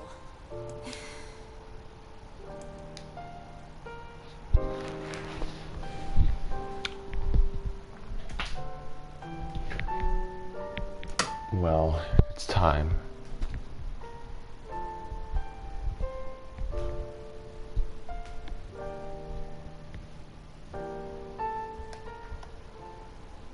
Are we ready? Let's all make it back alive, okay? It's a plan. This is it. Here we go. I mean, today, it was my first time, so I was pretty worried how it would taste, but NieR ate the whole thing. It's Yona. I never saw that one. October 31st. Alright. It's time.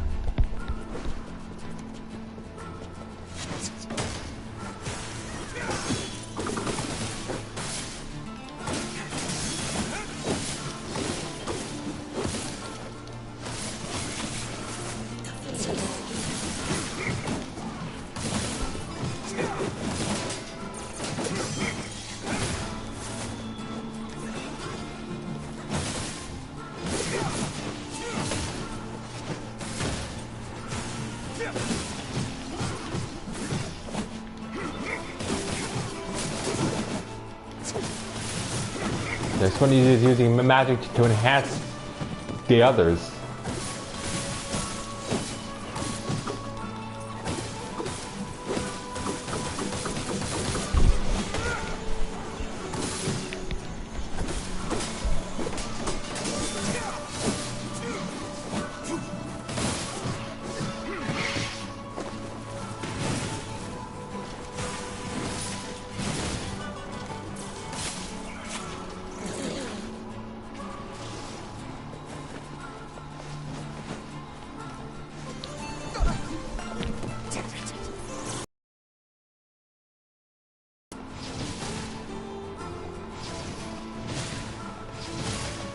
Well, the most bothersome annoyance is going to be the flying shade. Or not. Well, we're okay. As long as he stays down there.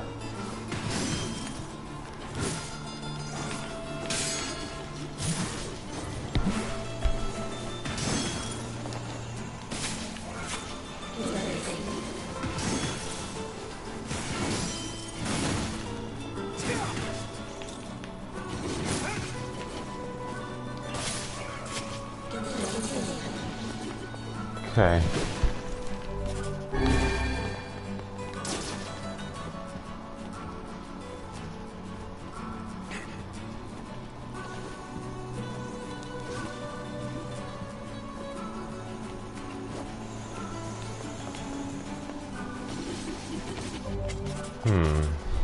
Just to be safe.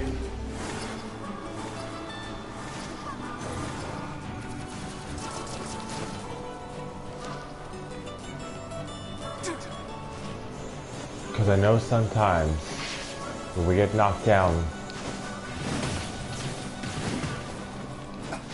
or we won't this time. Alright, let's go in.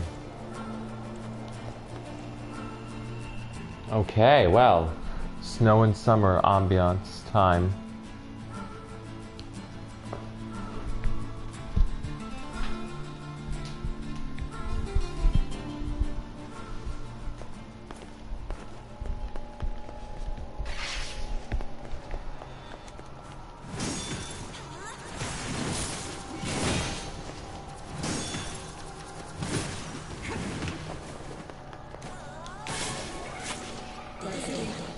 Twisted ring.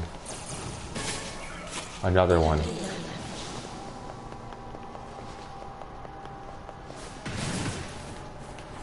This is it. This truly is the final time that we're seeing this.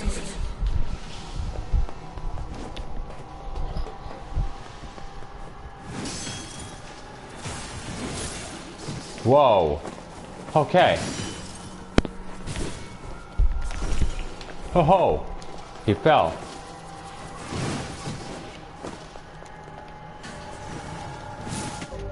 Wait.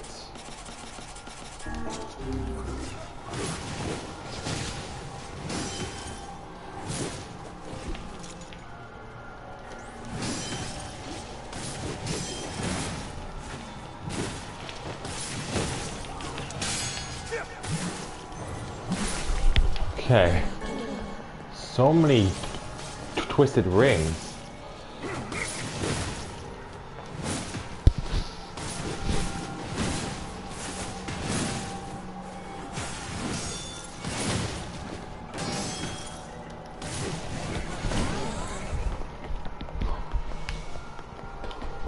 But this is exactly why I have it on hard, so that we don't run by too fast.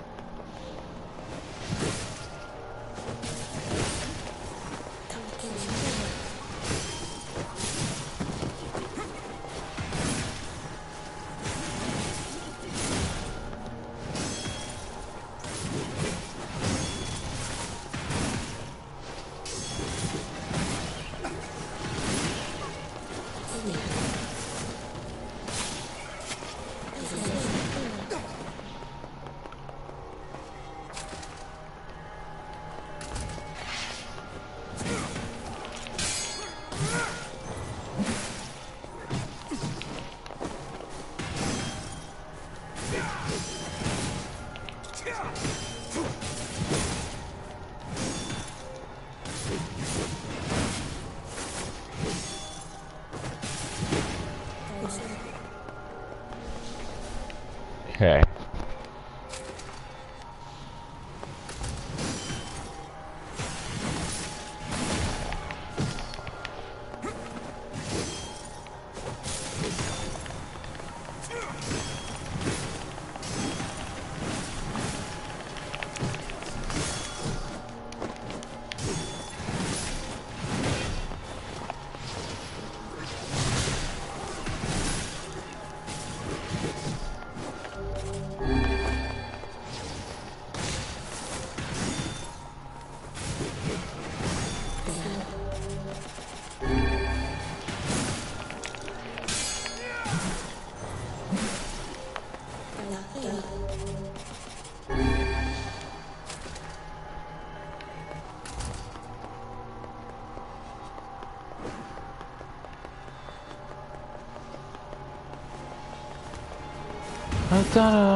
Now we have the instruments.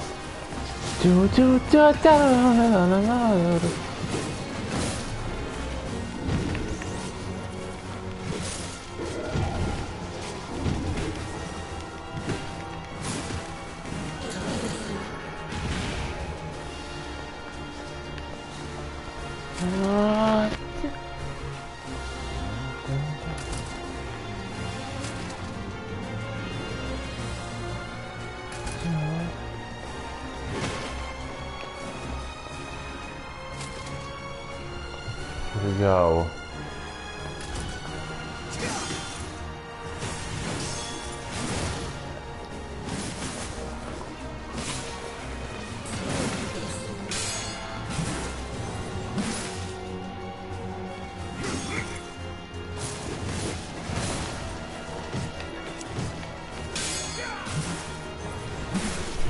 All right.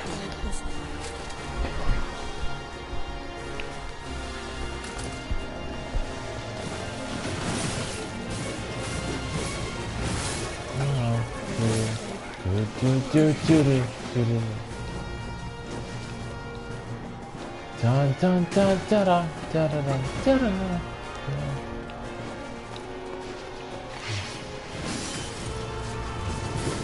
And the vocals.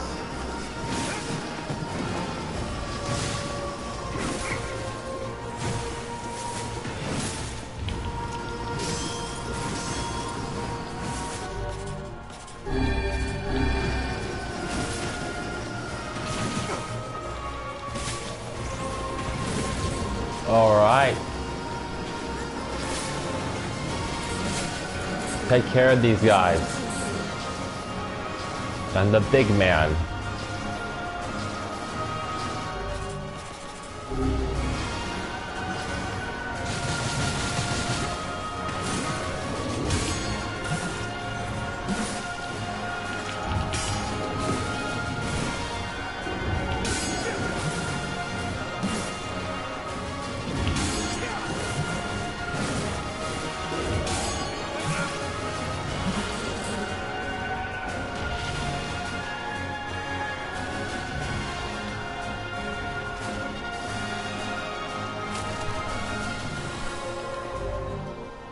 Level 53.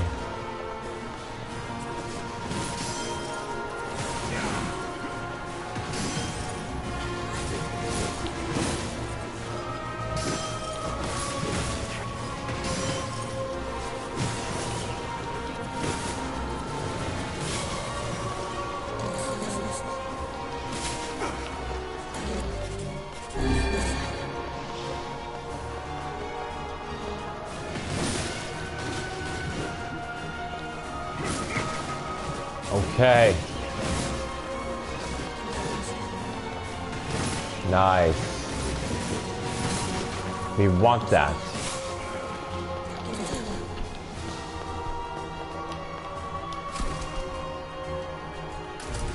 Oh.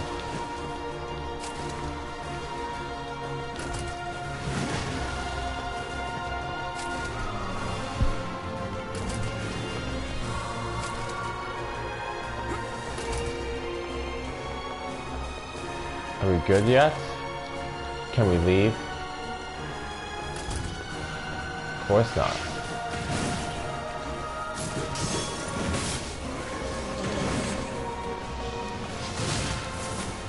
Wait.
Okay.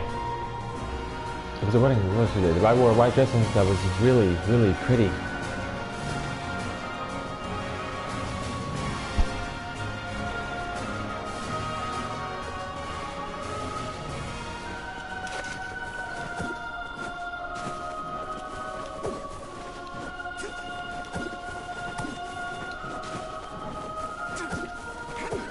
All right.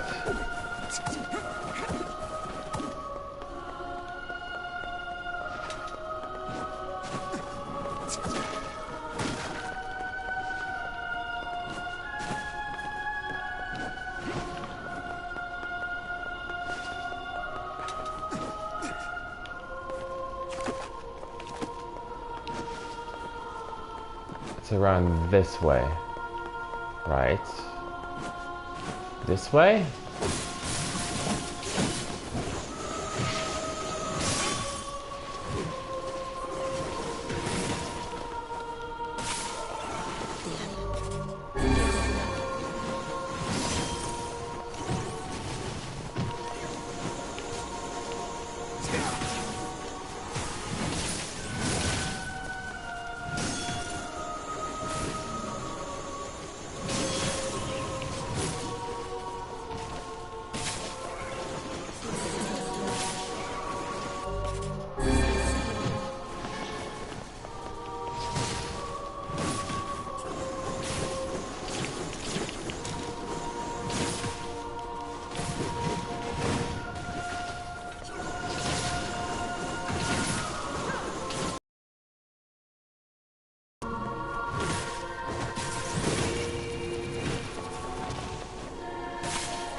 Okay.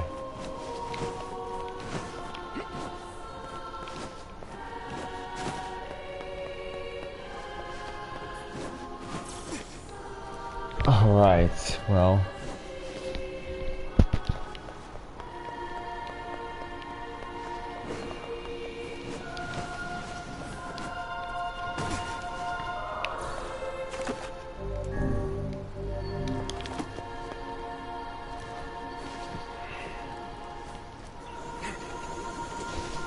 The left one or the right one? These guys.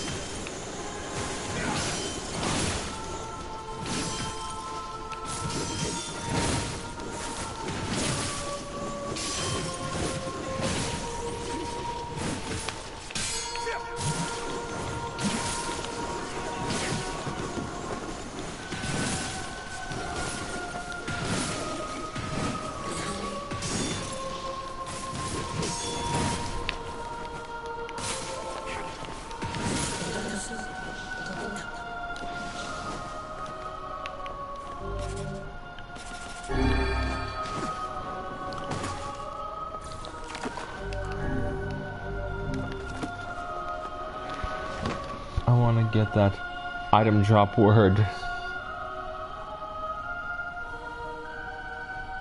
Such an ominous sight. And yet I find it strangely nostalgic. Yeah. This is where Vice and I first met.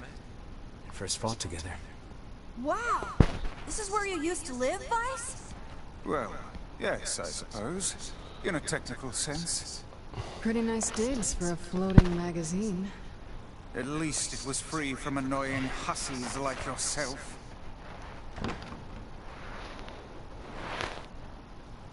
It was super nice today, so NieR and I did the laundry. Nothing feels better than getting everything nice and clean.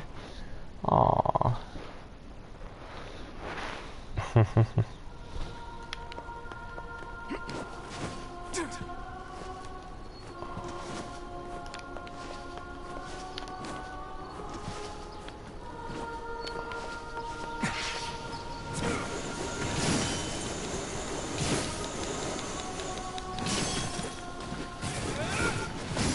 I want to try getting that item drop rate word. We'll be fine. I just need this.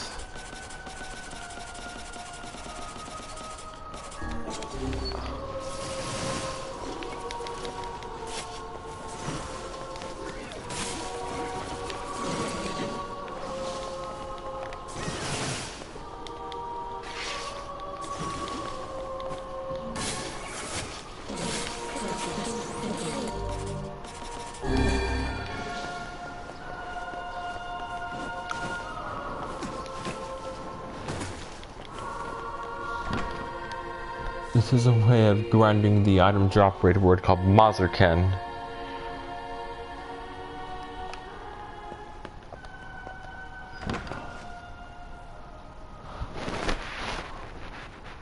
Oh, I held hands with NieR when we walked home today. His hands were so much bigger than mine, and they're really warm. I never saw that one.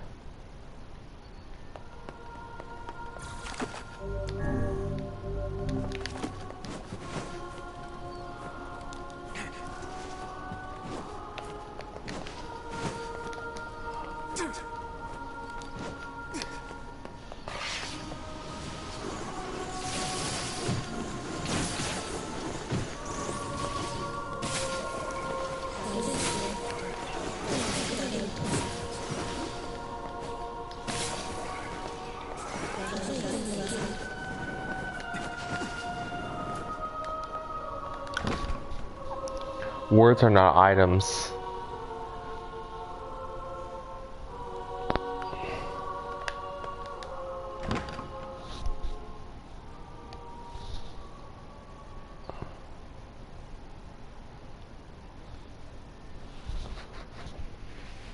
But the more we kill these enemies, the more we level up.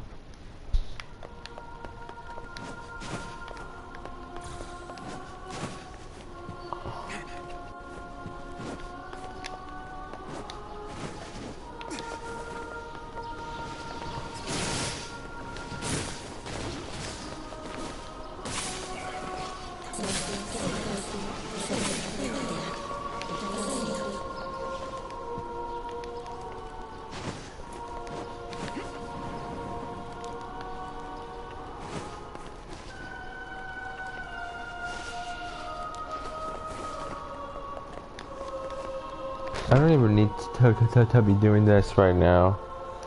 No.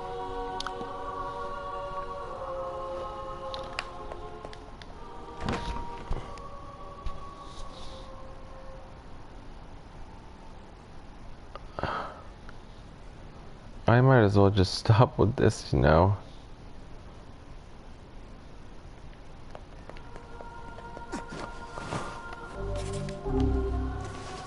Words are not items though.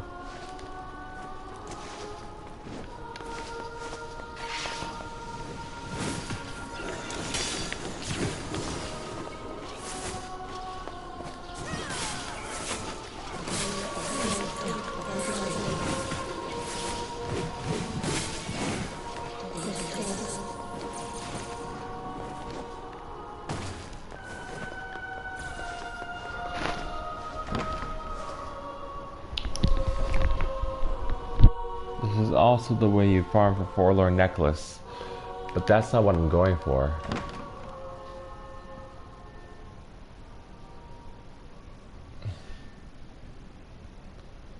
Ugh.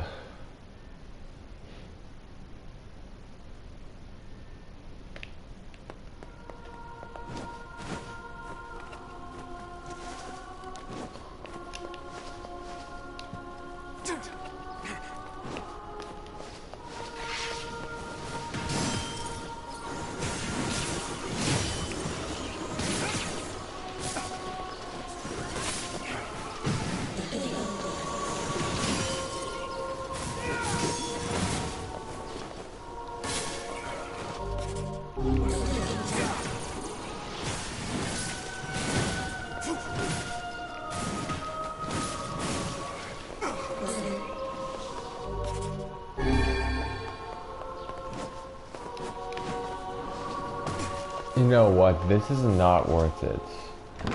Huh. A ward is not as valuable as like a... Plus, we don't even need this since we already have all the weapons upgraded.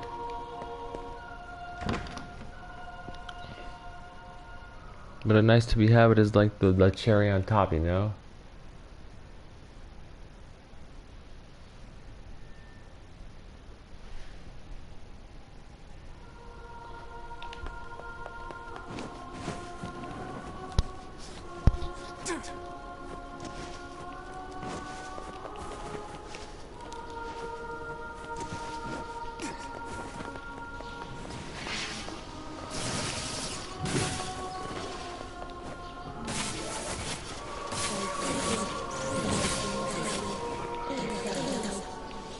Okay, this is a serious waste of time. I'm not gonna bother with this. But I will read you all the weapon stories before we enter through here.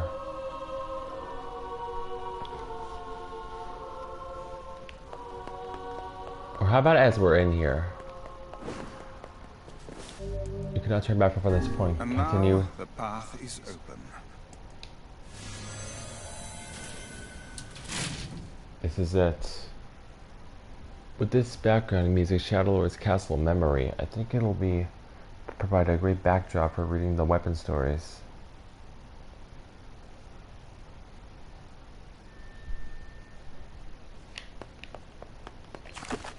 Shadowlord's Castle 1, Lost Shrine Altar. Yeah, we can't turn back.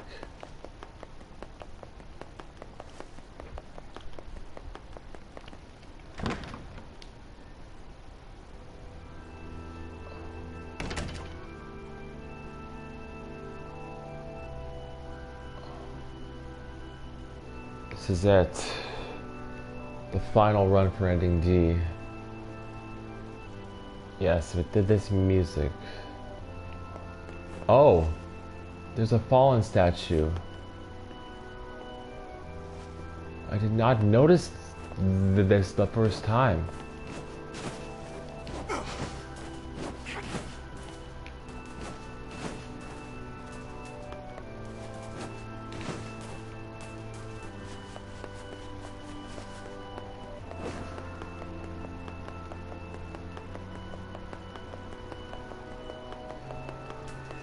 Okay, well, I think it's time to read these weapon stories.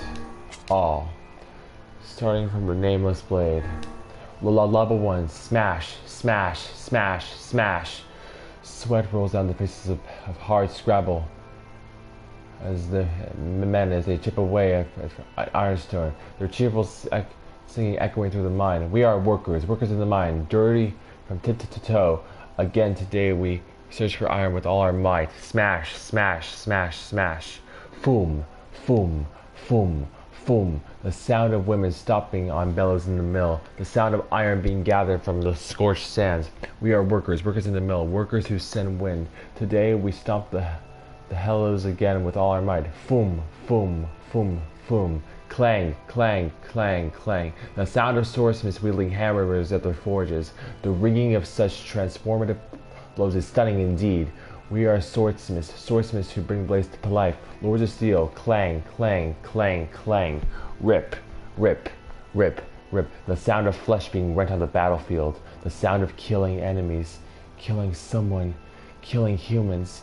Someone help me. It hurts. It hurts so much. Help me, mommy. Rip, rip, rip, rip. The lily leaf sword. Level 1. I love him with all my heart, as he does me. When we cross paths outdoors, he sends signals with his eyes that only I can understand. He treasures my gifts so much, he keeps them locked away in a safe. Oh, I couldn't ask for a better lover. Level 2. I can't believe this! My best friend deceived the love of my life and stole him from me. One moment he was there, and the next he was gone. All that remains are some of my gifts, which are scattered across his empty room. Everything else of value has been sold at the village marketplace. Level 3. This will not stand. He hasn't abandoned me. He's just being tricked by that woman. I know he still has feelings for me. He must. I'm far more beautiful than she is. And he knows it. Oh yes, he knows. But I must make him see the truth and quickly. I have to get her away from him. I have to kill her. Kill. Hurry up and kill. Level 4. Consumed by her madness, the woman slaughtered the young husband and wife. Sword warped. The woman then went into hiding, leaving behind only clumps of unrecognizable meat and a sword with a horribly bent blade. But no matter how many smiths attempted to repair the sword, it never again retained its original shape. These are all gonna have a dark turn. Wait, don't these all have a description to them? Two. View details. A simple sword forged by a village smith, more suited for fending off small animals than actual combat. The lily leaf sword. This is actually a better way. Oh wait, no, I didn't want to equip it. View details. A narrow sword was owned by a woman of such impossible beauty that men begged her to take their lives. Nirvana dagger. A group of girls used the sword to consecrate a new temple with their own blood. Read story. The girl had been betrothed to a local lord on the day of her birth. As she grew, her days were taken up studying proper bridal technique, while her evenings were spent staring out her bedroom window and offering prayers for her betrothed to the night sky. Oh my lord, if only you would come to me but a single day sooner. Level 2. Her home was occupied by several other girls her age. Each one shared the same betrothed and spent her days studying bridal techniques in evenings and her evenings praying to the sky. Oh my lord, if only you would come to me but a single day sooner. One day, a quarrel broke out as the girls argued that only the greatest among them could become their lord's betrothed. None would yield an inch, each asserting only they alone could possibly satisfy him. Seeing this, their caretaker said in a kind voice, "Worry not, girls. Each and every one of you shall surely become bride to our lord." Hearing this, every face lit up in an expression of pure joy. On the day they were to be married, the girls brought to a place of cobblestone they could see from the windows of their home. A single dagger was placed before them, and the girls were told they needed to end their life here and now if they wished to meet their betrothed. Upon hearing this news, the girls scrambled to seize the dagger from one another, plunging it into their chest the moment they held it. Years later, a temple named the Betrothed was built on the spot where the girls took their own lives. Moonrise. A weapon owned by a blind swordsman, the blade shines in darkness, making the owner easy to spot. Read story. There was a legend of long ago that speaks of a nation threatened by a great inferno. This nation, however, was saved from eternal hellfire by a sword with the power to freeze anything. Around this sword stood thousands upon thousands of human ice sculptures. A man on a journey to seek out weapons eventually discovered the sword. He wrapped it in several layers of cloth and took it with him, placing it in the bag he carried upon his back. But before the man realized what was happening, the cloth, the sword, and his own body ended up frozen solid. A traveling shrine maiden eventually discovered the sword. She offered a prayer to her god and gripped the hilt, but cold instantly shot through her fingers and into her body, freezing her solid. In her final moments, the shrine maiden unleashed words of great blasphemy to the god who had failed her. Level 4. An enslaved woman in a mine eventually discovered the sword. Desiring an easy death over the continuation of her daily suffering, she grasped the weapon firmly, and while the woman did not freeze, she was also unable to pierce her own flesh. Soon, moonlight shone upon the blade of the weapon, reflecting the sight of the woman being beaten and dragged away by her master. Rebirth. A unique sword with a round blade. Legend holds that it robs the wielder of his life force. Read story. That's right. This here's the weapon that'll be ending your life. Aw, don't sweat it. There's nothing to worry about. It'll be a pain the likes of which you never felt before. In fact, you won't even feel pain at first. It'll be more like water sliding across your skin. Honestly, for most folks, it ain't the pain that makes them scream. It's the sight of their own blood flowing out of them. Yeah, it won't end so easy. See this part of the blade right here? This part hurts like a real son of a bitch. It's my favorite, which is why I always save it for last. I like to... Those voices get too hoarse and you can't tell what they're saying, which is a real fucking hell. Are you ever loud? Mind piping down there? You're gonna make my hand slip. I won't kill you right away, so don't worry about a thing there, champ. I'm gonna take my sweet time before you finally give up the ghost. Honestly, you'd be surprised how much it takes to kill a person. I mean, think about it. People got 2 eyes, most of them anyway, and 2 ears, 10 fingers, 10 toes, 20 nails across the lot, and don't even get me started on joints, because folks got hundreds of the damn things. Yeah, we just to keep ourselves entertained. Huh? Why am I doing this? Now, ain't that a question, buddy? I'm just doing what you've been doing for a good long while now. Nabbing innocent citizens on fake charges, torturing and putting their severed heads on display. That ring any bells, buddy? It should, because it was all you. Guess maybe you forgot about all that, eh? Well, that's okay. I'll spend all the time it takes to make sure you remember every last thing you did to my wife and daughter. Earthworm's claw. View details. Made from the fossil of an ancient beast, it's more unwieldy than most swords, but further forging can help. Read story. An elderly scholar sits in the dim reference room of a moldy museum. Before him lies a single box which has long been sealed away. It is an article the museum's previous curator made abundantly clear should never be opened. It said the box contains a fossil that drinks the blood of humans. What foolishness! One would think we as a people would have outgrown such nonsense. Only someone who spends all their life surrounded by books could possibly believe such preposterous superstition. He opens the box, which spits forth a cloud of dust, and beholds a single stone of a bizarre shape. Looking at the attached handle, one could easily conclude it was used in some manner of ceremony. However, it could also be viewed as a weapon. And what a fascinating shape! Yes, this will require rigorous research indeed. How foolish everyone was to be afraid of something like this. The scholar chuckles softly to himself as he reaches up and gouges out his left eye with the fossil's tip. Oh gosh. Blade of treachery. When a man who has lost his way wields the sword, the blade becomes blunt as wood. Blade of treachery. Read story. The sisters were puppets of complex machinery. So fine was their construction that any who laid eyes upon them assumed they were human in every way. They were the embodiment of man's greatest technological achievements. They walked like humans, ate like humans, laughed like humans. The one thing they could not do, however, was shed tears, for they were not designed in that way. Because the sisters were machines. Oh, is this Devil and Popola? Is that about them? Is this about them? Because the sisters were machines, they felt nothing. Oh, they might mourn as humans did, but they experienced no true sadness, for they did not know what sadness was. Even when their friends perished in tragic accidents and their creator died of the disease, they felt nothing. To the sisters, all it meant was that those people no longer existed. It was a warm spring's day when a lone cat wandered into their home. It was a scrawny, filthy thing, riddled with disease. What a bother, the sisters thought as they looked down at the wretched creature.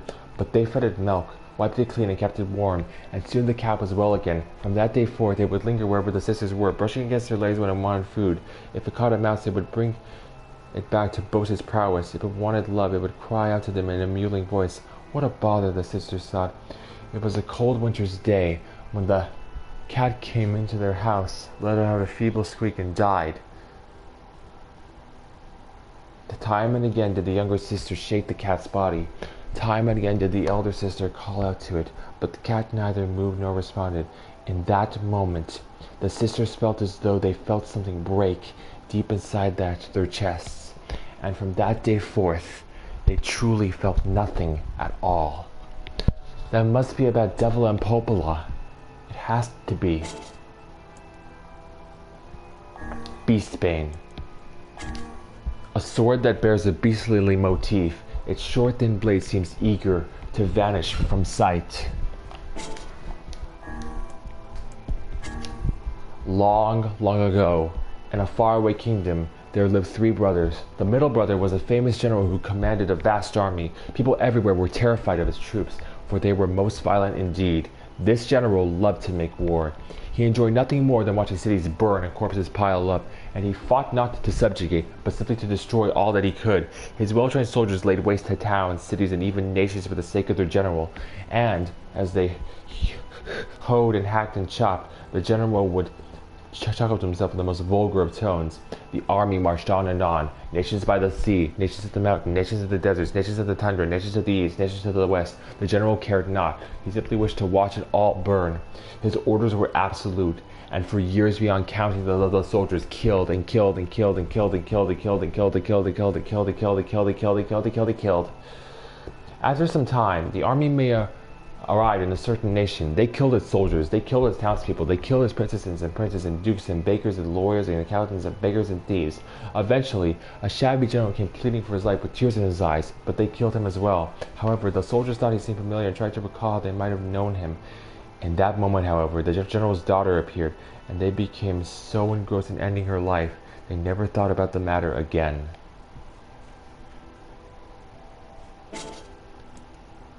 Faith. A sword carried by the world's most loyal servant. While like that loyalty, the sword's blade is straight and true. All these are dark stories. There was once a famous poet in a land to the far, far east. Now, in his twilight years, his ability had withered such that he could no longer craft a single stanza or verse. The poor poet spent every moment racked with sorrow for what had been lost. But one day, a monk appeared by his side, gently placed the blade in his hand, and imparted the following words: "Kill one by this blade for one poem, and two for two in kind, the likes of which will be more splendid than any this world has ever heard." Clinging to the monk's words, the man waited for the cover of darkness, and cut down a man he encountered by the roadside. The following day, he wrote a most beautiful poem, instantly reclaiming the fame and prosperity he had lost. Level 3. The poet went on to kill two in succession. He killed one and wrote a poem, then killed again and wrote another, rising to almost dazzling levels of wealth and renown. But soon, he became obsessed with knowing how splendid a poem he might write if he were to kill someone precious to him. He killed his wife and wrote a poem. He killed his children and wrote a poem for each. He moved to his estate, killing everyone there, writing and writing and writing and writing and writing. Eventually, he killed so many passers-by that the poems could not keep up. He would kill and write, then kill and kill and kill and kill, until in the end, he took his own life, no longer crafting poems at all. All that remained was a blade wet with blood. Ancient Overlord. An ancient warlord used this sword to slay his loyal subjects in hopes of gaining eternal life. Read story. There once was a royal sword passed down in a prodigious kingdom that had prospered for generations. It was said the crystal embedded upon it contained a great magic, and should it ever absorb the blood of 10,000 people, it would glow bright red and grant its wielder immortality. However, this kingdom's final ruler, known to the world as the High King, valued the continued prosperity of the kingdom he had inherited from his ancestors over any prospect of eternal life. One day, the queen, the king's dearest love, lost her life in a tragic accident. She was with child, and the tragedy occurred shortly before the babe was to be born. Distraught with grief upon hearing the news, the aged king found himself unable to accept the prospect of his royal bloodline dying with him. In an attempt to continue the kingdom's legacy by attaining a body without death, the now mad High King used the sword to cut down any and all subordinates or citizens unlucky enough to cross his path. "If I am to be the final king," he was heard to cry, "then the kingdom survives so long as I live." He killed his subjects by the dozens, the hundreds, the thousands, and with each life he stole, the crystal's light grew more radiant. But when the crystal was nearly full, the king's ailing heart proved unable spot. Alas, had he just slain the pregnant woman and unborn child that were before his very eyes, he would have taken exactly 10,000 lives. Phoenix Dagger. A ceremonial blade crafted from feathers of the legendary Firebird. It is untested as a weapon.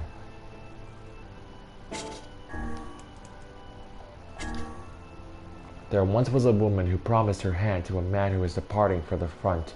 Devout by nature, she spent mornings, afternoons, and evenings in prayer for the safety of her beloved.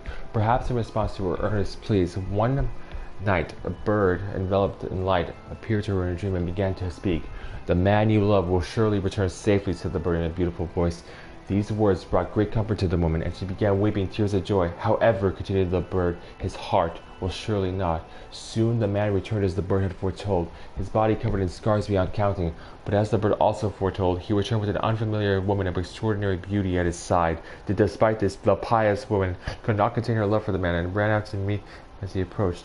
So surprised, the man embraced her, then collapsed to the ground. The pious woman stood over him, a bloody dagger in one hand and the ripe crimson fruit of his heart in the other. "His heart will stray no longer," she whispered. Amidst the gathering pool of blood, her face awash with pure ecstasy, she placed a tender kiss on her beloved's heart and offered a prayer of gratitude. Labyrinth's Whisper. Forged from steel and liquefied beast fangs, the blade is red with the blood of countless sacrificial offerings. So this girl had a huge set of horns on her, beautiful horns like a bull, just growing out of her head and above her ears. I have myself a gander where them at the head, and let me tell you, they were coming straight out of her skull. She was the only kid like that in the whole village. The others were all normal. The kid with the horns though, born real small apparently. The horns were, I mean, not that the kid. And hell, they would have. It needed to be. Fat chance the kid's mom wouldn't push out a pair of horns huge as that. Ha ha ha. You think a girl like that would have been bullied, right? Well, you'd be wrong. That kid was the hardest person for miles in any direction. It wasn't a man to take it with her. And we're talking men who ain't scared of nothing. She was the best at doing work with what needed physical strength and all that. And she always led the charge whenever Shades attacked. And folks loved her for that, sure. But most of all, they loved her because she was always cheerful and just plain tough. But one day, the huge Shade attacked the village that was just too strong. It tore the men apart like old rags, and half the guys in the village died. The girl with the horns saw with all she had, but eventually she couldn't keep up, and the Shade lifted her off the ground and ripped the horns right out of her head. The way she screamed was like nothing you ever heard. Sound shook the earth itself, it did. After that, things got real quiet, so I stepped outside and found both the Shade and the girl dead. Each of them had wounds all over. They were leaking blood out just about everywhere. And don't judge me for saying this now, but it was almost beautiful. Like, look at the dark red flowers in full bloom. Yeah, you know. Hope that answers your first question about why folks in the village can't hear nothing, but you should know. None of us think badly of the girl for making this way. Being deaf is a hell of a sight better than being dead. Ha ha ha. Anyway, we've all talked over that day to death, and we think that final scream was her way of saying goodbye. Everyone in the village is honored. The last thing we ever heard was her farewell. And that's the God's honest truth.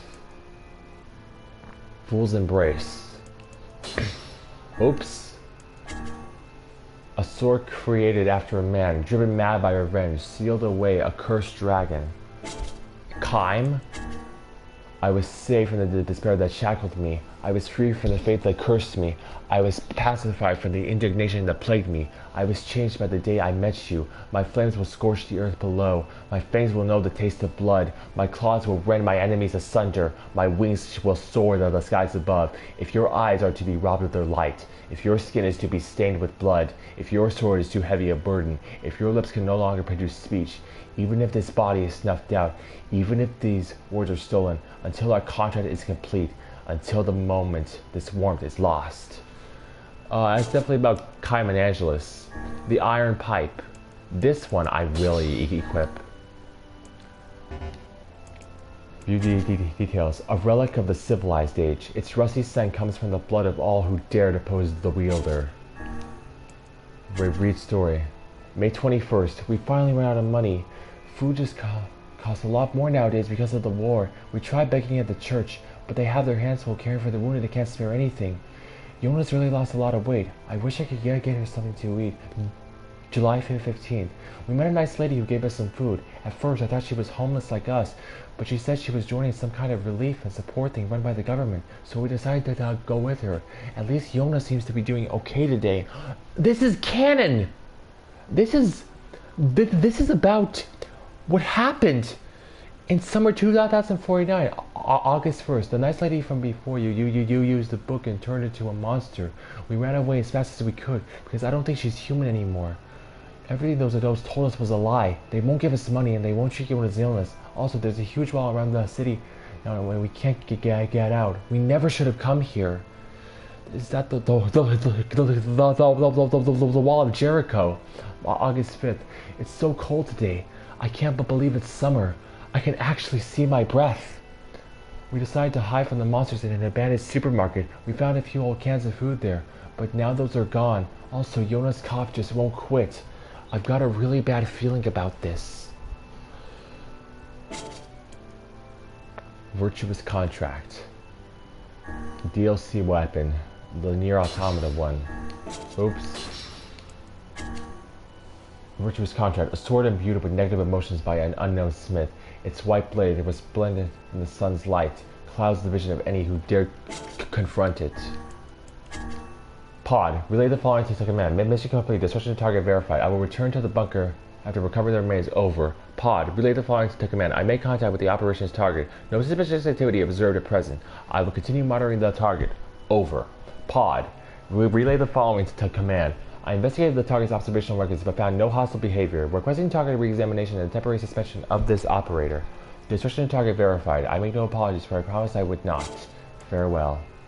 Cruel oath. Dang it. A sword imbued with negative emotions by an unknown smith. Its black blade, nigh invisible in the dark of night, bewilders all who dare confront it. I'm starting your boot sequence. As you lay resting before me, I call out to you. I want to let you sleep a little longer, but I've got my orders. Let's start by getting the brightness set. I was the first thing you saw after you woke up. I hope my hair looks alright.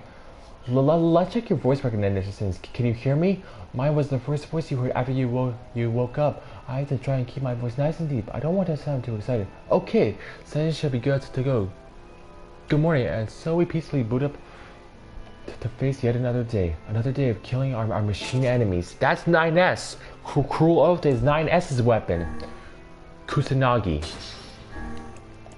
Okay. A man whose fiancée was spirited away by an 8-headed beast used the sword to smite his foe. The shield left hanging on the wall was covered in dust. The blade left in a scabbard had rusted over. The techniques I hadn't used were forgotten. The body I was to train was left to grow soft. I had lost the will to practice discipline. I thought things would end without a single word said. I pretended not to see violence inflicted by others. I had given up, assuming things would never change. I believed there was no way to oppose such a great power. I sneered at hearts that tried to believe it anyway. I laughed, thinking from brainless fools.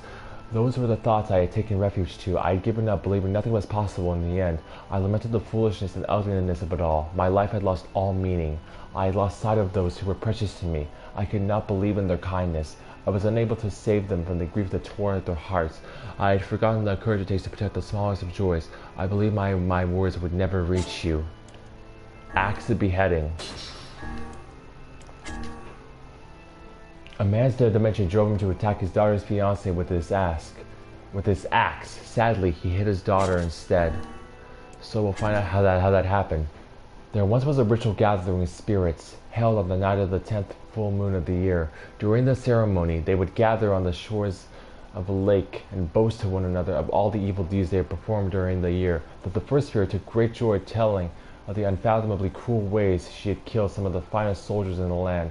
Over the years, she had transformed her shape into a lady of the night and called out to various men, then tore off every last piece of their body when they came to her bed. The soldiers, ashamed their scales could not save them, shed bitter tears as they died, and the spirit claimed they were the most delicious thing she had ever tasted. The next spirit regaled the others with a story of cunning and guile. One night, she drew a small boy into a bag. When his older sister came to rescue him, she too sank into the murk. These two were followed by their parents, then other siblings, then extended relatives, until finally every member of the village was sleeping at the bottom of the bog. When the spirit finished her story, she was so beside herself with glee that she did not even notice the saliva that dripped down her chin. Nervously, the smallest spirit in the group stepped forward to address the crowd. "I am the most amazing of us all!" cried the operative at the top of her lungs. "For it was I who thrust all living creatures into terror's deepest depths." The other spirits, unable to contain their mirth, collapsed to the ground and rolled about, and their laughter did not cease until the horrifying monster, the small spirit, had summoned from the demon world, devoured each and every last one of them. Fang of the Twins. A giant accursed axe that was bathed in the blood of young twins before being presented to the gods themselves. We've been together since we were born. We're together when we eat, when we sleep, and when we dream. We share everything. We share the milk we get from Mommy, and the nice things Daddy says to us. But we're not together when we die. Daddy took me and cut off my head, and Mommy took my sister and cut off her head. But it's okay. Our blood got all mushed up into a big axe, so now we can be together forever. Ugh.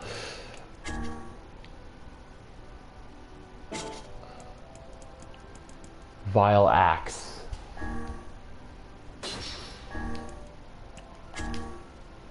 A mage with a putrid soul imbued the essence of a fire lizard into this axe. The girl stares at the sight before her. Her father lies nearby, carved to pieces by countless blades. Her mother also lies dying, as well as her newborn baby brother.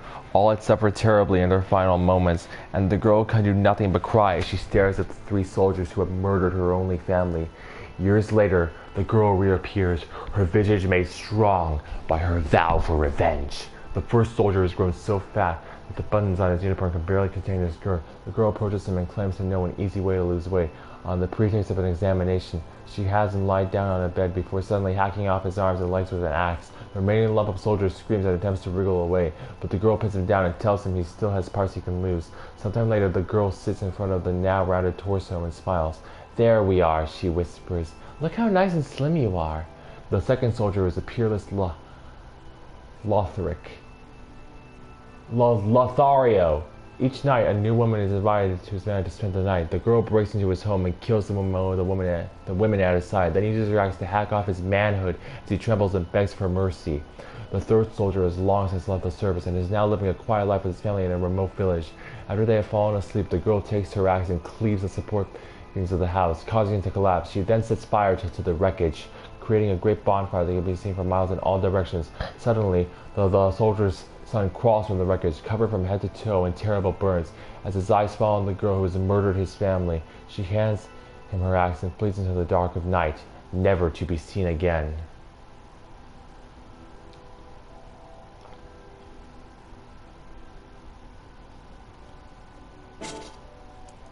Beast Lord. A beastly sword whose keen edge stands ready to mow down all who question the divine right of the wielder. Long, long ago, in a faraway kingdom, there were 3 brothers. Oh! Every single beast sword tells about one of the 3 brothers. The eldest brother was the king who ruled over the nation entire. He was the most terrifying king, feared by all. Each day, the king would select one of his subjects to execute as a sacrifice. This day, he chopped off a mother's head and forced her family to watch. The head spun 3 times as it flew through the air before landing next to the head of her son, who the king had previously killed. Oh, the horror of it all! But the king merely the most unsettling voice. One day, the king contracted an illness most dire, one which caused his body to rot while he was still alive. But though diseased, the king was still dragged as the king, fleshed at the executions all the same. His retainers dared not defy their king, so they continued to kill day after day after day. In the end, the king rotted and died. His was a disgusting, foul, rotten death, but his retainers continued carrying out executions before the king's rotted corpse every day killing. Every day the rotted king and the rotted retainers and the rotted citizens, and the rotted you. Oh gosh.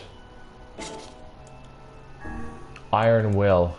This is the weapon that Gideon gave us. Wait.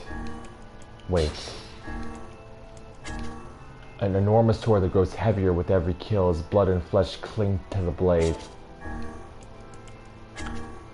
I raised the cry on my birth, the sound of heated iron taking shape, a steel mallet striking my form, born to deliver the karmic justice. I entered the world under the careful watch of spark and flame that gave light to the gloom. I am a blade born of a deafening roar. I am a weapon. I am Iron Will. I grant death. I transform the dread and screams of my foes to elation. I festoon my iron skin with their viscera when I rob them of life. I am filled with dark joy when I crush them beneath me. I find meaning in my birth, and I continue to kill, that I might share this delight with all. I kill, and kill, and kill, and kill. I am a weapon. I am Iron Will. I am shattered. At battle and bloodsend, my body is torn asunder by malice and hate. Today, I again engage the Red Dragon in battle. What? The Red Dragon? And magical forces meet leaping iron fangs to create a bloodstorm. My steel cursed, I sink into the slumbering black. I am a weapon. I am Iron Will. I dream. It is the dream of a small butterfly. In it, the butterfly is caught in a light rain, struggling against it with all its might. In the darkest of nights, I behold a dream that will never come true. I am a one weapon. I am Iron Will. Phoenix Sword. a large sword used by temple guardsmen and supposedly made from feathers of the legendary firebird. This is a story of a time long, long ago. There was once a beautiful bird with resplendent feathers that lived a quiet life deep in the forest. One day, a lost child wandered into the woods. He came from a place of famine and had been abandoned in the forest as a way to reduce the number of mouths to feed. Taking pity on the feeble, starving child, the beautiful bird plucked one of its own feathers and gave it to him. When he returned home, his family was overjoyed by the feather and permitted him to live with them once more. Hearing the child's story, one person after another descended on the forest to tell the beautiful bird how poor and unfortunate they were. Each time the bird would pluck a feather and give it away, until it had no more to give and its once beautiful visage had become shabby beyond recognition. But the shabby bird had no regrets. One day, the original child appeared before the shabby bird, which was featherless and freezing in the cold. He had come seeking a bird with resplendent feathers that he might repay the creature's earlier kindness. Overjoyed, the shabby bird said to the child, "It is I you seek. If I might beg a favor, would you hold me to adjust and warm my freezing body?" Sparing a single glance at the shabby bird, the child called it a liar and cut it down with a large blade. He then roasted the bird, ate every last part, and set out anew to find the beautiful bird who had once saved his life. Oh, I was hoping that would have a happy ending, but of course not.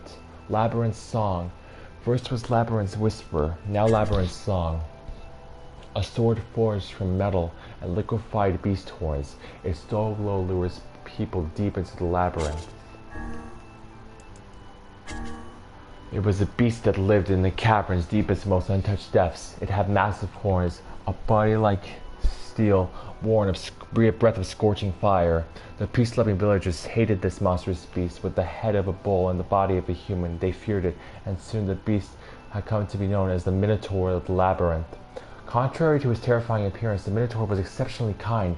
Not only did it refrain from harming other creatures, it took great care not to trample flowers beneath its oafish feet as it walked. Indeed, the reason it lived so deep inside a cavern was to help avoid frightening the villagers. One day, a lost girl wandered into the beast's cavern. Frightened by the sight of it, she cried so hard she eventually passed out, which left the beast in quite the quandary. "I have no choice," the beast finally decided. "I must take the poor thing back to the village, for her mother and father will be terribly worried." And then the beast gets slain. 2 days after the girl vanished, her panicked parents found her sleeping soundly in front of their house. On the ground, a short distance away, was the dead body of the Minotaur. It had been impaled by several swords, and the blood scattered around it held an almost otherworldly quality. Yet there was no indication the beast had attacked the girl. In fact, it looked as though it had been trying to place as much distance between itself and her as possible, so as not to dirty her with its blood, almost as if it didn't want her to be afraid. And then, having curled up to make itself as small as possible, the monster died. Fool's Lament.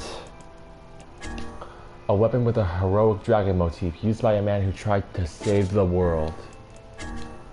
Memoir, June 6, 2003. Approximately 3 o'clock.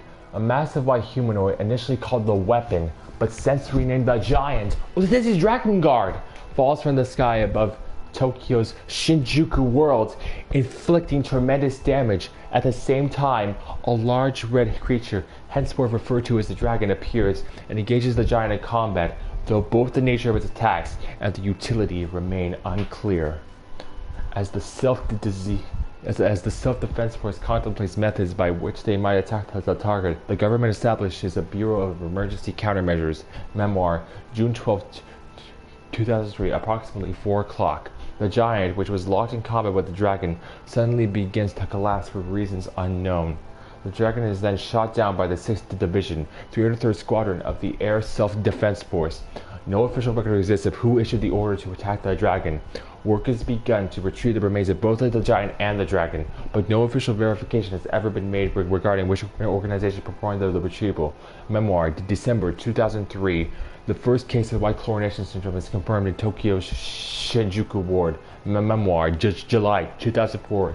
Humans continue to turn violent due to white chlorination syndrome, with fighting growing increasingly intense in infected regions. With the cause of the disease still unclear, the infected are isolated and violent riots suppressed by force. Main thoroughfares are sealed and rail transportation is halted, later leading to all of Shinjuku being sealed off. At this time, the prospect of asking the American military for non-official intervention is considered, but the government defers. Meanwhile, research begins on mesoparticles obtained from the Giant and the Dragon, as well as on countermeasures for white chlorination syndrome. This a decade later. So reading these weapon stories is not pointless, virtuous treaty. A white katana said to have been forged by a swordsmith in a distant eastern land. Presented as an offering to the nobility, it was apparently never used in combat. My family has decided I am to be betrothed. I cannot resist, for I am but a tool. The man who became my husband possessed terribly cold eyes, but he too was a mere tool to be used to suddenly might prosper. He treats me well in his own way, but I was still unable to properly respond to his kindness. One night he calls me to his chambers. Still thinking, kind man, I go to him willingly. As he greets me, I stare at the beautiful white katana he holds in his hand. Transience. This is the facade spear. A knight was so moved by the suffering of a beggar that he removed all ornamentations from this spear. They were a frighteningly diligent people. They would clear forests and hunt animals even when they had no need. They developed techniques to preserve food they were unable to eat and earn more money than could ever be spent. Yet there was not a single one among them who did not accept these practices, for none knew of any other customs. They were a frighteningly studious people. Their grasp of calculation and science exceeded any pretense of practicality. They were repeatedly engaged in spirited debates regarding predictions of the future. They invented an increasingly difficult language and created an infinite series of complex machines which they would immediately discard. But there was not a single one among them who looked back, for none knew of any reason for concern. They were a frighteningly obedient people. Without ever being told, they would greet the morning sun at the same time, in the same clothes, while toiling away in the same cramped rooms. Yet there was not a single one among them who complained, for none knew what else they should be doing. Having worked far too much, the people lost their forests and took to living atop the sand. Having grown far too intelligent, the people conversed in a language that no other peoples could comprehend. Having grown far too well behaved, the people were unable to defy the laws that would be established one after the other, and came to live their lives enclosed by tens of thousands of rules. Transience, that's the spear is used by the people of facade. Spear of the usurper. Wait. A spear used by a prince's body double to slay his employer. The traitor was later killed with the same spear. Read story. In a far-off land, there was a man who acted as a double for the nation's prince, performing duties in his stead as was required. One day, having finished his work, he returned to the prince's chamber to find the princess lying naked in his bed. As the double stood in place dumbfounded, the man who shared his space sneered and invited him to join them. The double loved the prince's sister, and he felt that the prince, who admired him as a brother, loved him as well. Indeed, she was the only thing that kept him going in an otherwise miserable job, for the prince was the most despicable man indeed. Eventually, it came to pass that a war was to be waged under the prince's command. The night before it was to begin, the prince took his double aside and promised him a night his sister bring him the enemy, the head of the enemy general. And as the prince chuckled with delight, the double took his spear and thrust it through the prince's gaping mouth. The war over the prince made a queen of his sister, and would inflict wounds upon his own face and throat, an act which would occur every time she caught him using her brother's name. Before long, the prince was found dead, his face burned and his spear thrust through his open mouth. The man's face, hideously burned, was the very picture of serenity. The Devil Queen. The favorite spear of Mad Queen, whose lust for power led her to kill all of her son's wives. This story takes place in a small country at around the same latitude as the northernmost member of a nation of city-states that are part of a region with a village that is attempting to establish a trade agreement with another village on a tiny island in the ocean south of a country that used to have an alliance with a republic next to a kingdom where a queen resided. It was asked by the owner of a shop frequented by a wet nurse who looked after the child born of an adulterous relationship by the wife of the master of a foolish servant who fell in love with the beautiful queen who appears in the poems of a minstrel whom was loved by the country's king's wife, little brother's cousin, big brother's son-in-law's foster child. Where does one store the throne that was supposed to be adorned with decorations crafted from the materials of the handle of the lid of a pot that is the same weight as tableware, that is the same color as the weather vane on a neighboring house, that can be seen from the peephole of a door in the reflection of a mirror with an ornamental frame decorated with silver carvings engraved with the fragment that was made when the whetstone used to polish this kitchen knife? The person who heard that question was the wife's husband's little sister's big brother's daughter's groom's little brother's nephew's father's mother's husband's bride's niece's father-in-law wife's husband's little sister's big brother's daughter's groom's little brother's nephew's father's mother's husband's bride's niece's father-in-law's wife's husband's little sister's big brother's daughter's groom's little brother's nephew's father's mother's husband's bride's niece's father-in-law husband's father's little sister's big brother's daughter's my brother's nephew's father's mother's husband's bride's niece's father-in-law's wife's husband's little sister's big brother's daughter's. Wow. That one was a doozy to read. Sunrise. The spear's point is so finely honed that all who were grazed by an experience an instant painless death. In the distant passable land known as the Golden Isle, there existed a sword crafted from every kind of metal and precious gem in the land. So sharp was its edge that even the slightest cut would leave an unsealable wound that eventually drained the victim of both their blood and life. In a strange turn of fate, the sword eventually ended up in the hands of a destitute woman who sold her body to get by. The sword was as long as she was tall, and she could not wield it effectively, so she instead slid it between her sheets as a surprise for the men who used her. The sword was so sharp they felt no pain when cut, and soon died without even knowing it was happening. The woman would then help herself to the coin, causing her own purse to swell. Making use of her gains, the woman dressed most beautifully, and soon had acquired every kind of metal and precious gem in the land. But it was not enough for her, so she decided to melt down the sword and obtain the gems contained within, a desire made manifest by the sword's beauty. Thus it decided, the woman heaved the sword to her shoulders and made for the blacksmith. But on the way to the smith, the sheer weight of the sword caused the woman to lose her balance, and she fell from a bridge into the river below. So unshakable was the woman's greed that she could not bring herself to relinquish her grip upon it. The woman's pale and bloodless corpse was found washed up on the riverside the following day. I think we're almost done with these. Ah yes, Beast Curse. The third brother, a noble lord commissioned this beastly weapon, that the world might stand in awe of his power. Long ago, in a faraway kingdom, there lived three brothers. The youngest was a terribly lazy lad who spent most of his days fast asleep. However, he was every bit as cheerful as he was lethargic, and so was beloved by all. When the nation was beset upon a most contagious disease, the youngest son did not but laze about the palace, humming to himself all the while. But his cheerful music comforted the townspeople, so instead of hating him, they sang his praises. "Oh, what a fine young man," they would say, "just the finest young man you will ever find." When the nation became embroiled in war, the youngest son did not but laze about the palace, telling stories of the good old days all the while. But his fascinating stories helped the townspeople forget the horrors of war, so instead of hating him, they sang his praises. "Oh, what an amazing young man," they would say, "just the most amazing young man you will ever find." One day, the youngest son was lazing about the palace as usual, when he realized he could no longer hear the voices of the townspeople, and he wondered why that might be. He lazed and he wondered, he lazed and he wondered, he lazed and he wondered. Eventually, all that wondering tired him out, and he went to sleep. That is why, in that nation where all perish from the war and disease, the only sound that can be heard from is the soft snoring of a young man. It is a nation of happiness, a nation of happiness, a nation of happiness, a nation of happiness, a nation of happiness. We're almost finished reading these. Captain's Holy Spear, a spear brandished by a warrior monk chief who sacrificed his own life to protect his comrades. The captain tramples life under his feet. The screams of others transform into songs of joy. Flowing tears change from despair into darkness. Conflict beckons revenge, gives way to new solitude. The Dragoon Lance. Should be something about Drakengard in here.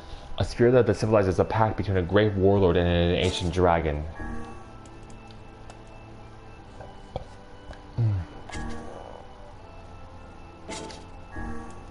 Reed's story. He had grown old. The king's dauntless gaze had lost its light, and his stalwart body had grown soft. What's more, every ounce of fear and vanity he had gained with age now gnawed away at his heart. The king was afraid, so he repeatedly ordered the invasion of neighboring countries so as to hold on to the lands he had been sworn to protect. The king was afraid, so he tried to take everything through violence and oppression, for he no longer trusted his own advisors and vassals. There was a dragon that had sworn fealty to the king. This wingless creature would do anything the king commanded, for he had been saved by the king once, and sworn to repay this debt with his very soul.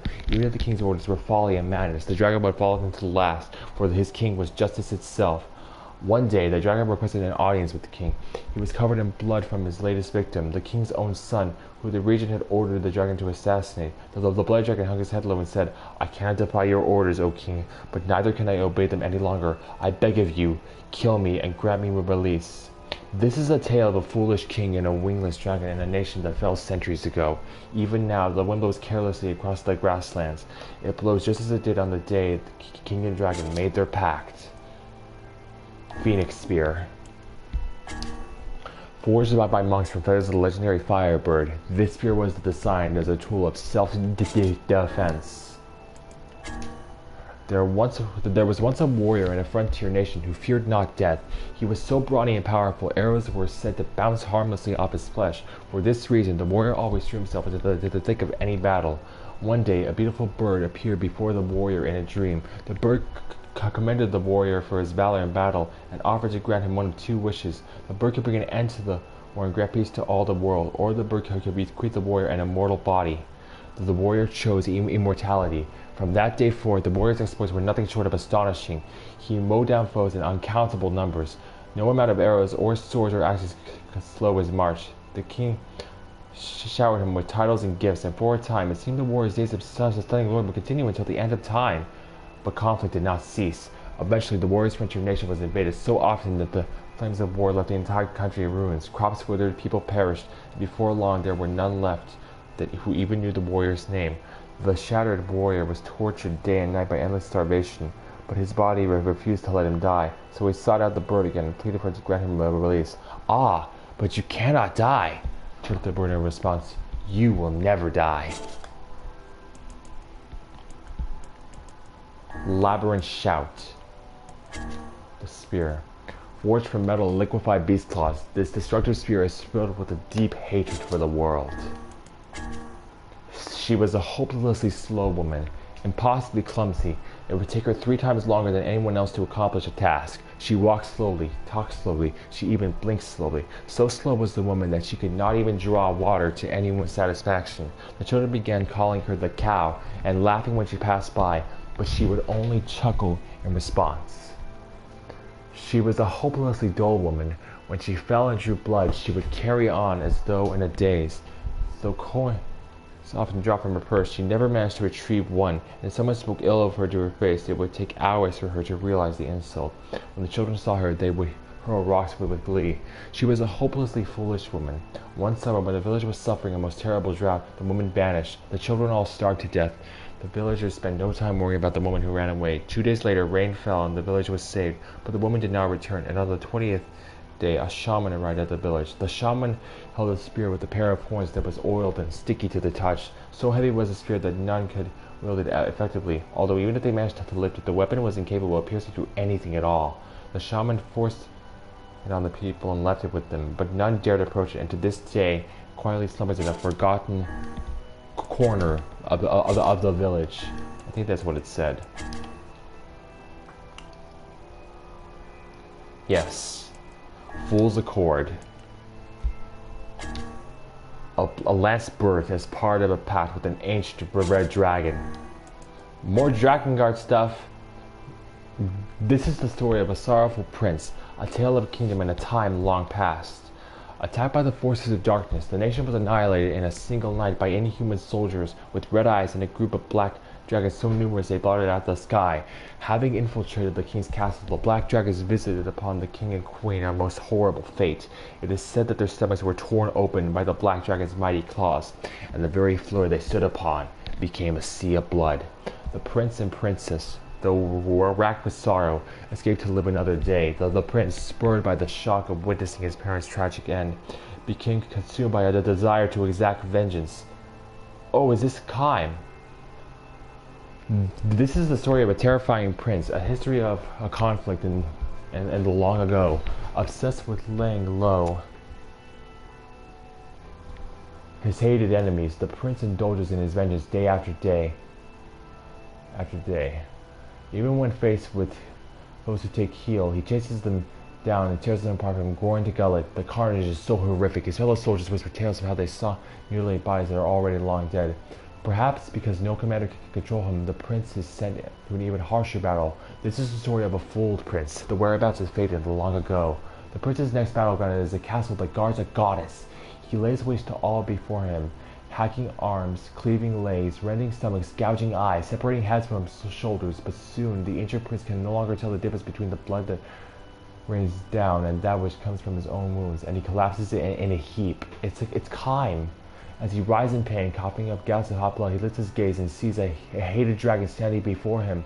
This is the story of a mad prince, a meeting with a dragon in long ago. An injured red dragon stands before the prince, and though it is a different color than the beast that killed his parents, he feels the need to avenge himself upon it regardless. But as he raises his sword, the dragon says, "In exchange for both our souls, human, I will save your life and grant you power." That's not what Angela said. After some thought, the prince makes the pact. It matters not to him that what he might lose in the deal, or that it involves a dragon. All he cares about is that he can continue swinging his blade. So he swings and swings and swings, and with each blow, his heart fills with a desire as black as the deepest night. That's about Kime. Virtuous dignity is the last one. A white spear crafted by an ailing blacksmith. Some claim the face upon it represents the creator's ecstasy, but others say it shows the pain his wife felt as she was stabbed to death. There once existed a cursed spear whose holder would inevitably meet a violent end. Eventually, the weapon found its way to a mechanical automaton that possessed no soul, and though it was a mere machine, the sphere delivered countless deaths upon it all the same. The automaton warred against mechanical weapons, much like itself. It was crushed to death, burned to death, and thrown to its death from great heights. Yet each time the automaton was reborn and thrown into battle anew. The war became fiercer and more complicated. There were self-detonations, suicide attacks, false operations, betrayals by companions. Indeed, it seemed to the soul's automaton that it was inhabiting a kind of infinite cyclical hell. Finally, the automaton died a final time in order to save his trusted companions, an act that precluded the possibility of ever returning to life again. But as pangs of agony spread through its body, the automaton found its final rest. A lot of weapon stories, very it's pretty cool stuff, I gotta say. But I think we're okay. That was a lot of reading. But this is the last time we are seeing Shadow Lord's castle and this game. I want us to see absolutely everything.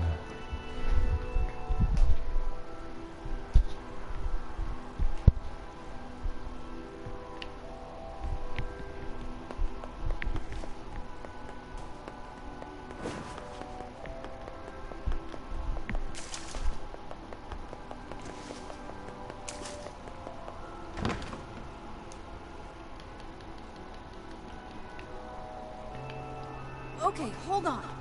Is it just me, or are we looping around the same path over and over? What do you mean? Every beginning's an end, and every end's a beginning. Oh, Tyran. I think he means we're stuck. There must be an escape route somewhere. As Tyran. To whom does the true voice speak? To whom does the true form show itself? You must answer. It can talk! I ask, why did humans disappear from the world? The hell is this? I believe this is some manner of password. Password? Yes. The correct answer should grant us access to the castle. I feel confident I've heard this somewhere before. To whom does the true voice speak? To whom does the true form show itself? I ask, why did humans disappear from the world? You must answer. I answer, because their lives are short. Nope. Blast. I appear to have made an error.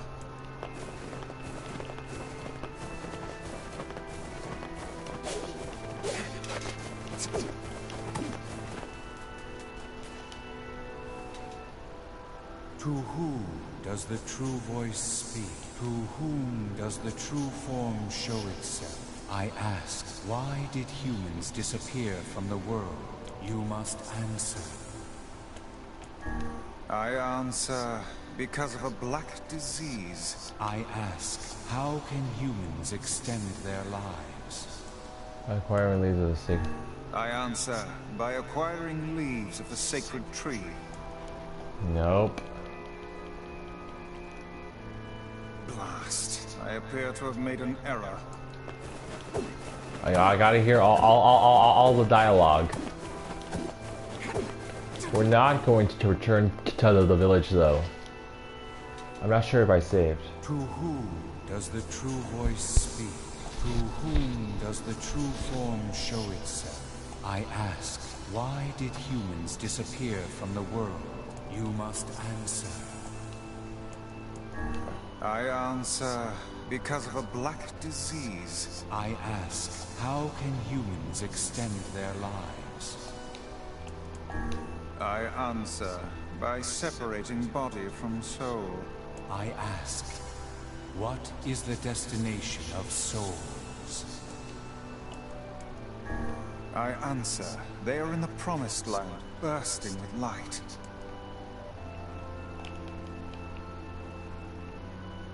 Blast. I appear to have made an error.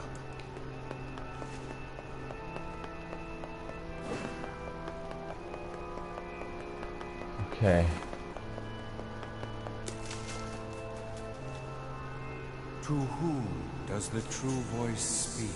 To whom does the true form show itself? I ask, why did humans disappear from the world? You must answer. I answer, because of a black disease. I ask, how can humans extend their lives? Okay.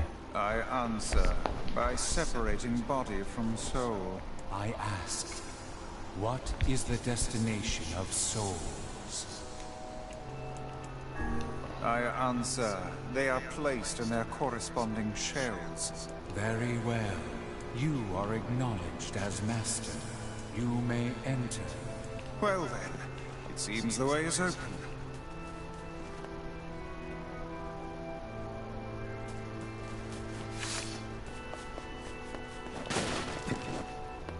All right.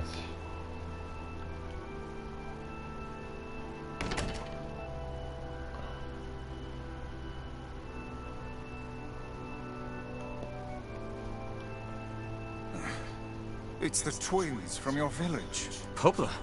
Devila? What are you doing here?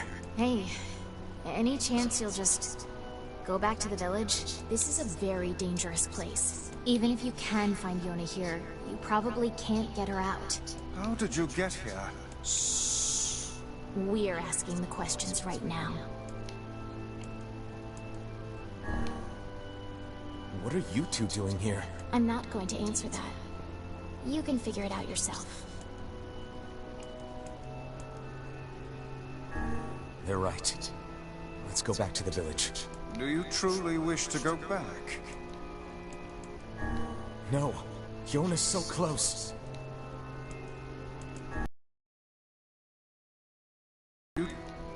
No. No. Yona's so close. We're here to rescue Yona. No dice, huh? Well, I guess we don't have a choice then. Alright. No, I suppose not. How sad.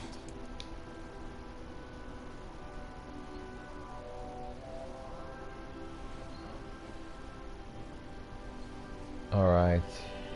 We didn't want to fight you. We really didn't want to.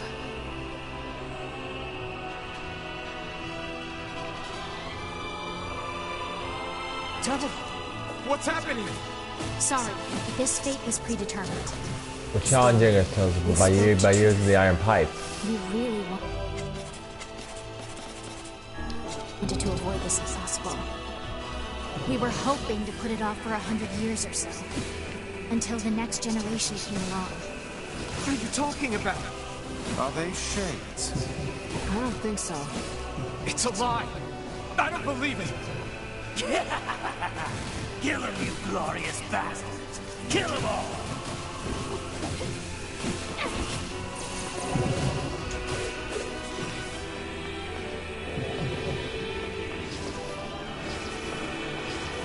All right.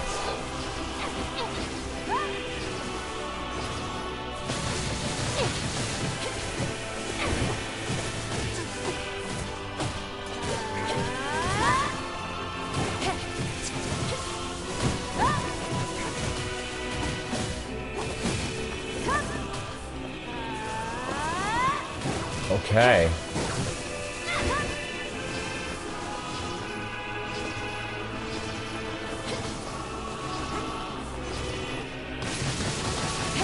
We never thought we'd grow to be this powerful. This is madness. Why do you block our path? You have no cause to speak so with us, Grimoire Weiss. You are a traitor.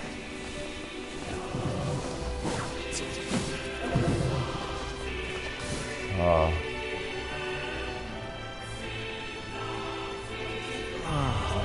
now?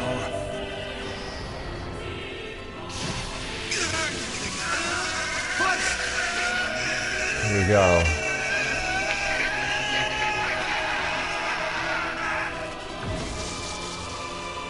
They copied my powers. Shit on a shingle. They can use the sealed verses. Of course we can. The power came from us in the first place. You were simply loaned a small portion of it.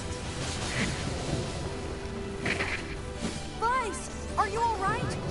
Tevela, Popola, why are you guys doing this? Why are you siding with the Shades?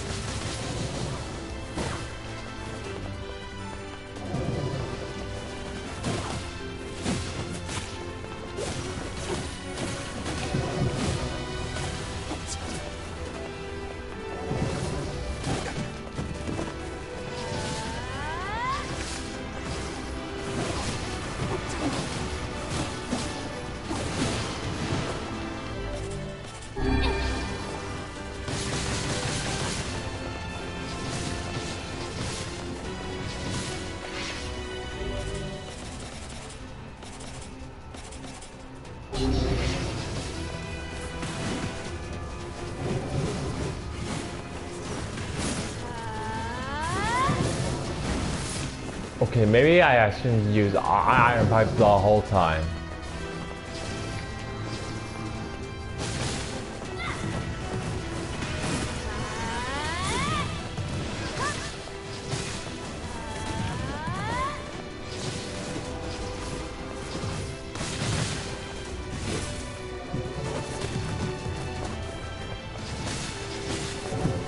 Okay.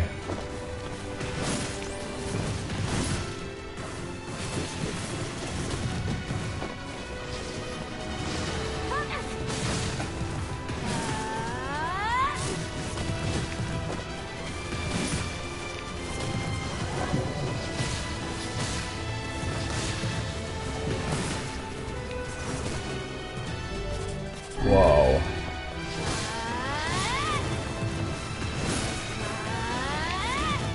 Even with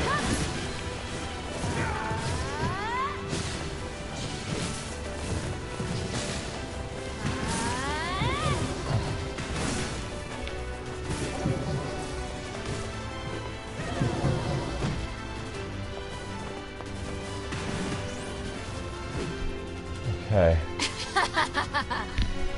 Why? The answer to every riddle lies within the heart of the Shadow Lord. Shadow Lord? So you've been on his side this whole time? You must search for that answer yourself. You've got to face your own truth now. Please, enter the Shadow Lord's castle.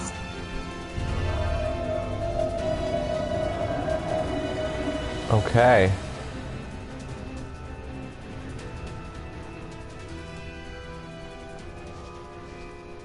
Devila and Popola are fighting us. Yes, they do seem to be putting us through a great deal of... Can't talk. You okay, Vice? How odd. For long years, my mind and tongue have been my greatest assets. But now the latter seems to be... He's glitching. Weiss? Do not look at me like that. I am Grimoire Weiss. I am perfectly...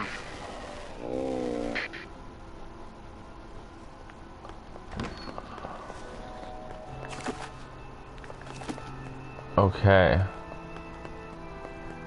I think I hear a waltz.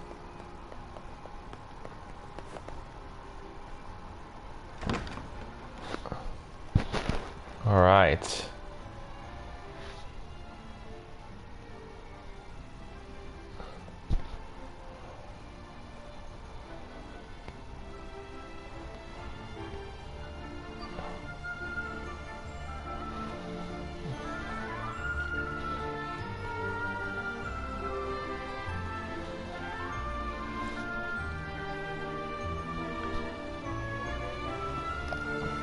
It certainly is a grand affair.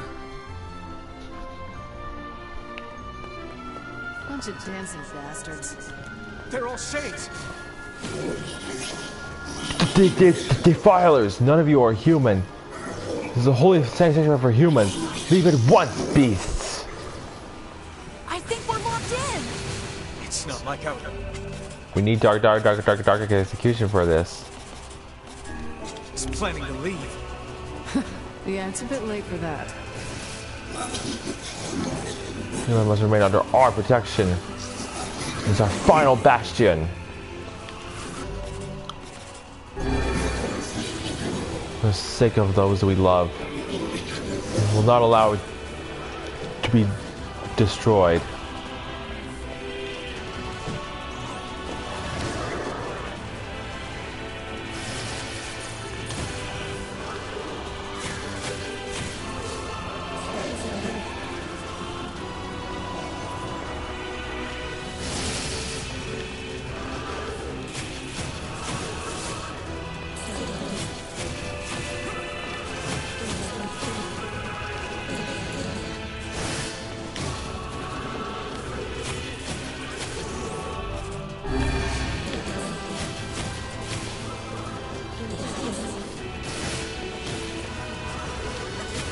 Playing on hard, so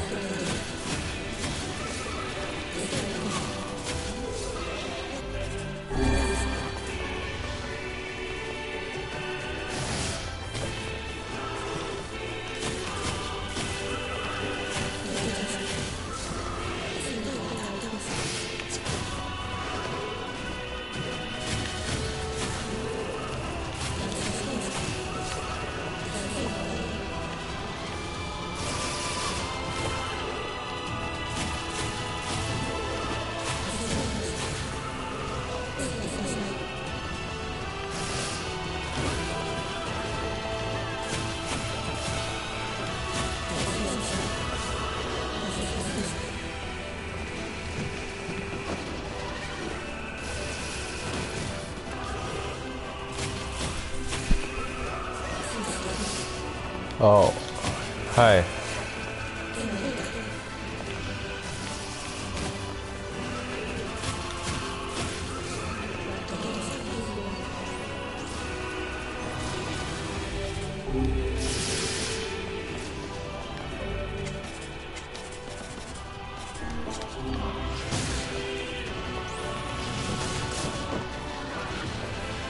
Oh.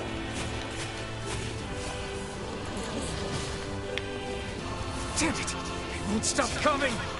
I'll open the next door. Cover me. Oh, how I do love a good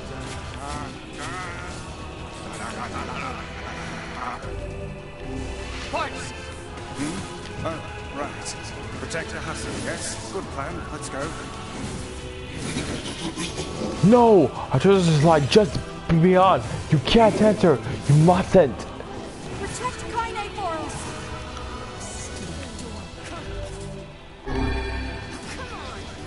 Kaine! Hurry! It's not open yet? Do I look like a goddamn locksmith to you?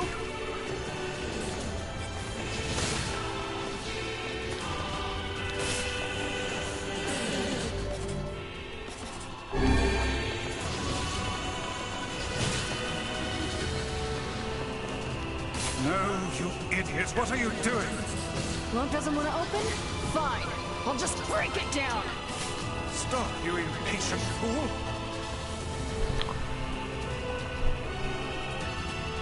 Damn no good bullshit bastard!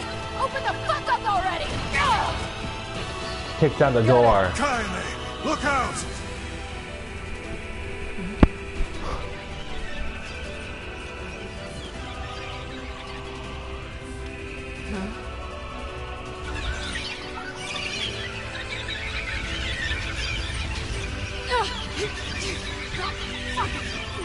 Imagine if I just tried to do this using the iron pipe. Wow. It's freaking me out.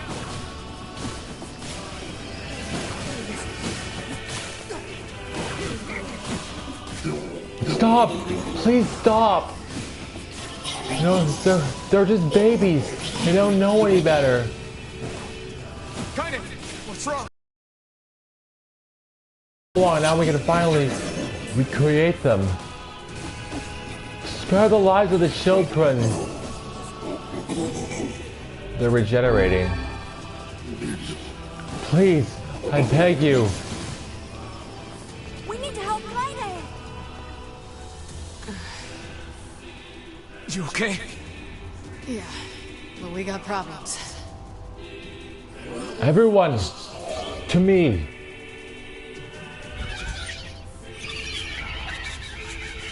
Wow. They're their little ones. Nothing to be scared of anymore. Mommy's here. Everything will be fine now. Mother Goose.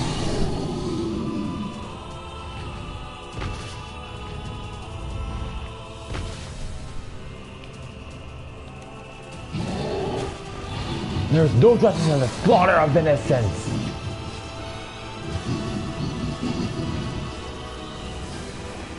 How many have you killed? How many? Your actions can never be forgiven. We don't need forgiveness, asshole. Kaine?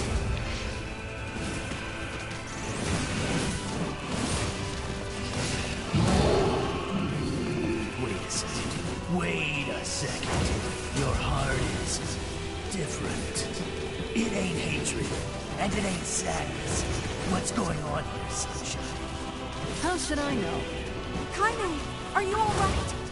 I'm fine. Let's just kill some shit and move on, alright? Interesting. Oh, how very interesting.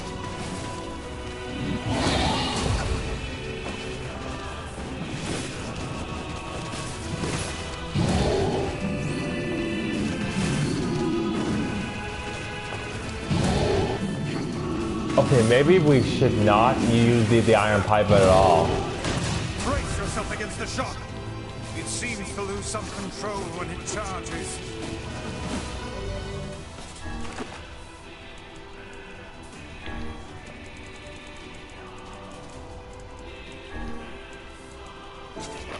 Word edits.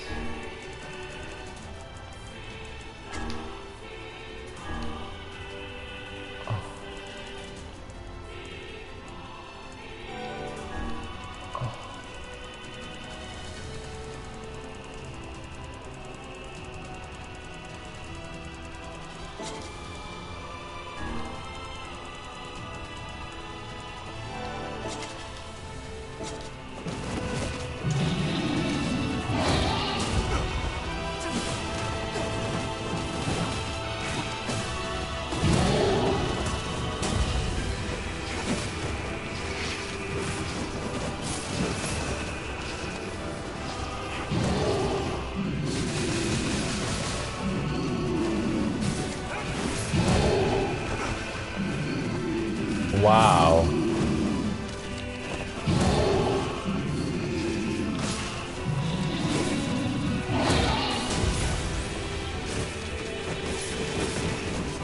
Playing on hard definitely makes these things more fun, I gotta say.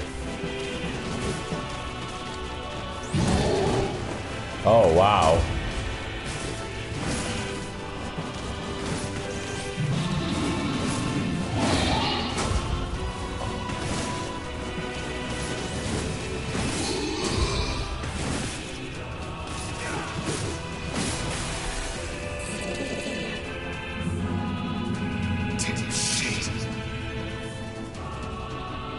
Oh.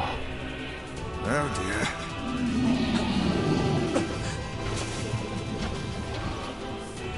Now we gotta do this.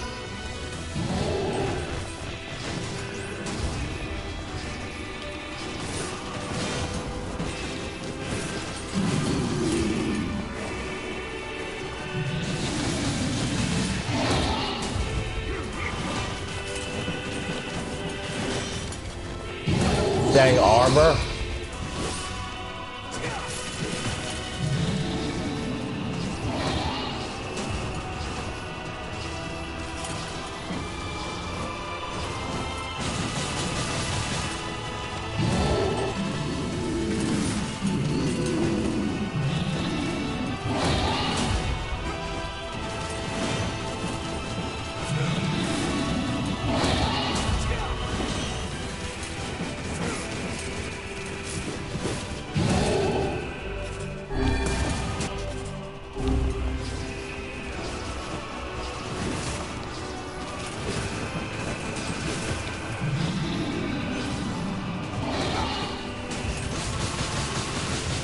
Wow.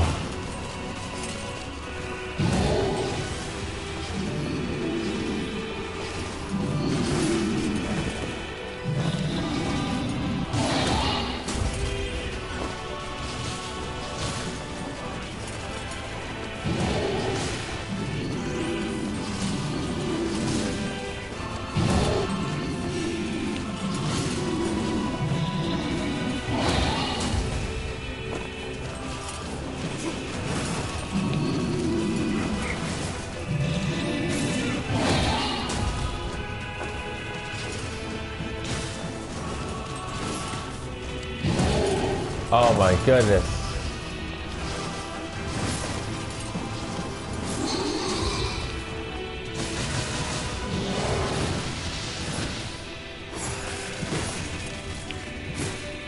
Can you even read this thing?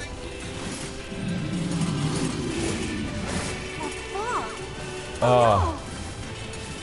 Wow. I can't stop now. Damn it. Stay focused, Kaine. Don't fall victim to such distractions. Come on! Right. Keep going! Let's go!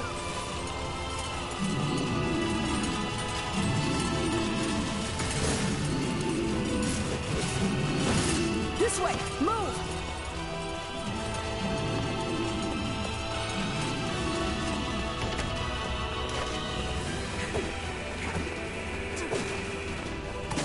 Up here! Oh boy.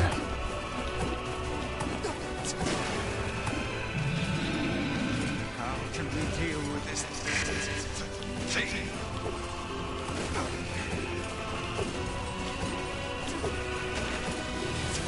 Please, hurry! With spear dashing. The fastest ground movement speed in the game.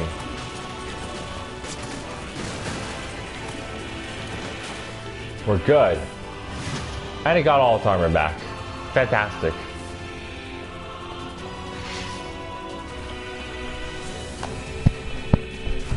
Damn it, I can't get it open. Attack incoming! Oh boy. The entrance is locked too! It seems we are in a bit of a predicament. He will go no further. We must protect our final bastion!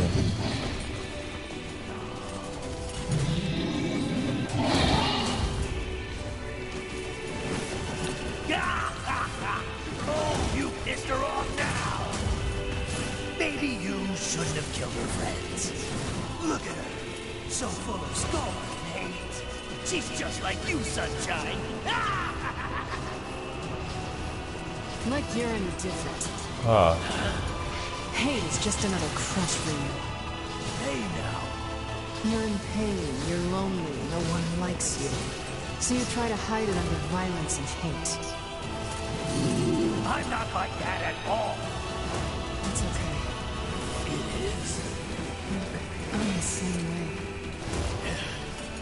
But just realizing that isn't going to help. It's too late for us now. It's too late for everything. We're too far gone, you and me. That's why we...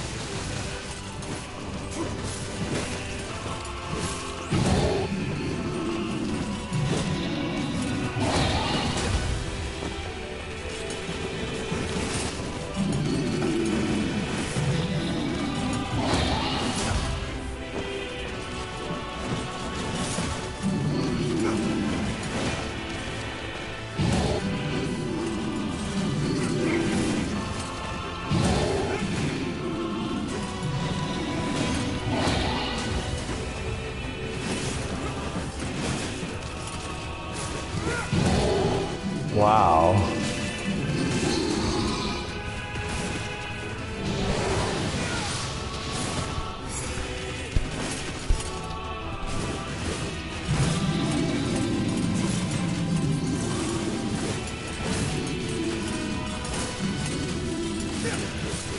Okay.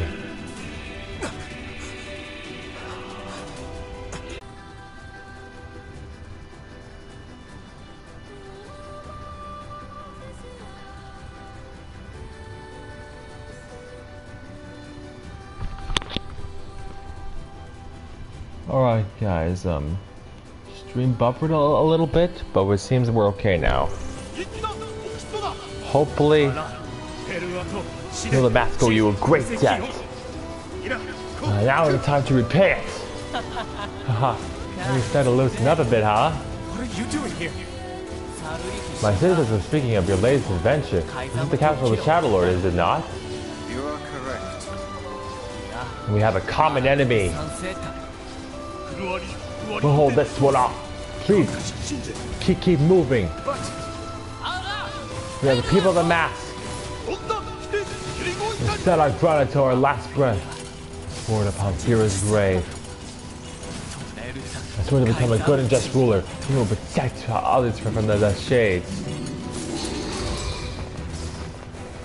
It's open. Now go. Rescue when you hold most dear. Okay. Hey! Stop! Let me go! Stop it! Damn it! King, no! We'll meet again, you and I, once all this is over. Until then. No! Open the door! You can't fight that thing on your own! It's alright! You have to keep going. Defeat the Shadow Lord and get your sister back. You must once again know the joy of having one you love by your side. Now then. Say, how many rules are there about what to shout before dying in battle? 88, my liege. Amazing! How do you remember all these things? Do not despair, my liege. We are with you. I know. Let's try this again. But the honor of the mask! For the honor of our king! For the honor of our queen! Open the damn door!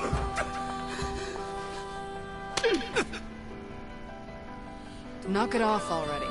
Let's go. Kaine. He's fighting for you. And for Fira. Don't let him die for nothing. Okay. My friend.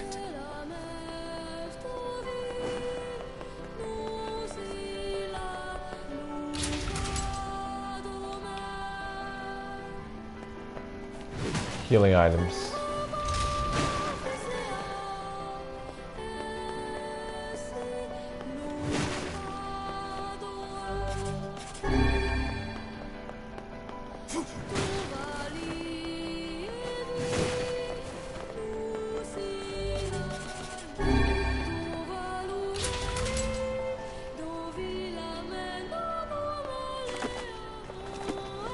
Devil and Popol are up next.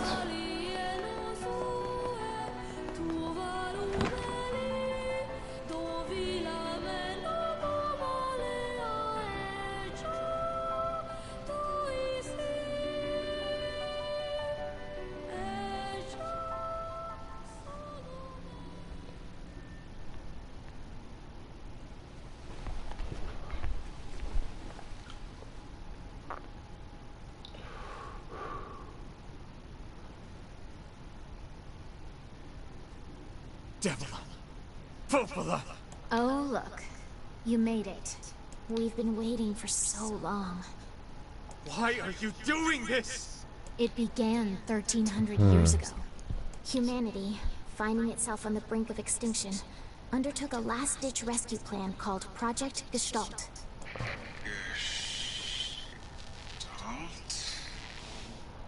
Do you still not remember, Grimoire Weiss? Then let's give you a refresher.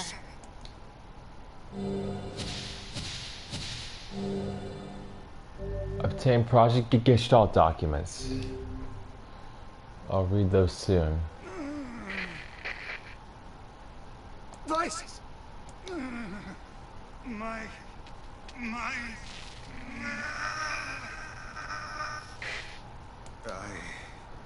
I remember, Devila, Popola. You are not human. In fact... Oh no. Yeah, sometimes the truth can be a real bitch. You want to finish that thought for him, sister? All of us. Every person standing in this room are mere shells created by the true humans. What are you saying? You still don't get it? You aren't human. So then humans, I mean the true humans, Ugh. are extinct? No. They still live on.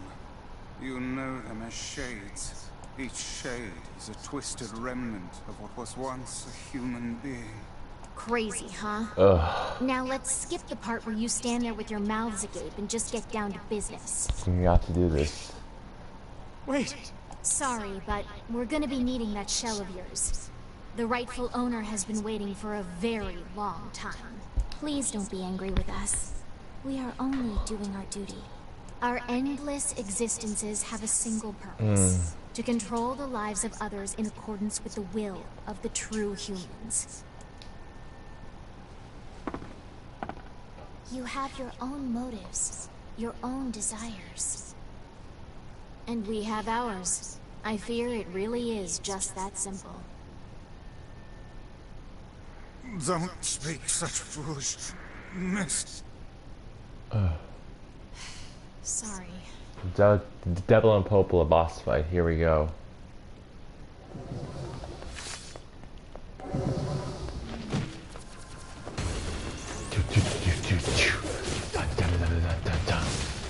You and us, we're the same.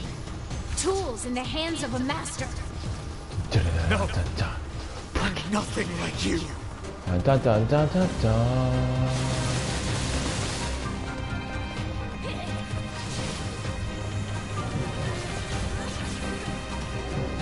Da, da, da, da.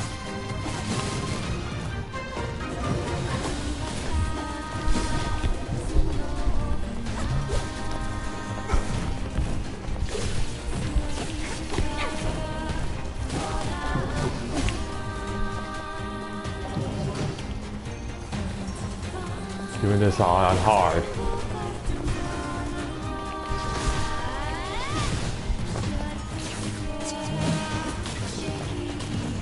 Oh, dang.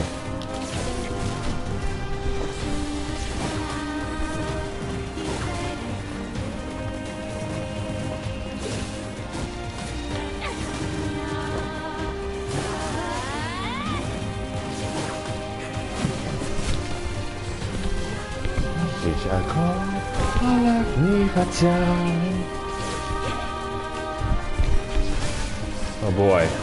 Whoa.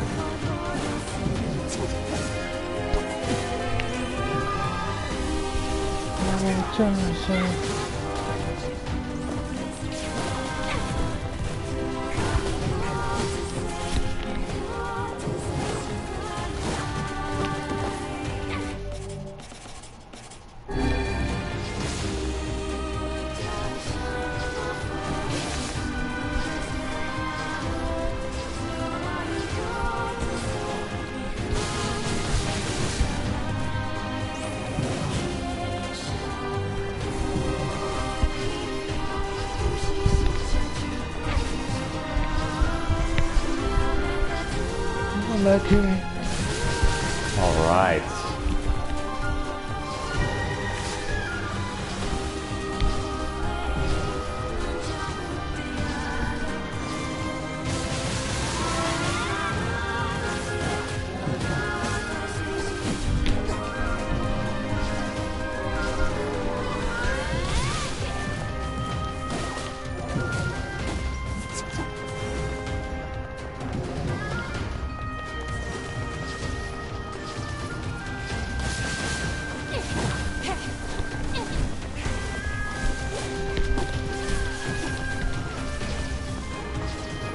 Okay, this is more fun. I gotta admit.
Okay.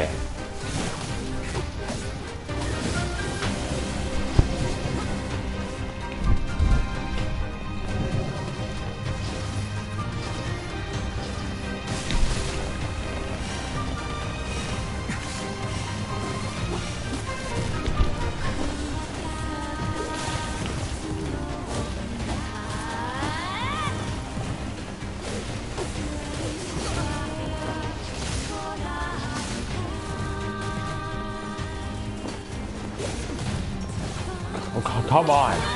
There we go. Okay. Devila? Devila? Ugh.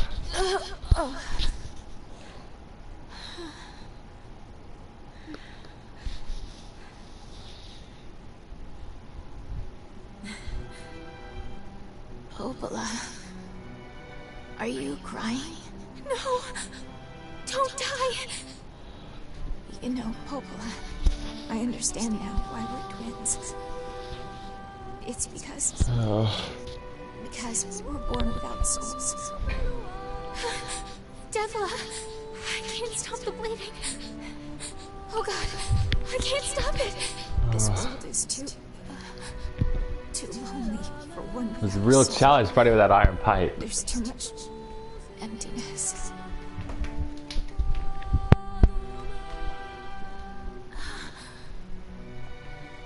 Our souls are missing. And yet somehow our tears still work. It's kind of weird. Sorry, sis. Devila! Devila! Don't you go! No, I can't be alone! Devila!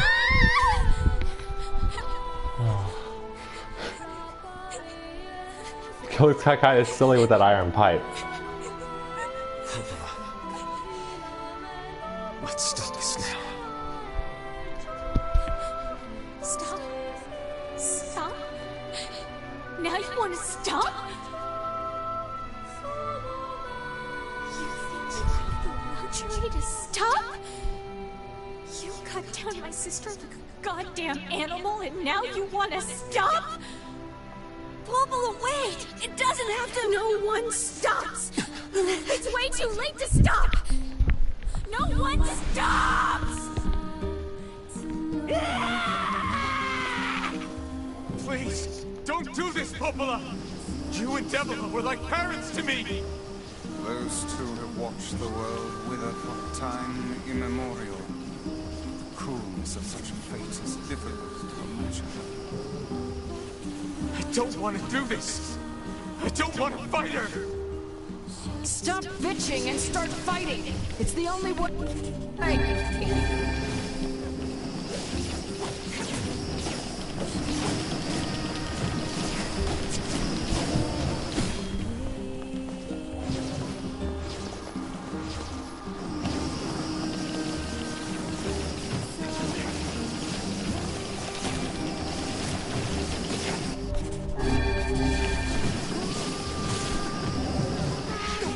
I can't do this. This is too hard.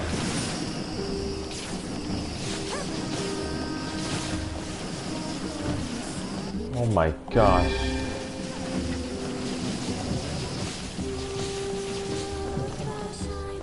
Wow, I have no orbs left.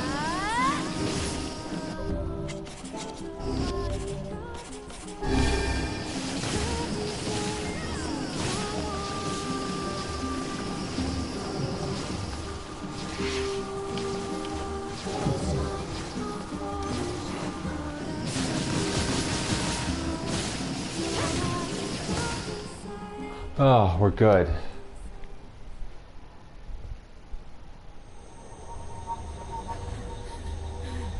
No stopping. No stopping ever.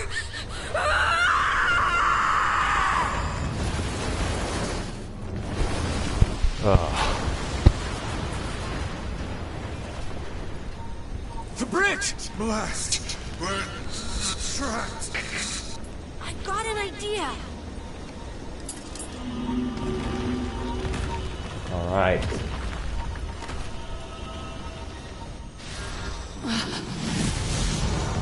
No.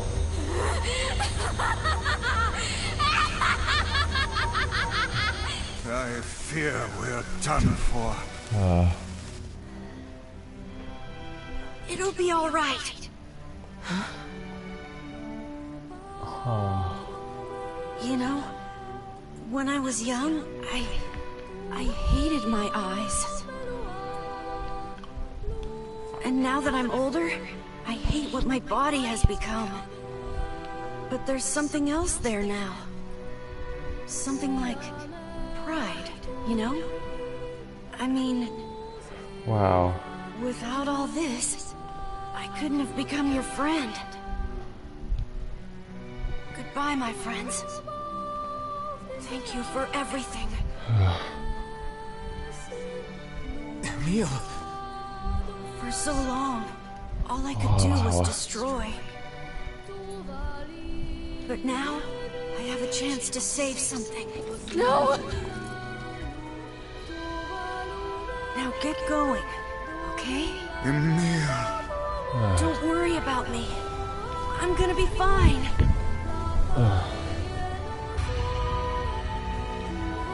Emil! Emil! Emil! You jackass, get back here!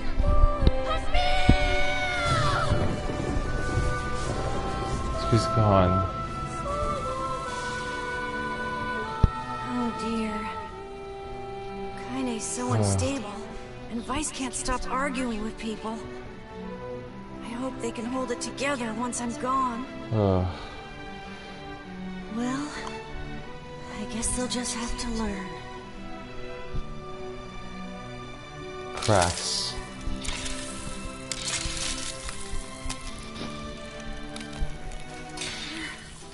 Here.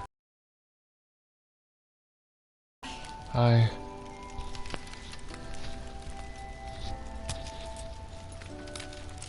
I want to see you again. I want to see all of you again. Just one more time.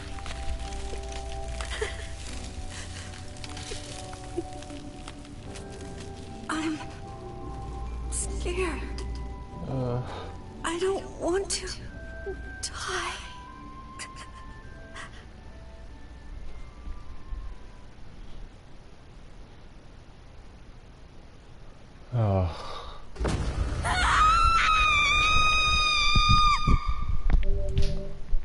It is a dream of solitude, a cheerless miracle, an unforgettable promise. Enter Emil's memory. Of course! I want the full experience. This is the last time we'll ever get to see this. Darkness, black without end. It goes on and on and on. Eyes closed, eyes open. It matters not. The dark is joined by a mysterious sensation, one created by the mingling of blissful sleep with the unease of a terrible, never-ending cold. Is this a dream? Making to pinch his cheek, he reaches for his face. But his hand does not move. In fact, his hand has disappeared altogether. He looks at his arms and sees only bone. He looks at his feet and sees they have disappeared, along with the rest of his legs up to the thigh. What body remains begins to leave him then, crumbling into fragments smaller than dust. His body is going. Soon it will be no more. Is this death? Suddenly he recalls his past. He remembers the time he lived with his sister, and the very act of recollection is like a shooting star. Despite lasting only a moment, it brings color to the darkness. Soon more memories come, gathering atop each other, one after the next, until they meld into a warm and glorious light.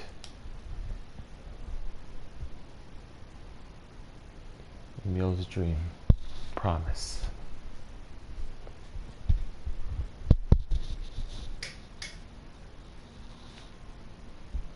Wake up! Wake up! A set of covers are torn from the boy, leaving his eyelids exposed to the merciless sun. Hey there, lazy bones, says the voice again. Though the boy's vision, blurry at first, gradually grows more clear. Before him, her face aglow with a radiant smile, is his older twin sister, Halua. Morning, Halua! Don't look so cheery, you butt. The teacher's gonna be here any minute. Halua grabs her brother and pulls him beneath the bed with her, where they wait with the host of dust bunnies for the instructor's arrival. The moment Emil starts to ask a question, Halua shushes by placing a finger over his mouth. Don't start. We agreed to this yesterday, remember? We're gonna jump out and give teacher the scare of her life. After a few takes of the clock, the door opens and a slight woman enters the room. Good morning, Halua. Good morning, Emil. Are you ready for... Emil glances at his sister and sees her trying to stifle a laugh, which is the unfortunate effect of making a laugh rise in him. Then the dust bunnies decide to get out of the yak, swirling up into their noses and causing the tricksters to sneeze in unison.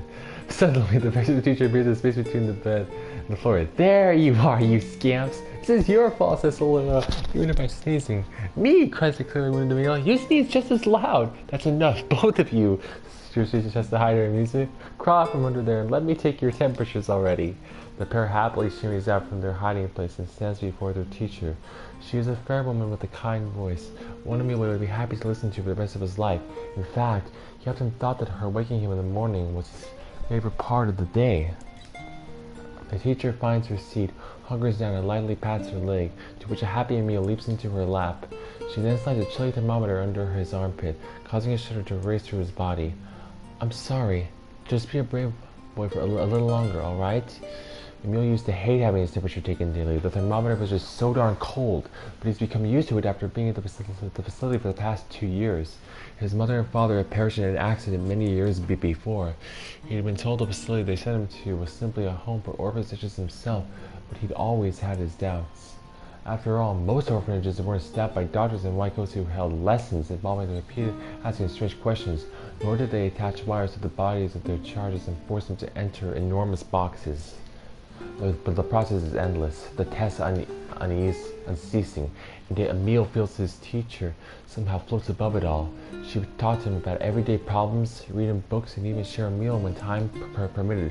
She is the closest thing he has to a mother. With both of their temperatures taken, Emil and Halua wait for breakfast. But something is different this day. Their teacher is strange somehow. Off. Emil, she says quietly, do you remember what day this is? Emil looks over to her sister and sees her staring at him with an enormous grin. Nuh-uh, she says, you gotta figure it out yourself. But despite his best efforts, Emil comes up empty. I'm sorry, ma'am, he says at last. I just don't know. With a smile, the teacher reaches into pocket of her white coat and withdraws a small package. It is a bag, neatly closed with string tied at the top with a bright red ribbon. Happy birthday, Emil, she says. In fact, happy birthday to the both of you. Oh, thank you, cries Emil. Can I open it? Of course, replies the teacher. I'm afraid it's nothing so special, but I do hope you enjoy it regardless. Emil carefully unties the ribbon and opens the bag to reveal a small pile of cookies. They are the same snacks they always received at the facility, but the fact that they came from the teacher makes them somehow special. As a gasp from Katie escapes his mouth, his sister can't help giggling beside him, her eyes fixated on the bright red ribbon, all the while. Happy birthday, Halua, says Emil as he reaches into the bag, which draws a cookie and offers it to his sister. Needing no further encouragement, the girl crams the cookie into her mouth and swallows it in 2 bites. Happy birthday to you too, Emil. Then, as though remembering something, she leaps up and runs to the smallest drawers the two of them share. After forcing open a stubborn drawer, she pulls out a single sheet of paper hidden under a white coat and runs it back to her brother. Here's your present, she says, thrusting the paper at him with a slightly embarrassed look. When he glances down, he sees the words, Happy Birthday, Emil, scrawled in a shaky child's hand, along with a picture of a generously colored the person who had clearly been created from every crayon in the box. That was me. Unable to stop himself, Emil wraps his sister in a massive hug. Thank you, he says as she returns to embraces tightly. I'll make sure to draw you on our next birthday, okay? My sister was there. My teacher was there. It was my birthday. I thought I could never be happier. I'm glad Halua's drawing is the last thing I'll remember. I sense a deep and perfect darkness descending over my eyes and realize my time has come. I'm so terribly cold. As I try desperately to remember what it felt like to be embraced, I wonder if this horrible face is all that's left of me. Halua, I'm sorry. I couldn't keep my promise. I'm sorry. I'm so sorry. But I'm coming to join you now. Just hold on. White. Wake up. Wake up. Please, wake up. Come on, Emil. Wake up already. Halua, is that you? You haven't changed a bit, have you, lazy bones? Halua, have you come for me? Am I dead? No, Emil. You're not dead. I'm just here to keep my promise. In that moment, the world of blackness surrounding me explodes with color. Red, yellow, blue, and so many colors. Colors I have no names for. Colors I've never ever seen. It's like someone is using every crayon in the box. I told you I'd always be watching over you, didn't I? Halua, I don't... Don't worry about it, you butt. Looking after little brothers is just what big sisters do. Her voice, it's fading. Sorry, Emil. Looks like I'm out of magic. Halua, wait, let me come with you. You are with me. I'll always watch over you. So we'll always be together. Halua, no! Don't go! Don't cry, Emil. I want you to be happy. Halua. Promise me that you'll live for both of us.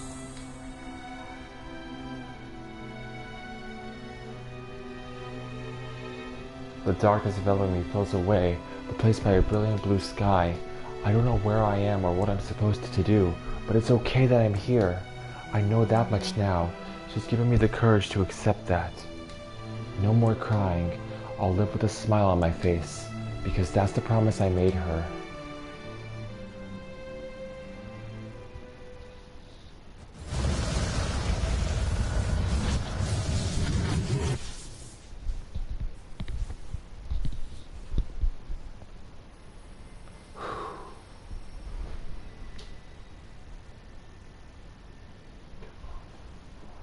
We're almost there.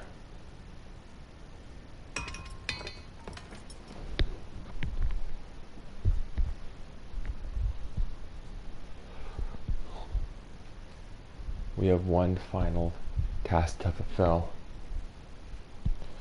Defeat the Shadow Lord. To defeat Kaine. Get ending D.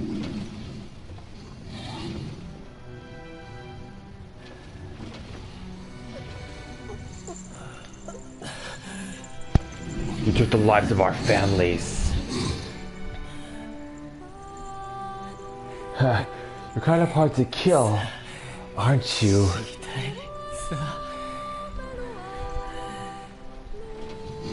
Demon, you stole our children's future! Stop talking and get over here.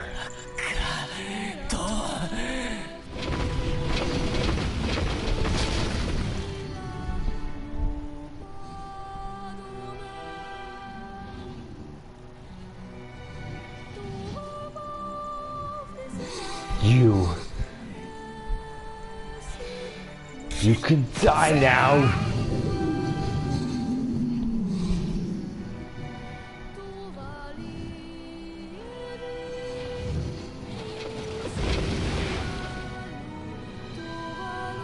You got it.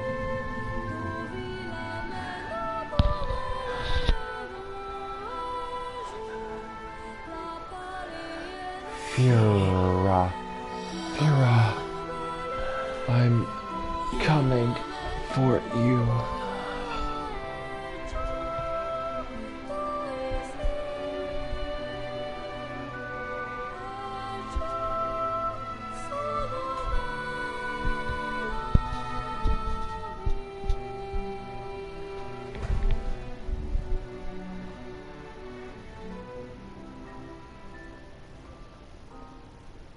almost there.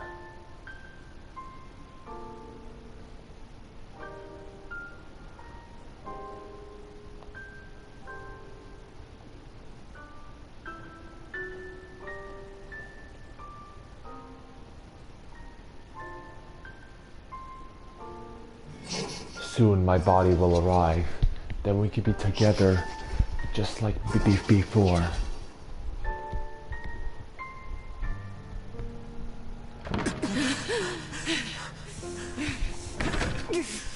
This is it.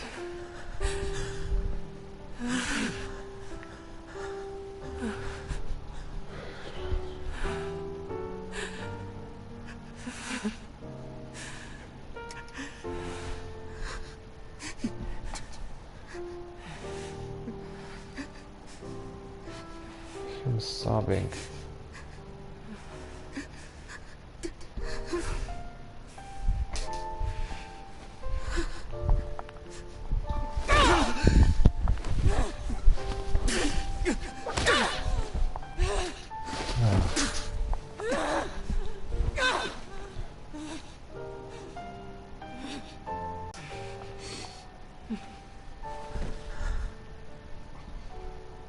Let's go.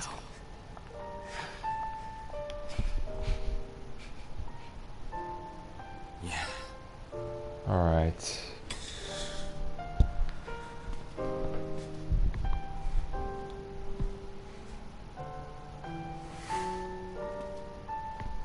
This is it.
Level 54.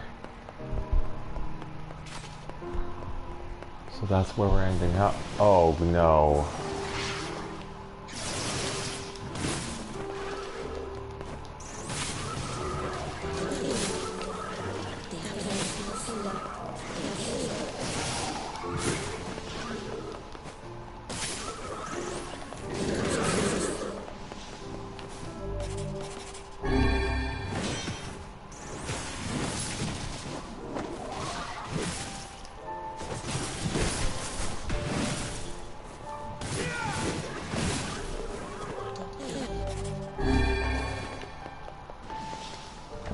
Right, then another room of shades.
Alright. It's finally time. Let's end this once and for all.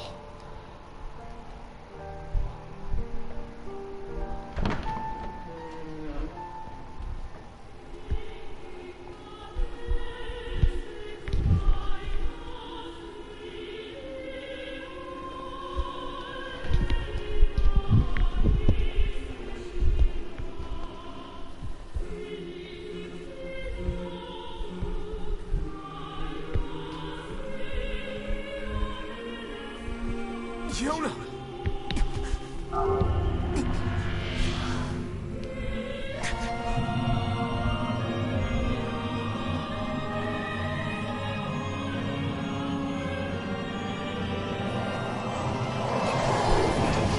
Here we go. The Shadow Lord one final time.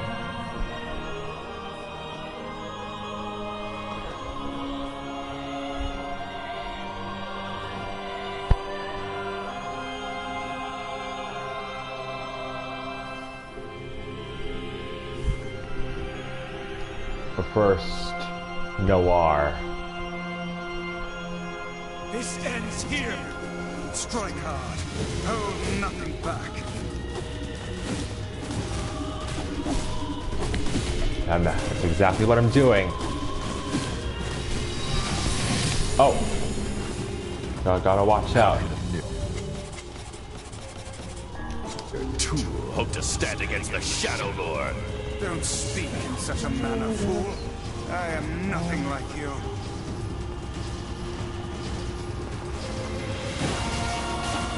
Wait. We got...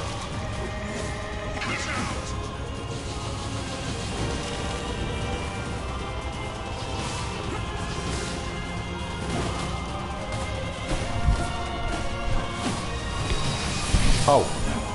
No! Impossible! But it isn't impossible.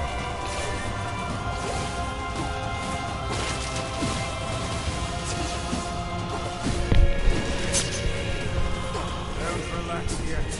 It's not over. I know.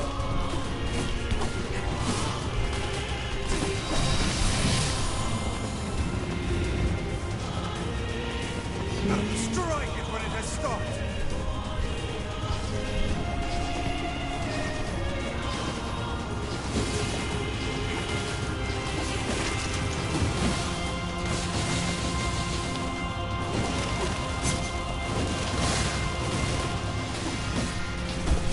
All right.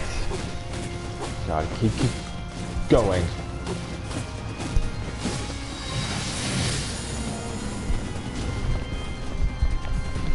Oh boy.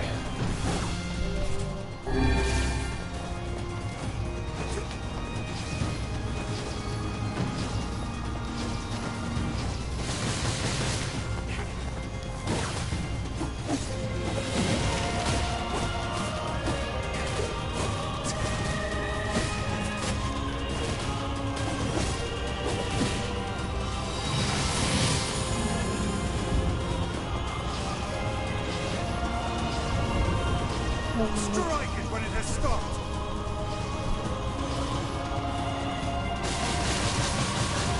I got him. Let's go.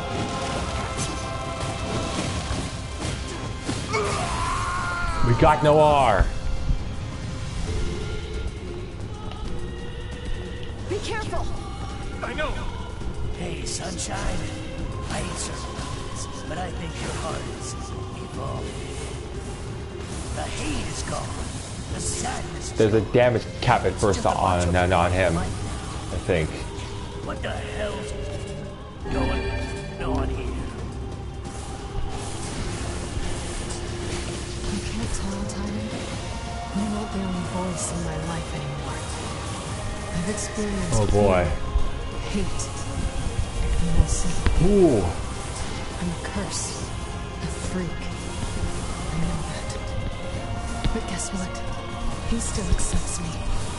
He still forgives me. Oh, come on. You're doing this for him? I'm tired of this world and everybody in it. but I'll become his sword one last time. Now this is thrilling.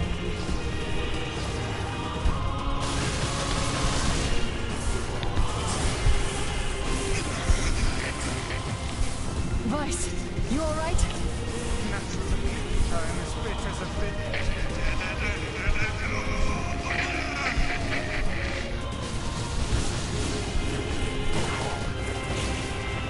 Now this is a boss fight. This is the final boss. On hard with the iron pipe.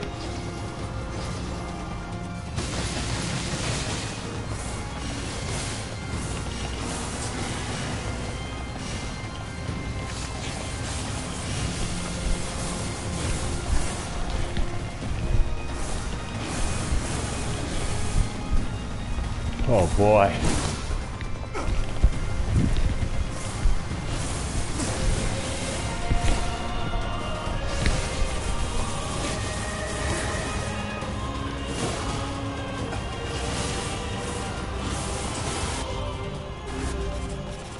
Strength drop.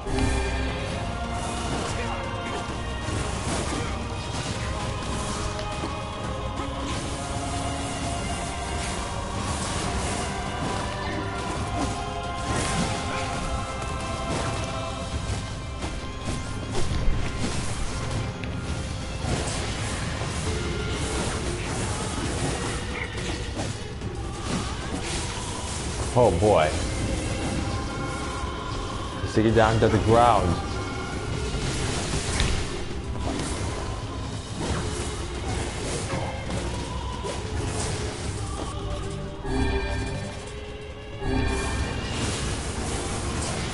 This is awesome. Oh boy. Where'd he go? There you are.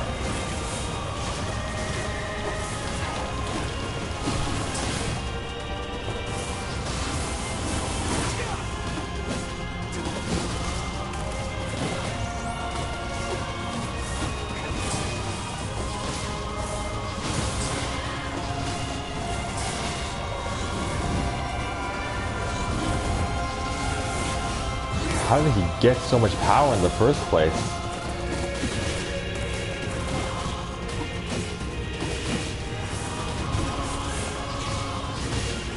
Oh, come on, really? He's stubborn.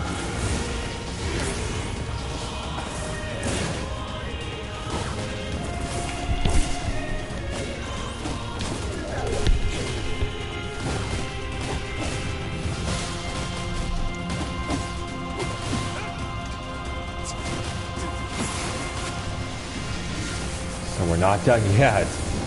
Now this is exciting, I gotta say. This is a final boss.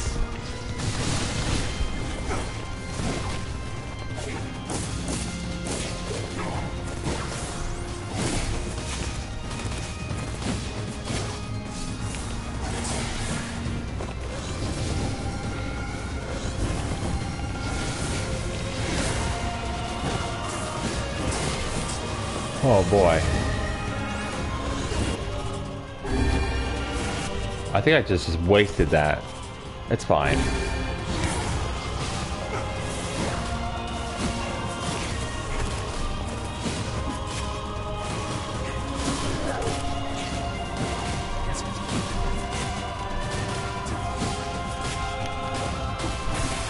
All right.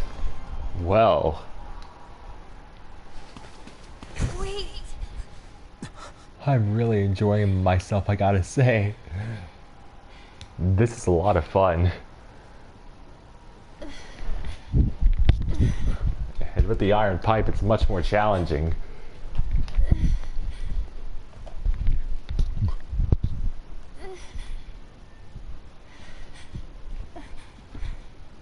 Brother?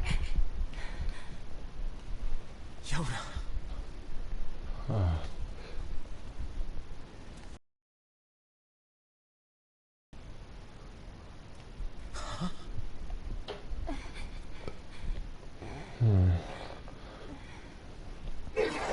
Yona. Please just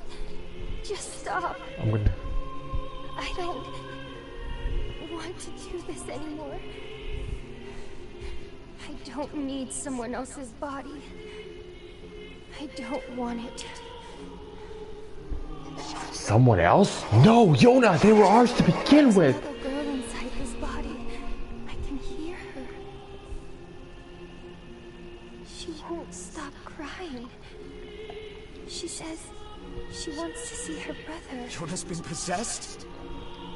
This girl loves her brother too, just as much as I do. This is it. It's not right, you know? It's not right that she can't see him. Yona, stop. Please.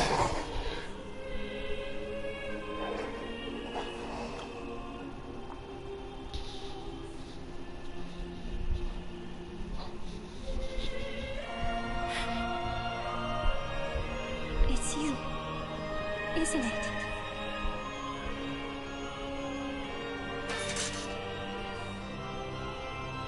Yes, it's me. Let's go home.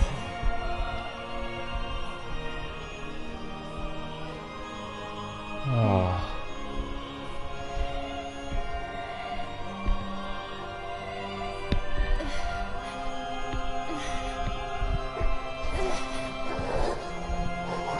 Stop, listen to me. Yona, please.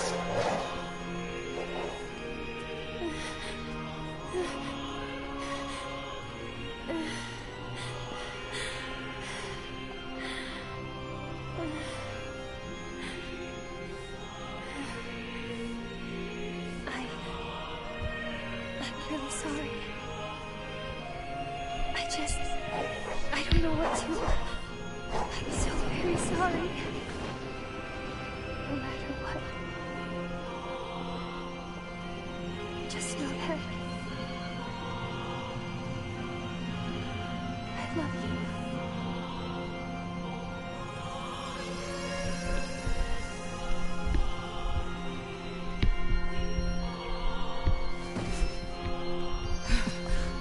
Hurry. The shade that possessed her is gone. No! No!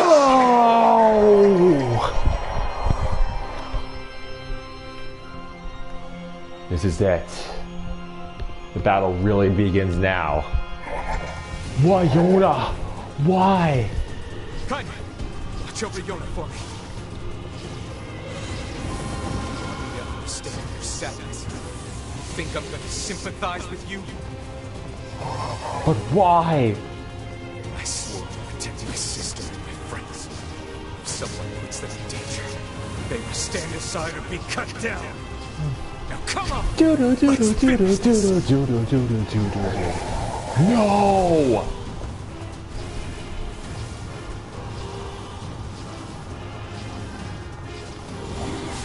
Oh my, he caught me off guard. Ice, what's wrong?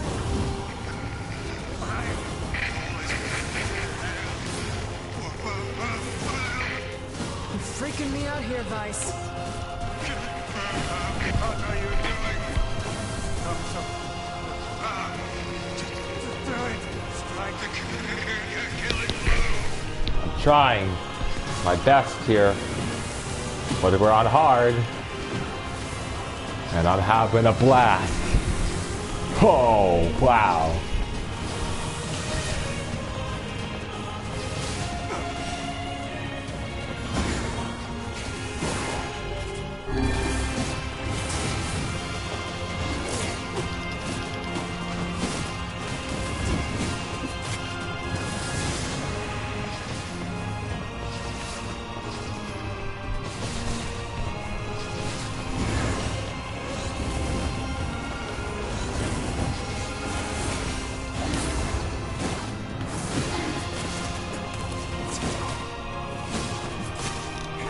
Wait, the project gashed off research reports. No, I can't read them now. No bother. One moment, please. You okay? Fine, just fine. All right, no, I'm not. Nice. headstrong idiot has decided to push me beyond my limits. I should have taken that job as a cookbook when I had the chance. Vice. Sorry. Only joking. I hate cookbooks. But... Let's go. Out of the way. I have one final task to fulfill. Alright, I found them. Where to stop him, of course. But after that, it's up to you. Only you can see this battle to its conclusion. I'm going wish to... you luck, my friend.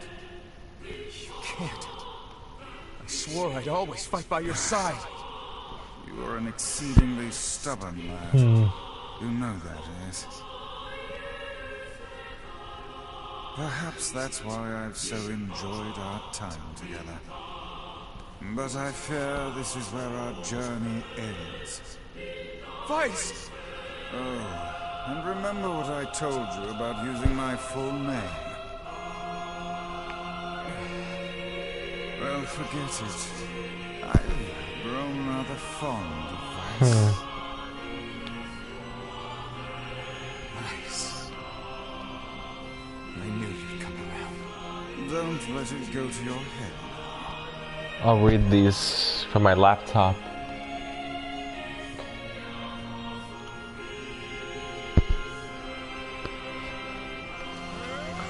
Quicksilver Vice has lost all of his powers. We can't read it now. Project Gestalt Report 0923. As noted in the previous report, implementation of Gestalt mode can prevent the white chlorination syndrome we recently experienced. Transfer of bodily information to civilization repressed replicants is proceeding as planned, with the genes of the originals safely stored inside. Our role as surveillance androids to prepare for when the incurable bacterial disease eventually dies out is also underway. So far, disease proceeding without issue. Observer 021, codename Popola. Project Gestalt Report 9182.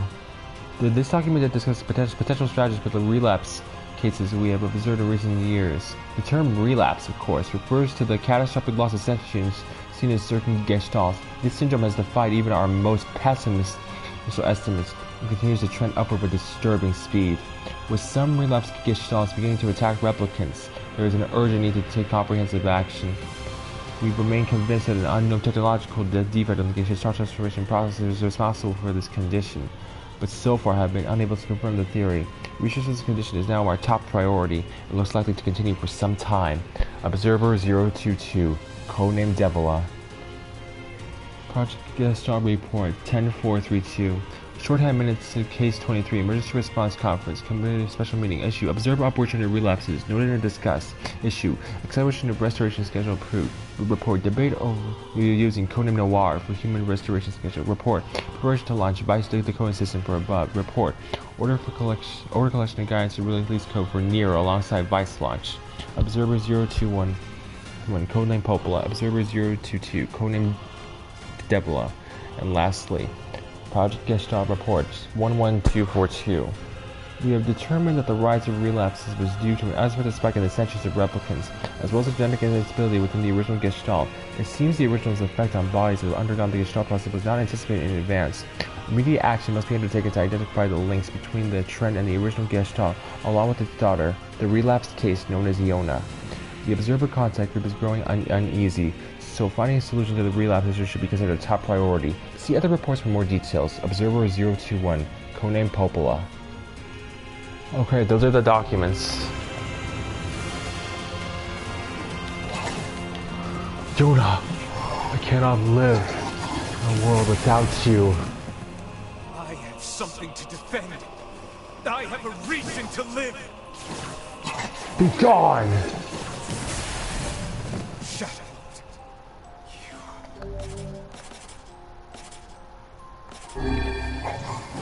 Yona, soon I will join you.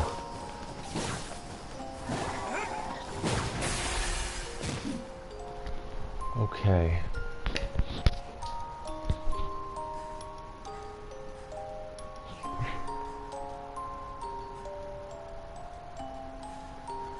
Iron pipe. We kill him with the weapon he originally used in the intro. Ironic. It shouldn't even be called the Justice.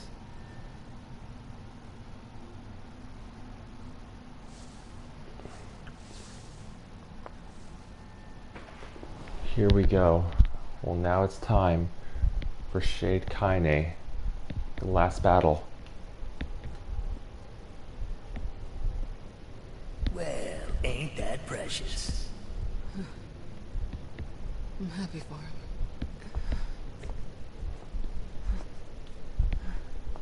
You know, Sunshine, that black scrawl has almost completely taken you over. It's Relapse. Yeah, I know. But goddamn, we had fun, huh?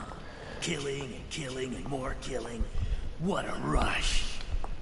Yeah. Oh, she's breaking. Wait. No. No. It wasn't fun at all. I turned you into a killing machine. I spread evil and chaos around the world. But it all feels so empty now. Why? I don't understand.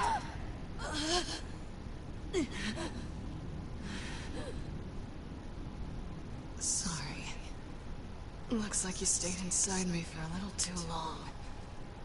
Sunshine. Oh. Wow. Stop! Don't be nice to me! Don't make me feel like this! Aww. Poor Tyron. This is it. I'm gonna swallow you up, Sunshine. Gonna swallow you whole. So threatening. That looks awesome. We can't run.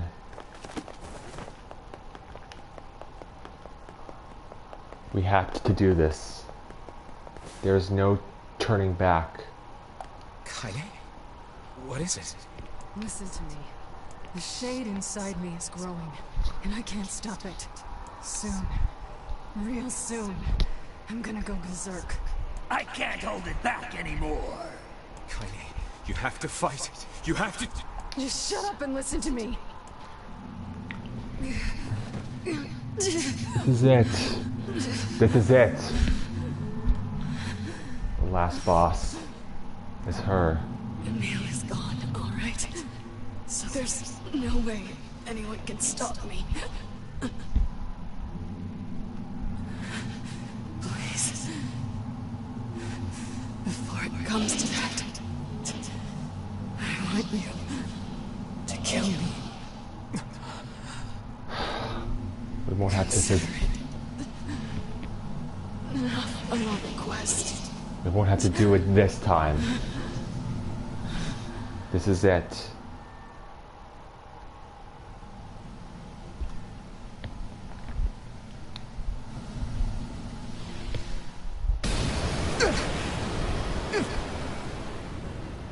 This is it. Shade Kaine.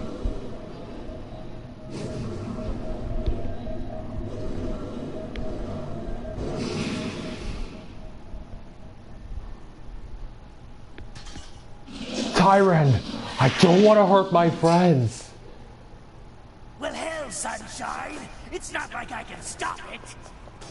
When Gestalts go out of control, they lose their minds! Both of our memories will be completely overridden! Hurry! Kaine! Run! Run! I can't run. Yeah. Damn it! I have to do something. Kill me. Run! He defeated the Shadow Lord. He rescued Yona.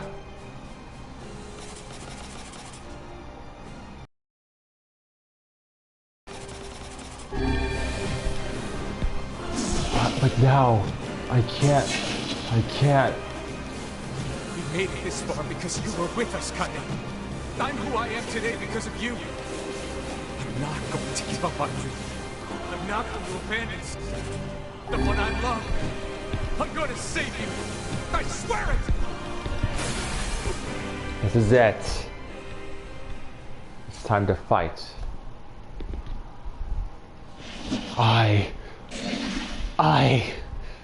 Well, there might be one way to save her. Here we go. It don't matter, so don't ask. Just shut up and listen. Wait, are you? I said, listen! There's a way to save Kaine's life, alright? But you're gonna have to make a difficult decision. Do whatever it takes. When the time comes, I'm going to pin Kaine down. And as soon as I do, you need to stab him in the heart. No, I can't! Don't believe it. Stand around with your thumb up your ass and watch her die in terror. This is it.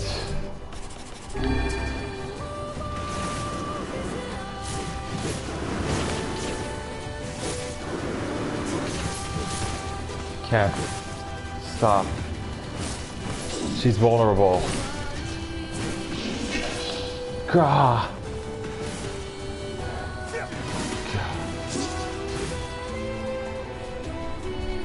All right, it's time.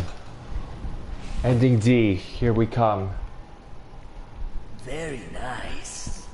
Now, if you want to save your precious Kaine, there are two ways to do it. One is to plunge your sword into her chest. That's what she wants after all. Freedom from burdens. This is it. The big one is ending D. The other way is to make her a normal human being again.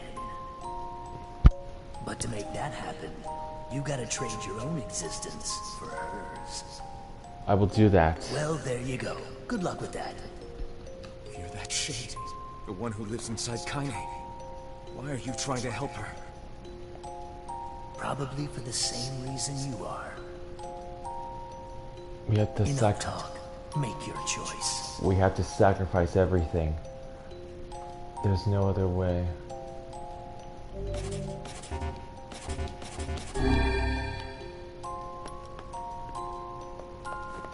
We needed the strength.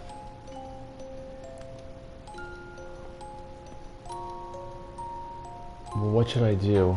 Sacrifice your own existence to make Kaine human again. Without any second thoughts, let's do it.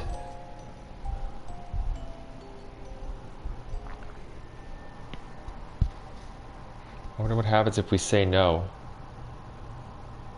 You'll disappear from this world. Your sister, your friends, everyone in your life will forget you. This is it. You and any sign that you ever existed will be erased. Wow. But in exchange, Kaine will return to her mortal life. You choose this option, all of your stated will be erased. Are you sure about this? No. What happens if I say no? Oh. Seriously? Oh, you gotta be kidding.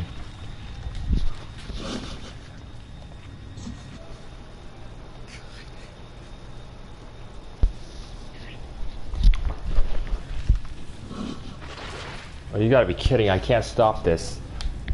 Nope.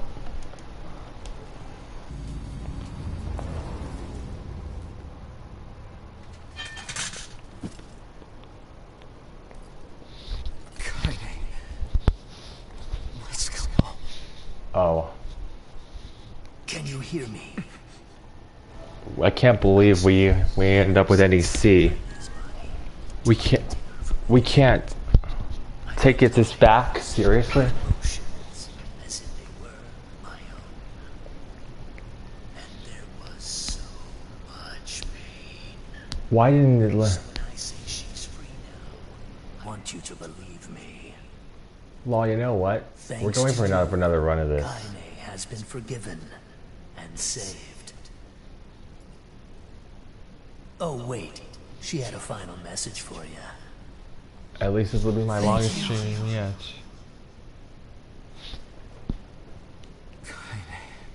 I did this once on hard.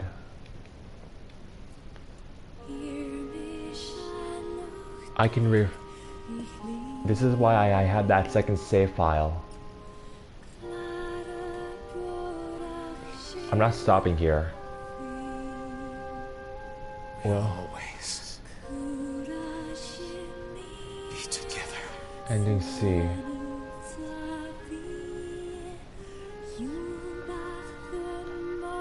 Can I skip by the credits at least?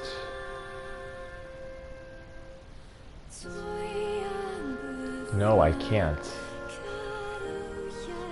Well,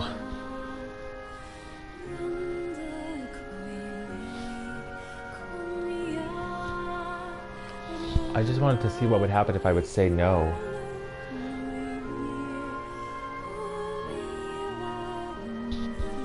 Then it said the memory does not stop. I couldn't skip it.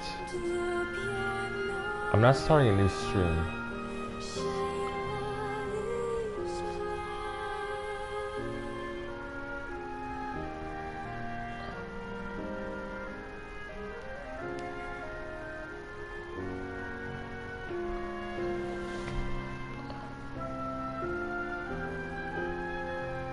I shouldn't have done that. I didn't know what was going to happen. I'll be back. I'm gonna go to the bathroom.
Well, I don't really have any thoughts, so I'll be right back after I let the credits roll.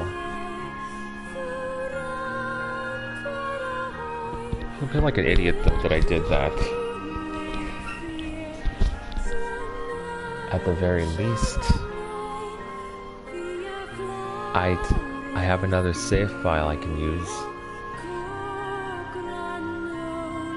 It'd be a mistake to save over the first save file.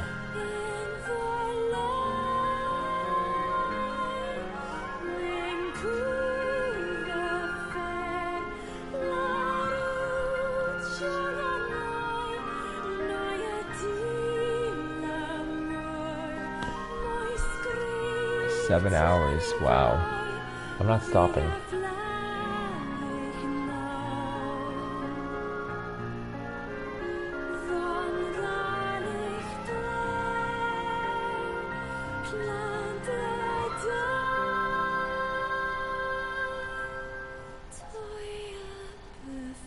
I'm an idiot. I didn't know what would happen if you would say no. I wanted to see it.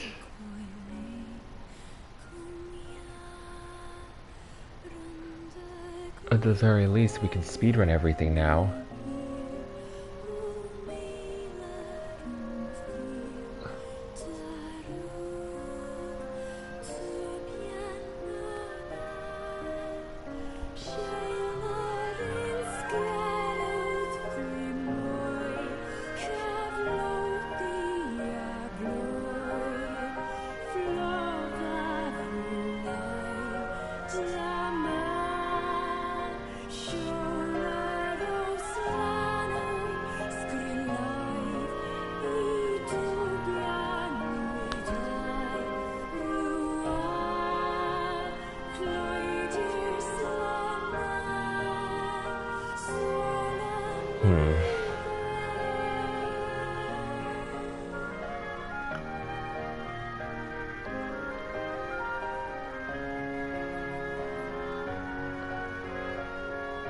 not stopping with this.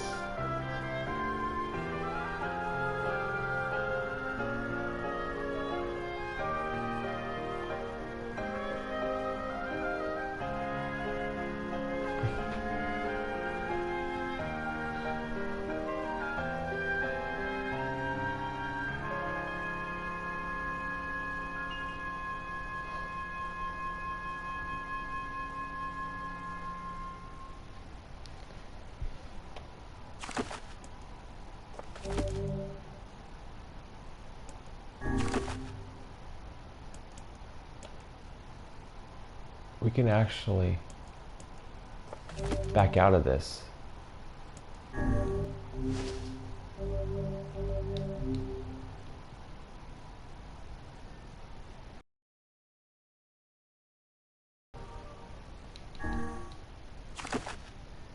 Our save is still at the roof of the Lost Shrine, which means we're going back in.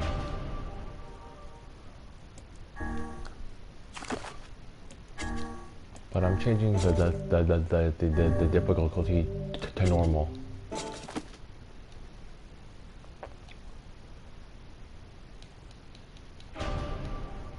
I really hate to breeze through everything, but I saw all the cutscenes in one last time already, so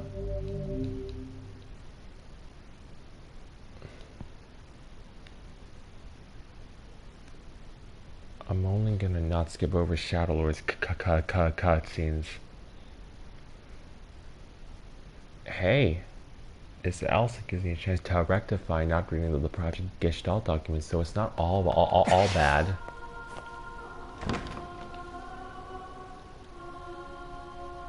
This is in a city where people talk with special words. How cool! I want to try talking to them.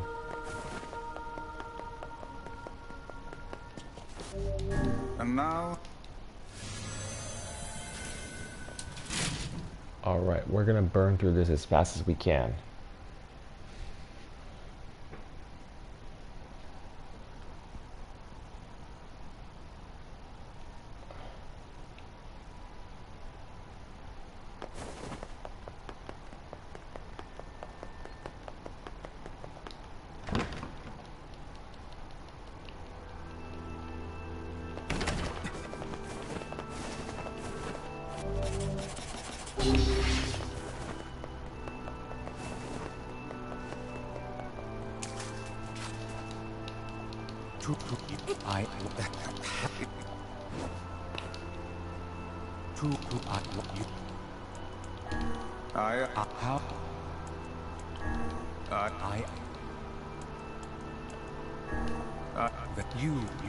Well then, it seems the way is open. Okay. We're gonna burn through this as fast as we can.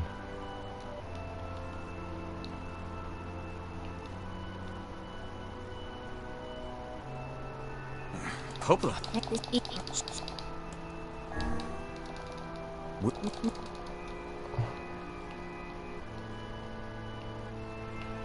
Devil, what's happening? Sorry, but this fate was predetermined. Still, we spoke to truth. We really wanted to avoid this if possible. We were hoping to put it off for 100 years or so, until the next generation came along. What are you talking about? Are they shades? I don't think so. It's a lie! I don't believe it! We never thought we'd grow to be this powerful. This is madness. Why do you block our path? You have no cause to speak so with us, Grimoire Weiss. You are a traitor.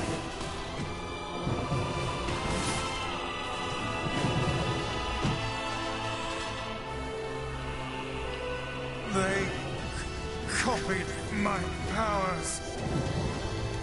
Shit on a shingle. They can use the sealed verses. Of course we can. The power came from us in the first place. You were simply loaned a small portion of it. Weiss, are you all right? Devil, Hopala!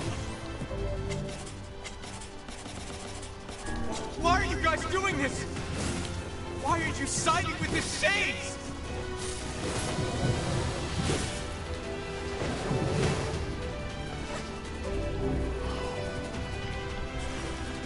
Okay.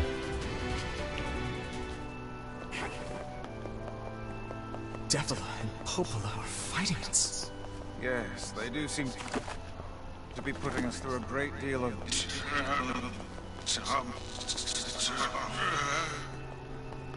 You okay, Vice? How odd. For long years, my mind and tongue have been my greatest assets. But now the latter seems to be... Vice?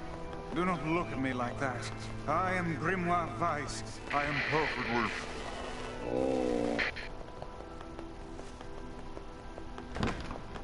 Alright. I think I hear a waltz.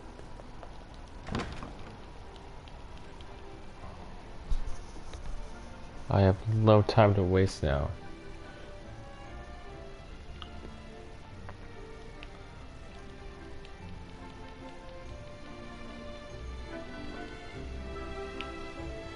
It certainly is a grand affair.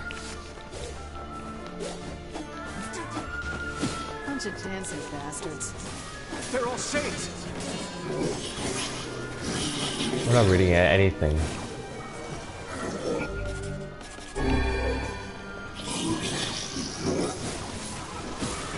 I think we're locked in. It's not like I was planning to leave. Yeah, it's a bit late for that.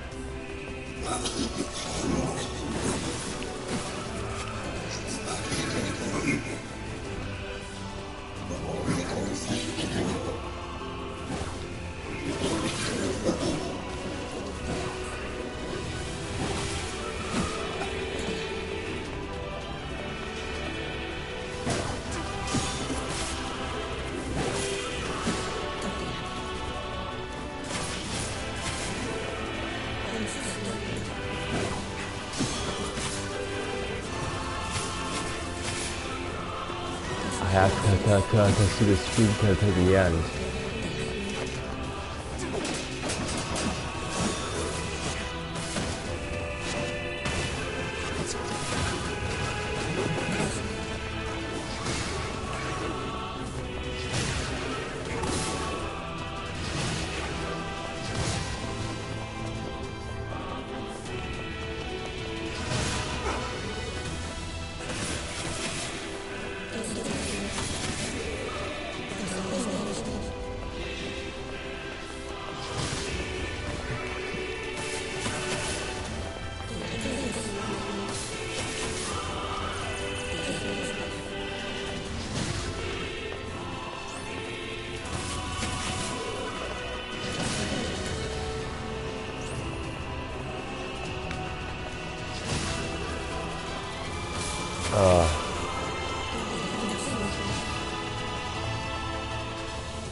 Damn it! It won't stop coming!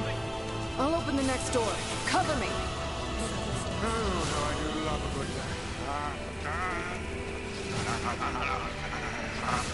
Vice! Oh. Right. Protect the hustle, yes? Good plan. Let's go.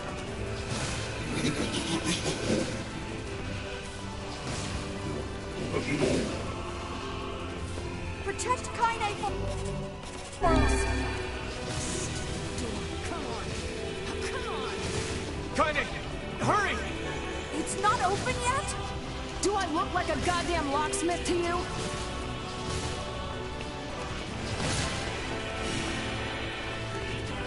No, you idiot! What are you doing? Well, doesn't want to open? Fine.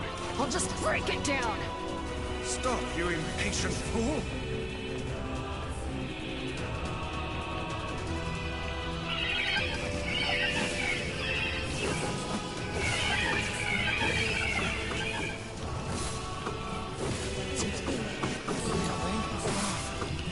These things are freaking me out!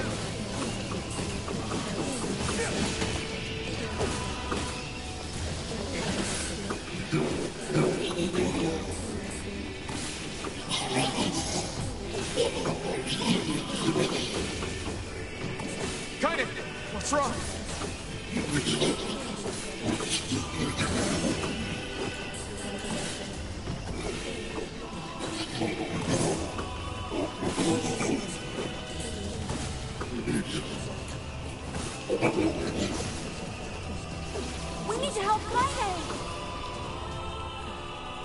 Got her.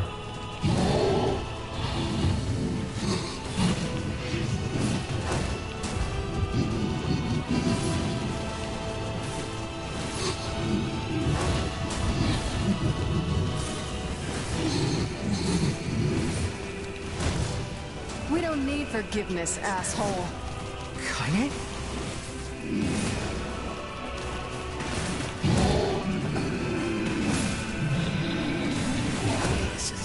Wait a second. Your heart is different. It ain't hatred. And it ain't sadness. What's going on here, Sunshine? How should I know? Kaine, are you alright? I'm fine. Let's just kill some shit and move on, alright? Interesting. Oh, how very interesting.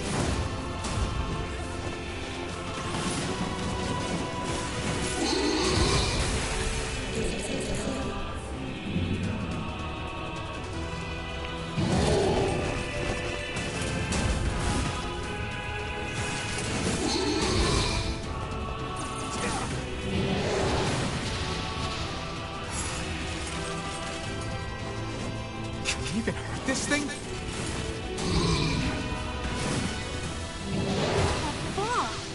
Oh no!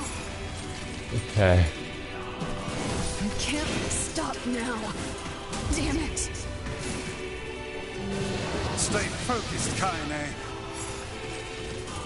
Don't fall victim to such distractions. Come on! We have to keep going! Let's go!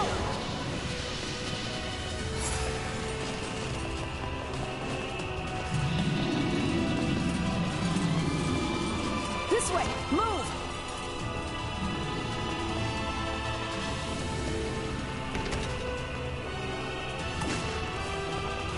Up here!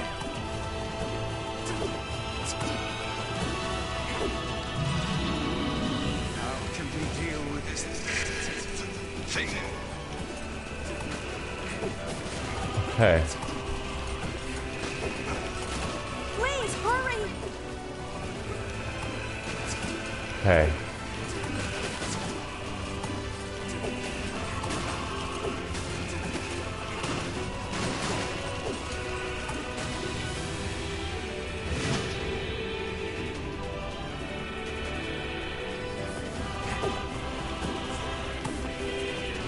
Damn it, I can't get it open! Attack incoming!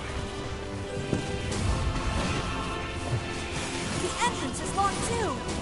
It seems we are in a bit of a predicament.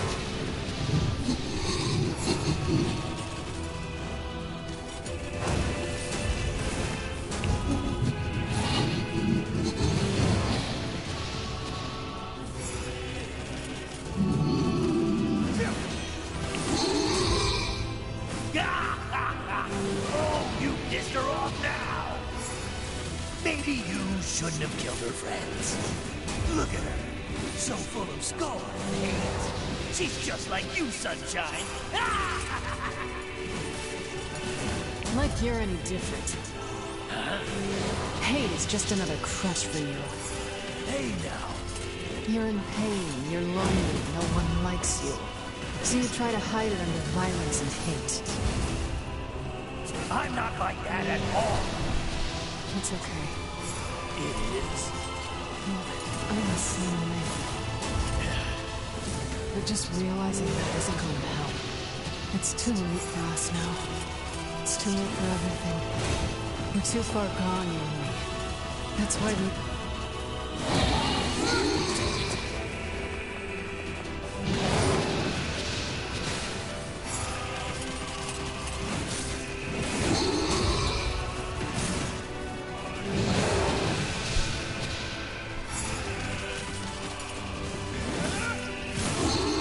Okay. Skip. 出土汗ように一旦起きそうだあらペルアとシネチ無石オンイラコクなあついて What are you doing here? サルイクシだ改ざむとキロだろ。 You are correct. いや、争って賛成た。フルアリ、ウアリトテドロス、感化し中で。But あら、ヘルアト。どんな来て、切りごいたり。とさちちさったと。止めるたと改ざむちと。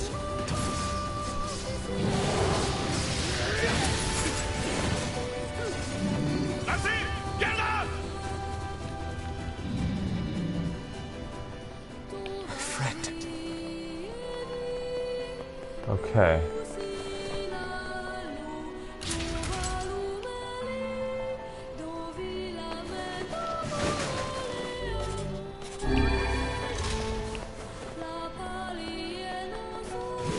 We're gonna make this a semi-speed run.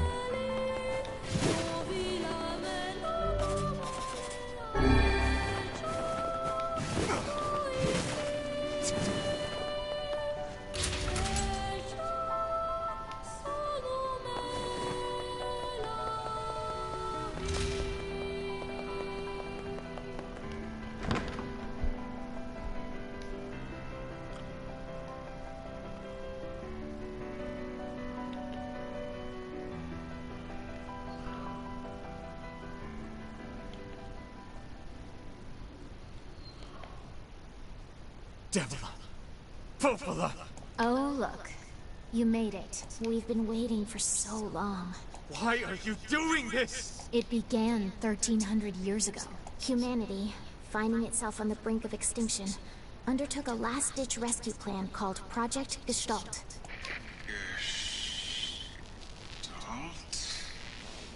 Do you still not remember, Grimoire Weiss? Then let's give you a refresher. Wow.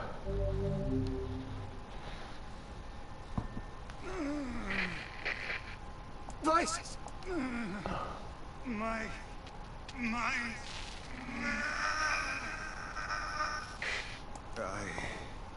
I remember, Devila. Popola. You are not human. In fact... Oh no. Yeah, sometimes the truth can be a real bitch. You want to finish that thought for him, sister? All of us. Every person standing in this room are mere shells created by the true humans. What are you saying? You still don't get it? You aren't human. I could have made this room so much shorter. So then humans, I mean the true humans, are extinct? No. They still live on.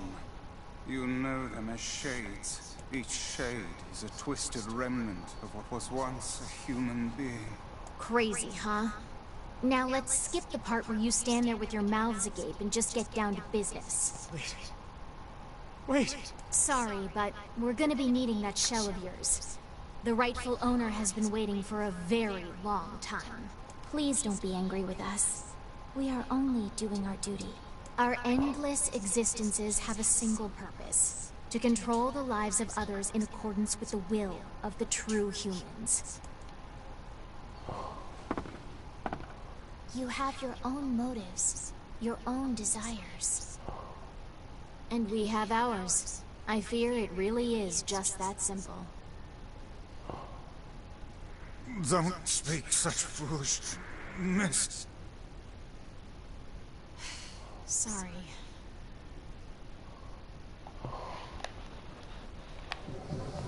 No time to waste.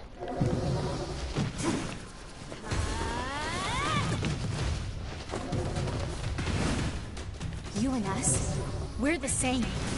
Tools in the hands of a master. No. I'm nothing like you.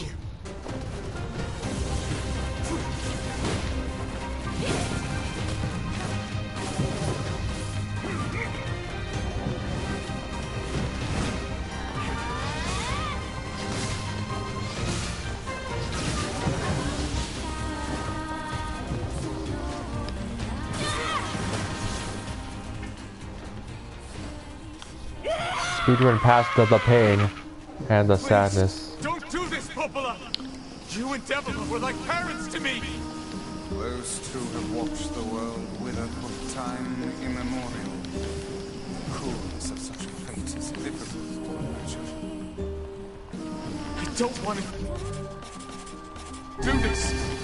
I don't want to fight her. Stop bitching and start fighting. It's the only way.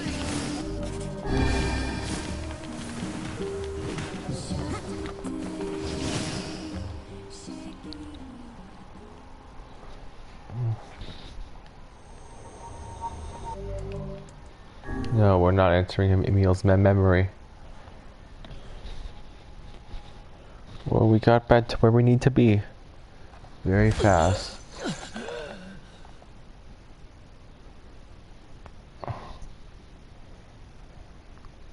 Only shadow cutscenes aren't being skipped. The one's near the end here.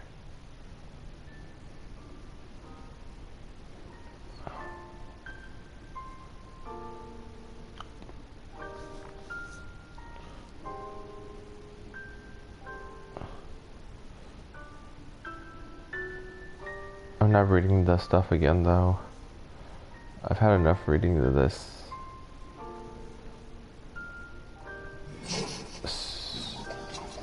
No.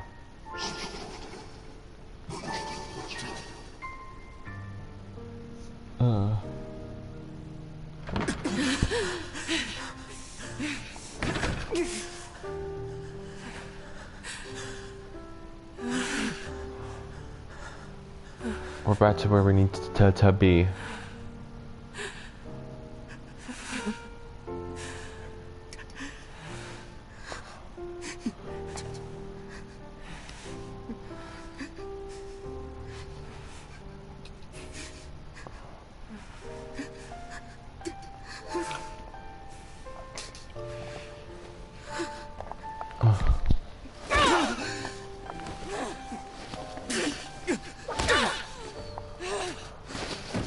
Alright.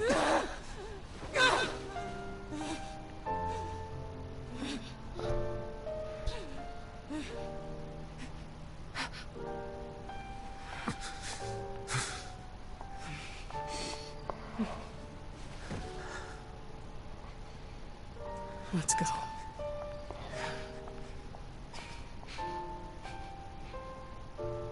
Yeah. Okay.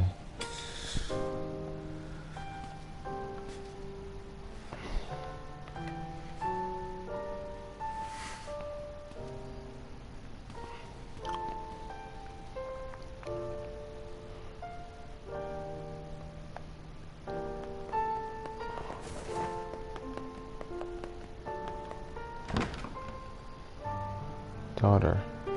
Wait, the daughter thing. This one will say sister. It's not exactly the same.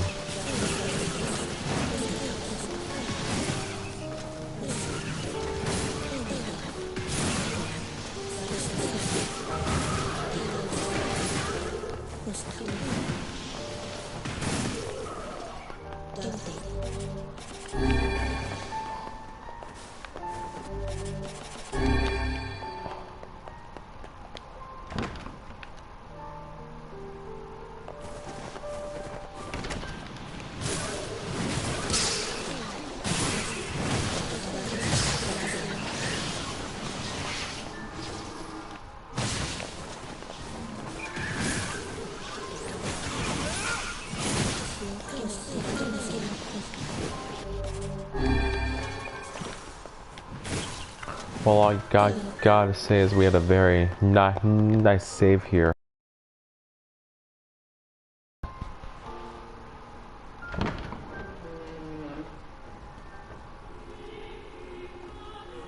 The only cutscenes I'm not skipping.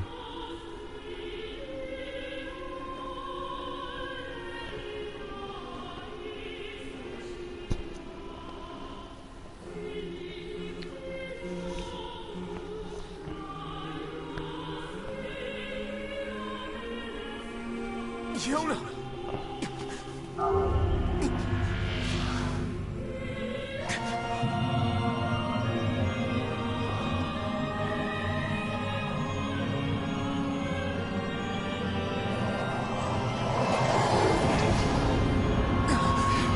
Here we go.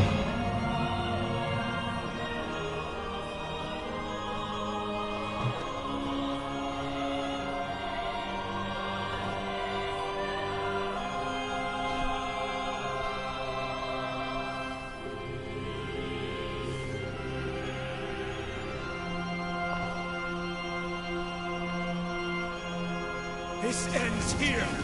Strike hard. Hold nothing back.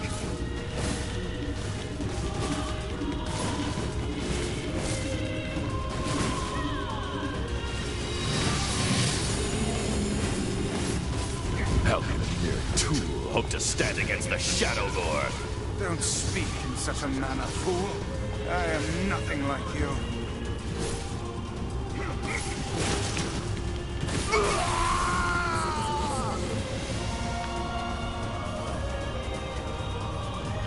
Be careful! Iron pipe. Hey, Sunshine. I ain't surprised, but I think your heart is wrong. The hate is gone.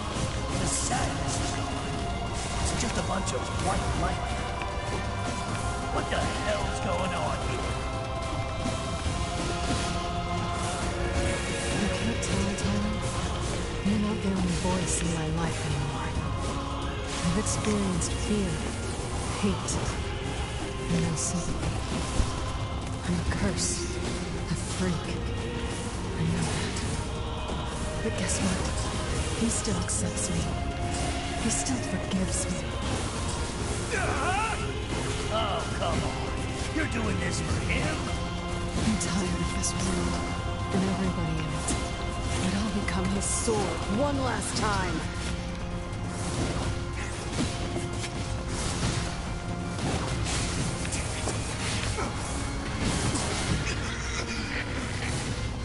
Vice, you alright? Naturally, I am as fit as a fiddle.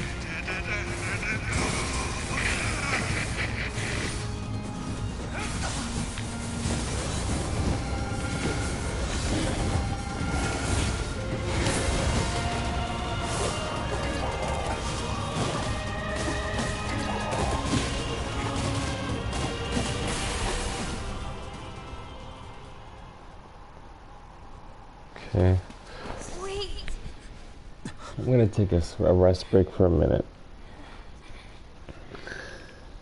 Stayed up way too late.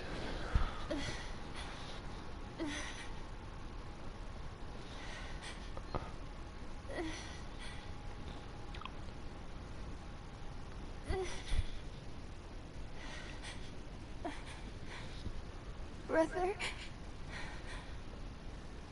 Yona.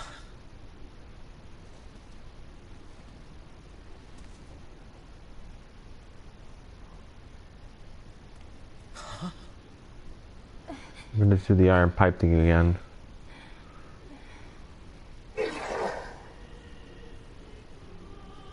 Please, just stop. I'm not reading this. I don't want to do this anymore. I don't need someone else's body. I don't want it.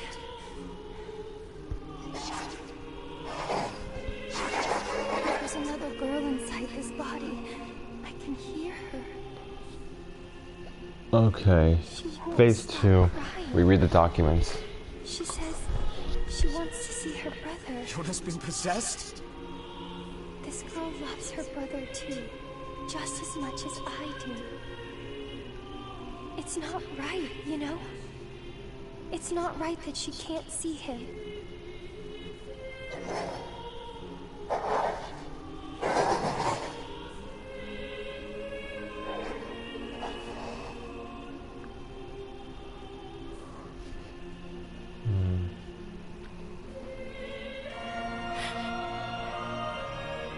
It's you, isn't it?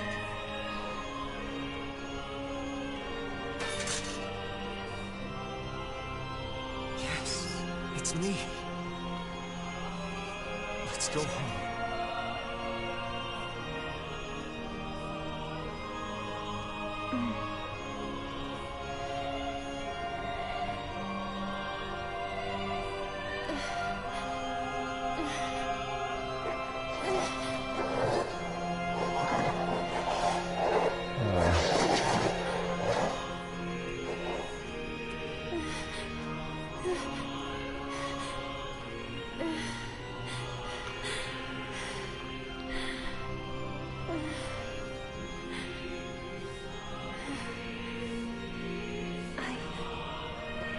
I'm really sorry.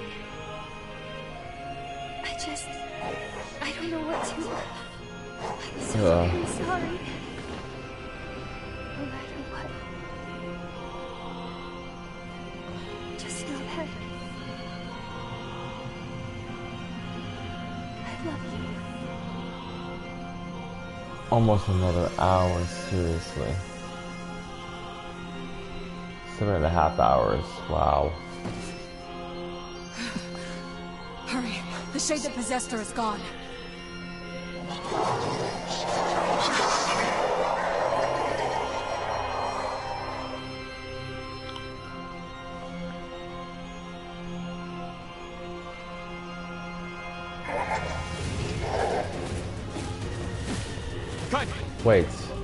Wait, those are the documents. Project Gestalt 0923. As noted in the previous report, implementation of Gestalt mode can prevent the Y clonation syndrome we recently experienced. Transfer bodily information to civilization to Professor Replicants is proceeding as planned. With the genes of the original safely stored inside, our role as surveillance androids is to prepare for when the incurable bacterial disease eventually dies out is also underway. So far, it's proceeding without issue.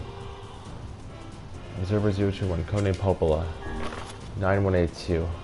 This document discusses potential strategies for the relapse cases we have observed in recent years. The term relapse, of course, refers to the catastrophic loss of sentience in a certain Gestalt. This syndrome has defied our most pessimistic initial estimates and continues to trend upward with disturbing speed. With some relapse Gestalts beginning to attack replicants, there is an urgent need to take comprehensive action. We remain convinced that a neurological defect in the Gestalt transformation process is responsible for the condition, but so far I've been unable to confirm this theory. Research of the condition is now our top priority and looks likely to continue for some time. Observer 022, codename Debola, 10432. Shorthand minutes of Case 23, Emergency Response Conference Committee Special Meeting. Issue, observe upward trend in relapses noted and discussed. Issue, acceleration of restoration schedule approved. Report, debate over codename NieR for human restoration schedule. Report, preparations to launch device decoding system for above. Report, order collection and guidance and related code for NieR alongside device launch. Server 021, codename Popola, codename Debola, 022.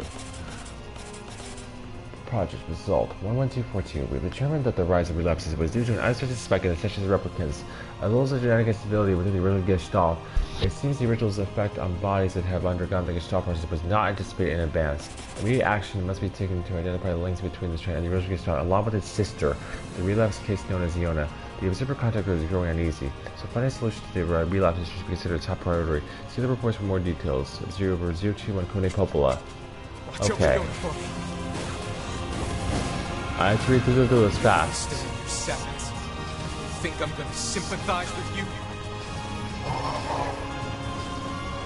I swore to protect my sister and my friends. If someone puts them in danger, they will stand aside or be cut down. Now come on, let's finish this.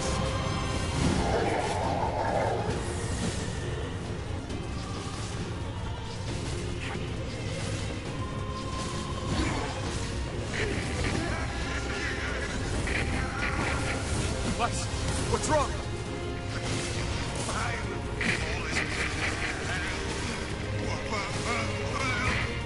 You're freaking me out here, Vice. What are you doing? No, just do it. Strike the killing blow.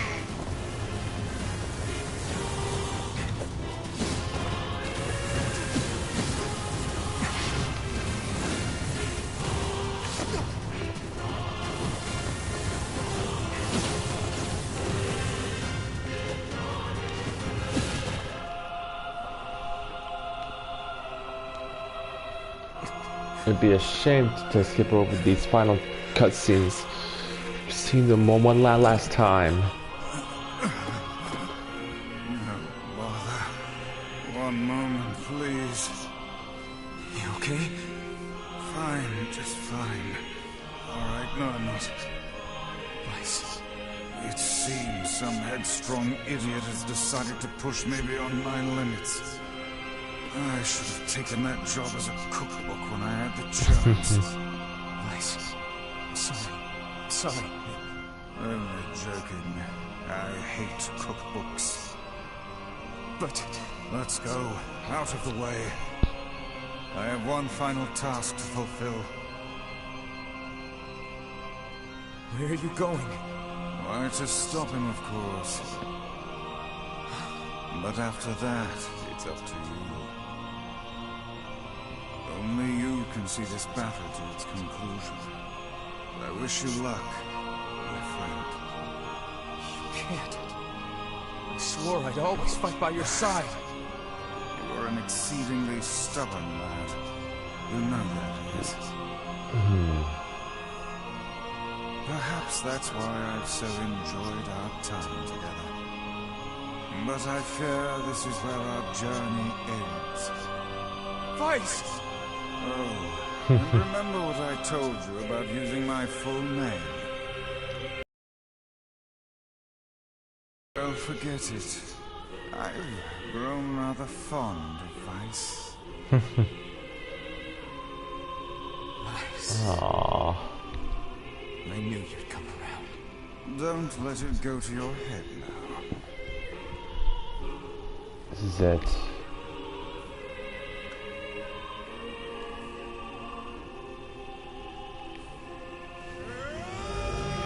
NieR Replicant has lost all of his powers.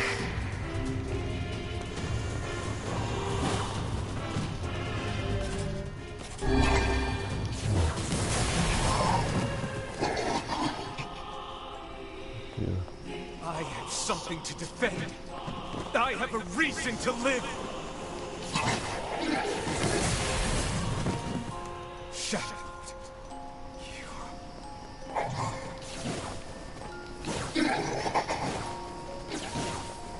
I'm showing you.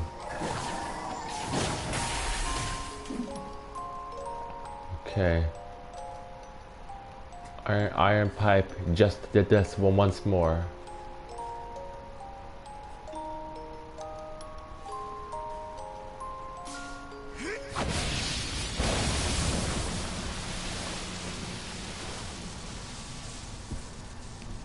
And now, we'll make sure we don't make a mistake and go and actually follow through on ending D. At least we got to see ending C again, though, right?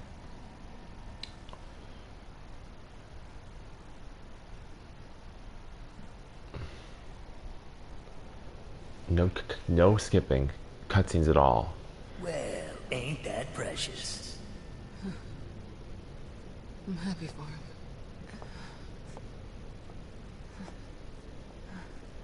You know, Sunshine, that black scrawl has almost completely taken you over. Yeah, I know. But goddamn, we had fun, huh? Killing and killing and more killing. What a rush. Yeah.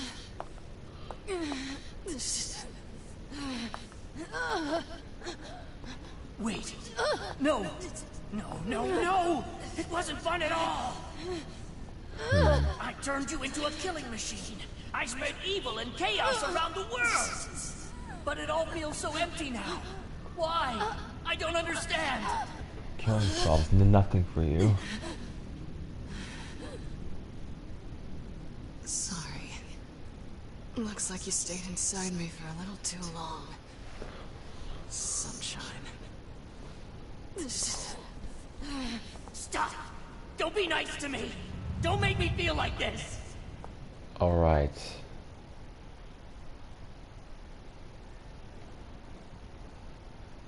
I'm gonna swallow you up, Sunshine. Gonna swallow you whole.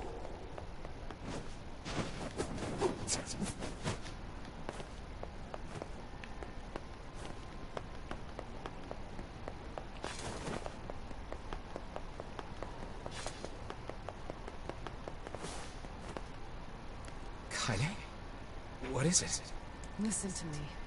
The shade inside me is growing, and I can't stop it. Soon. Real soon. I'm gonna go berserk. I can't hold it back anymore. Kaine, you have to fight. You have to... Just shut up and listen to me. This is it.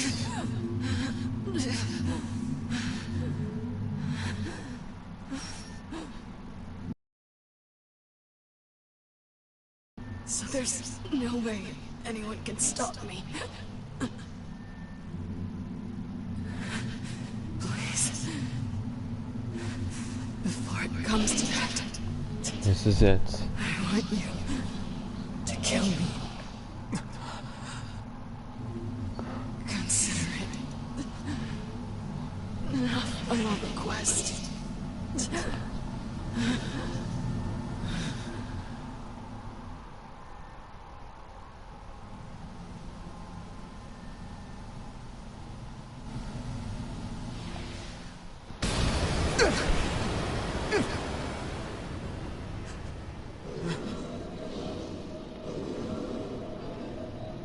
Alright.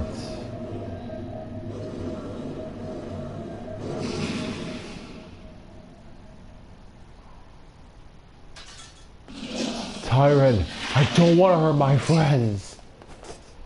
Well, hell, sunshine. It's not like I can stop it. When gestalts go out of control, they lose their minds. Both of our memories will be completely overridden. Hurry. Kaine! Run. Run.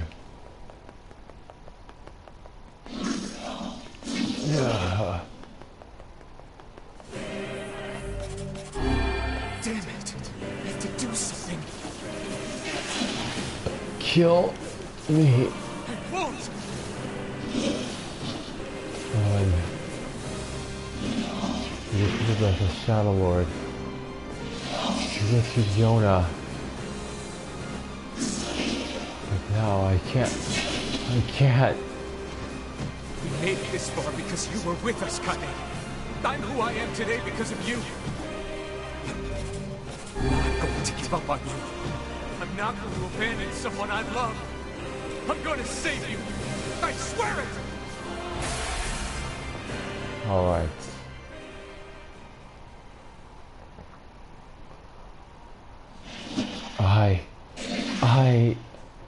Well, there might be one way to save her. Who said that? It don't matter, so don't ask. Just shut up and listen. Wait, are you... I said, listen! There's a way to save Kaine's life, alright? But you're gonna have to make a difficult decision. Do whatever it takes. When the time comes, I'm going to pin Kaine down. And as soon as I do, you need to stab him in the heart. No, I can't! Fine. Don't believe me. Stand around with your thumb up your ass and watch her die a terrible death.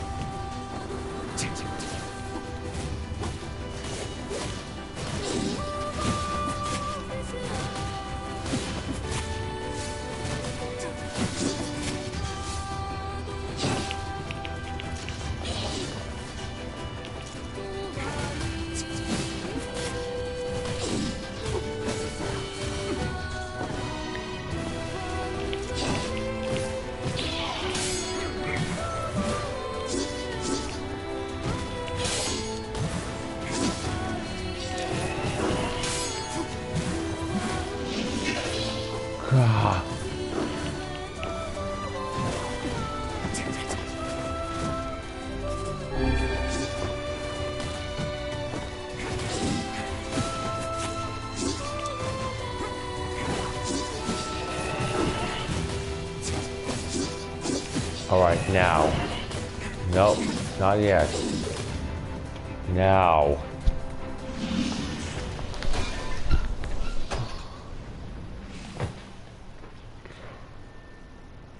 Very nice. Now, if you want to save your precious Kaine, there are two ways to do it. One is to plunge your sword into her chest. I won't That's do what that. she wants after all. Freedom from burdens, freedom from life. What's the other way? The other way is to make her a normal human being again. But to make that happen, you gotta trade your own existence for hers. Well, there you go. Good luck with that. You're that shade. The one who lives inside Kaine. Why are you trying to help her? Probably for the same reason you are. Alright. This time. Enough talk. Make your choice. There's no turning back.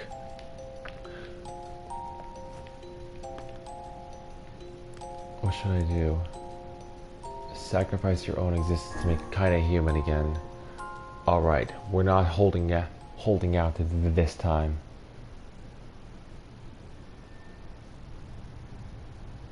You'll disappear from this world. Your sister, your friends, everyone in your life will forget you. You and any sign that you ever existed will be erased. But in exchange, Kaine will return to her mortal life. Alright. No turning back this time. If you choose this option, all of your saved data will be erased. Are you sure about this? Yes. Even if you elect against it this time, you can always return to the selection by clearing the game again. Are you still sure about this? Yes. All saved data will be erased, so you can only choose this option once. Are you really sure about this? Absolutely. I have no regrets. This is your last chance to change your mind. Are you really, really sure about this? Absolutely. Enter the name. Your data to be erased. The correct name was entered. All save files will be erased. All save files. Everything is gone. Everything. Absolutely everything.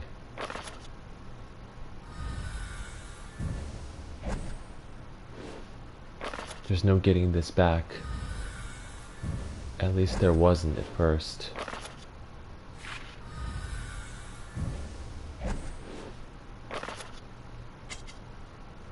Fishing records. It's erasing everything one by one.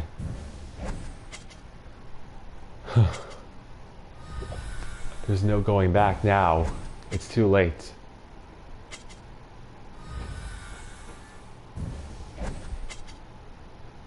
Word list. 96 hours. I saw that. Even the fragments.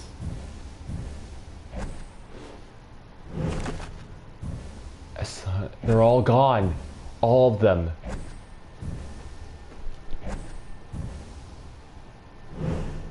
Everything's gone.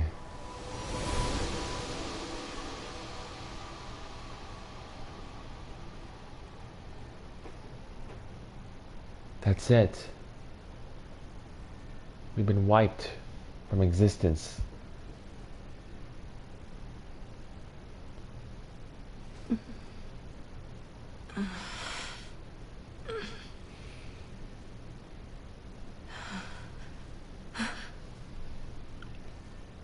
Are you all right? Yona? It was you, the one who helped me, I mean. Wasn't it? That's it.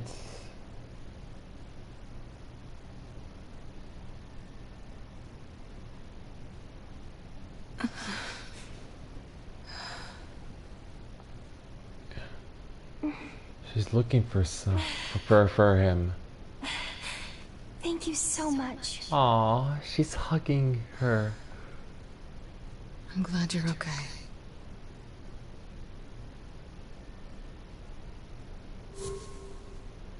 But look. What's wrong? Huh? I mean, you defeated the Shadow Lord and everything, but you don't look happy. Because we're forgotten. I don't.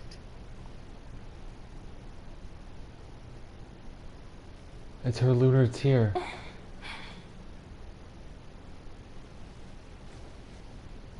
This is a lunar tear.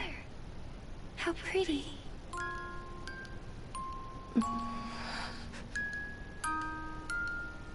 Wow. It's the music box version. Are you crying? Yes. Yeah. I guess I am.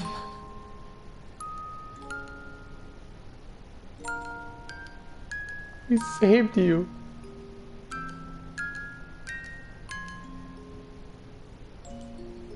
We're gone forever. It's like I just found something special. That's it. Something very special.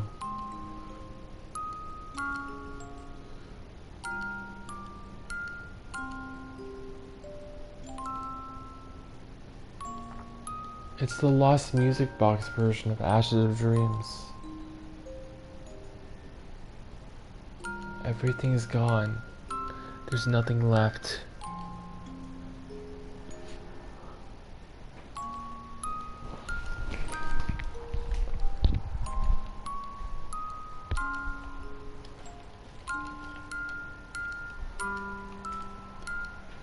Wow.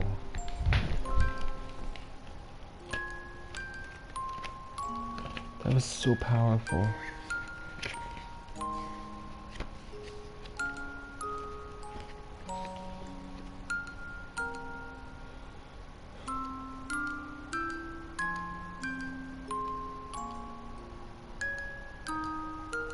Lost music box version.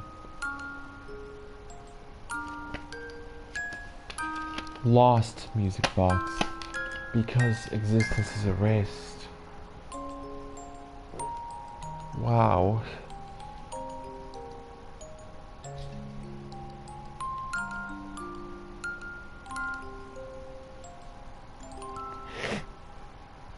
I'm definitely crying a lot inside. It made me tear up. You're going to live, Kaine.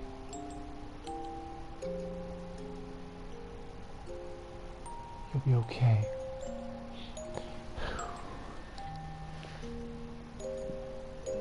Well, guys, that's it for ending D. I'm sorry for the mistake I made at the beginning, but at least we have it now.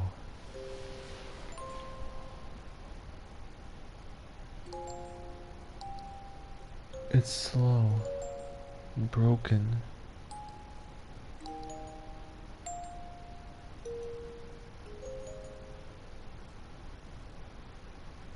This is heartbreaking.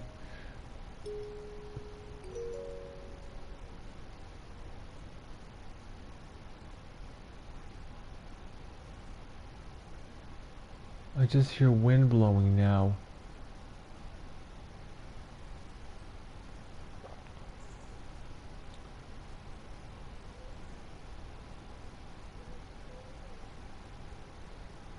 It just stopped.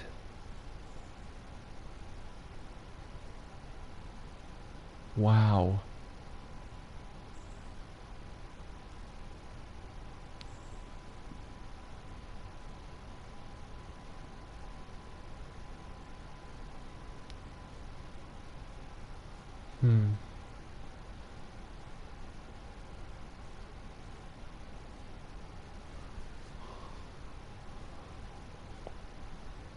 I should have just did that right away.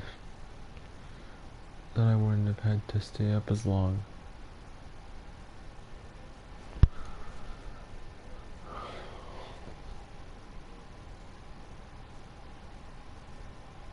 But at the same time, we wouldn't have felt the painful emptiness that we do now.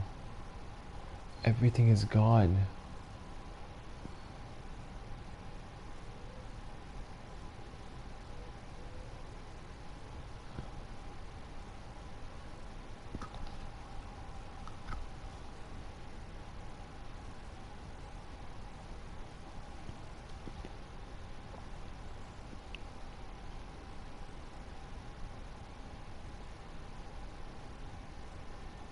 All that's left now is ending E.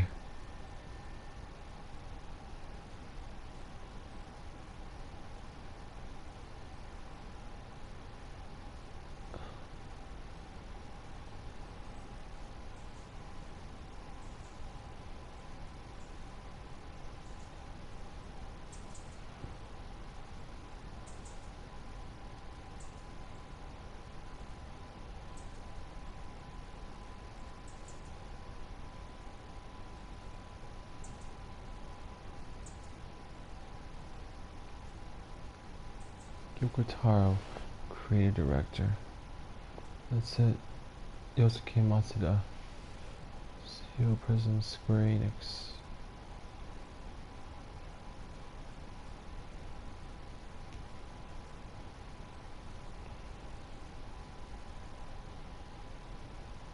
Zach Aguilar. Oh, it didn't even say his role. As if we're completely forgotten.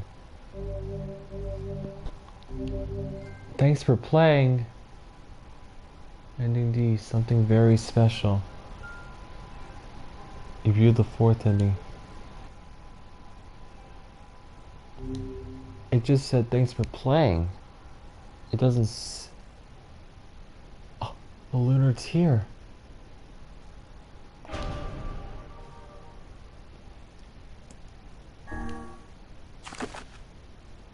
There is no data. There's nothing left. But that's not it. I guess ending E really is secret. You have to start a new game completely from scratch. I'll be back to do that tomorrow. I hope you all enjoyed this stream. Goodbye everyone. I will be back later today with ending E.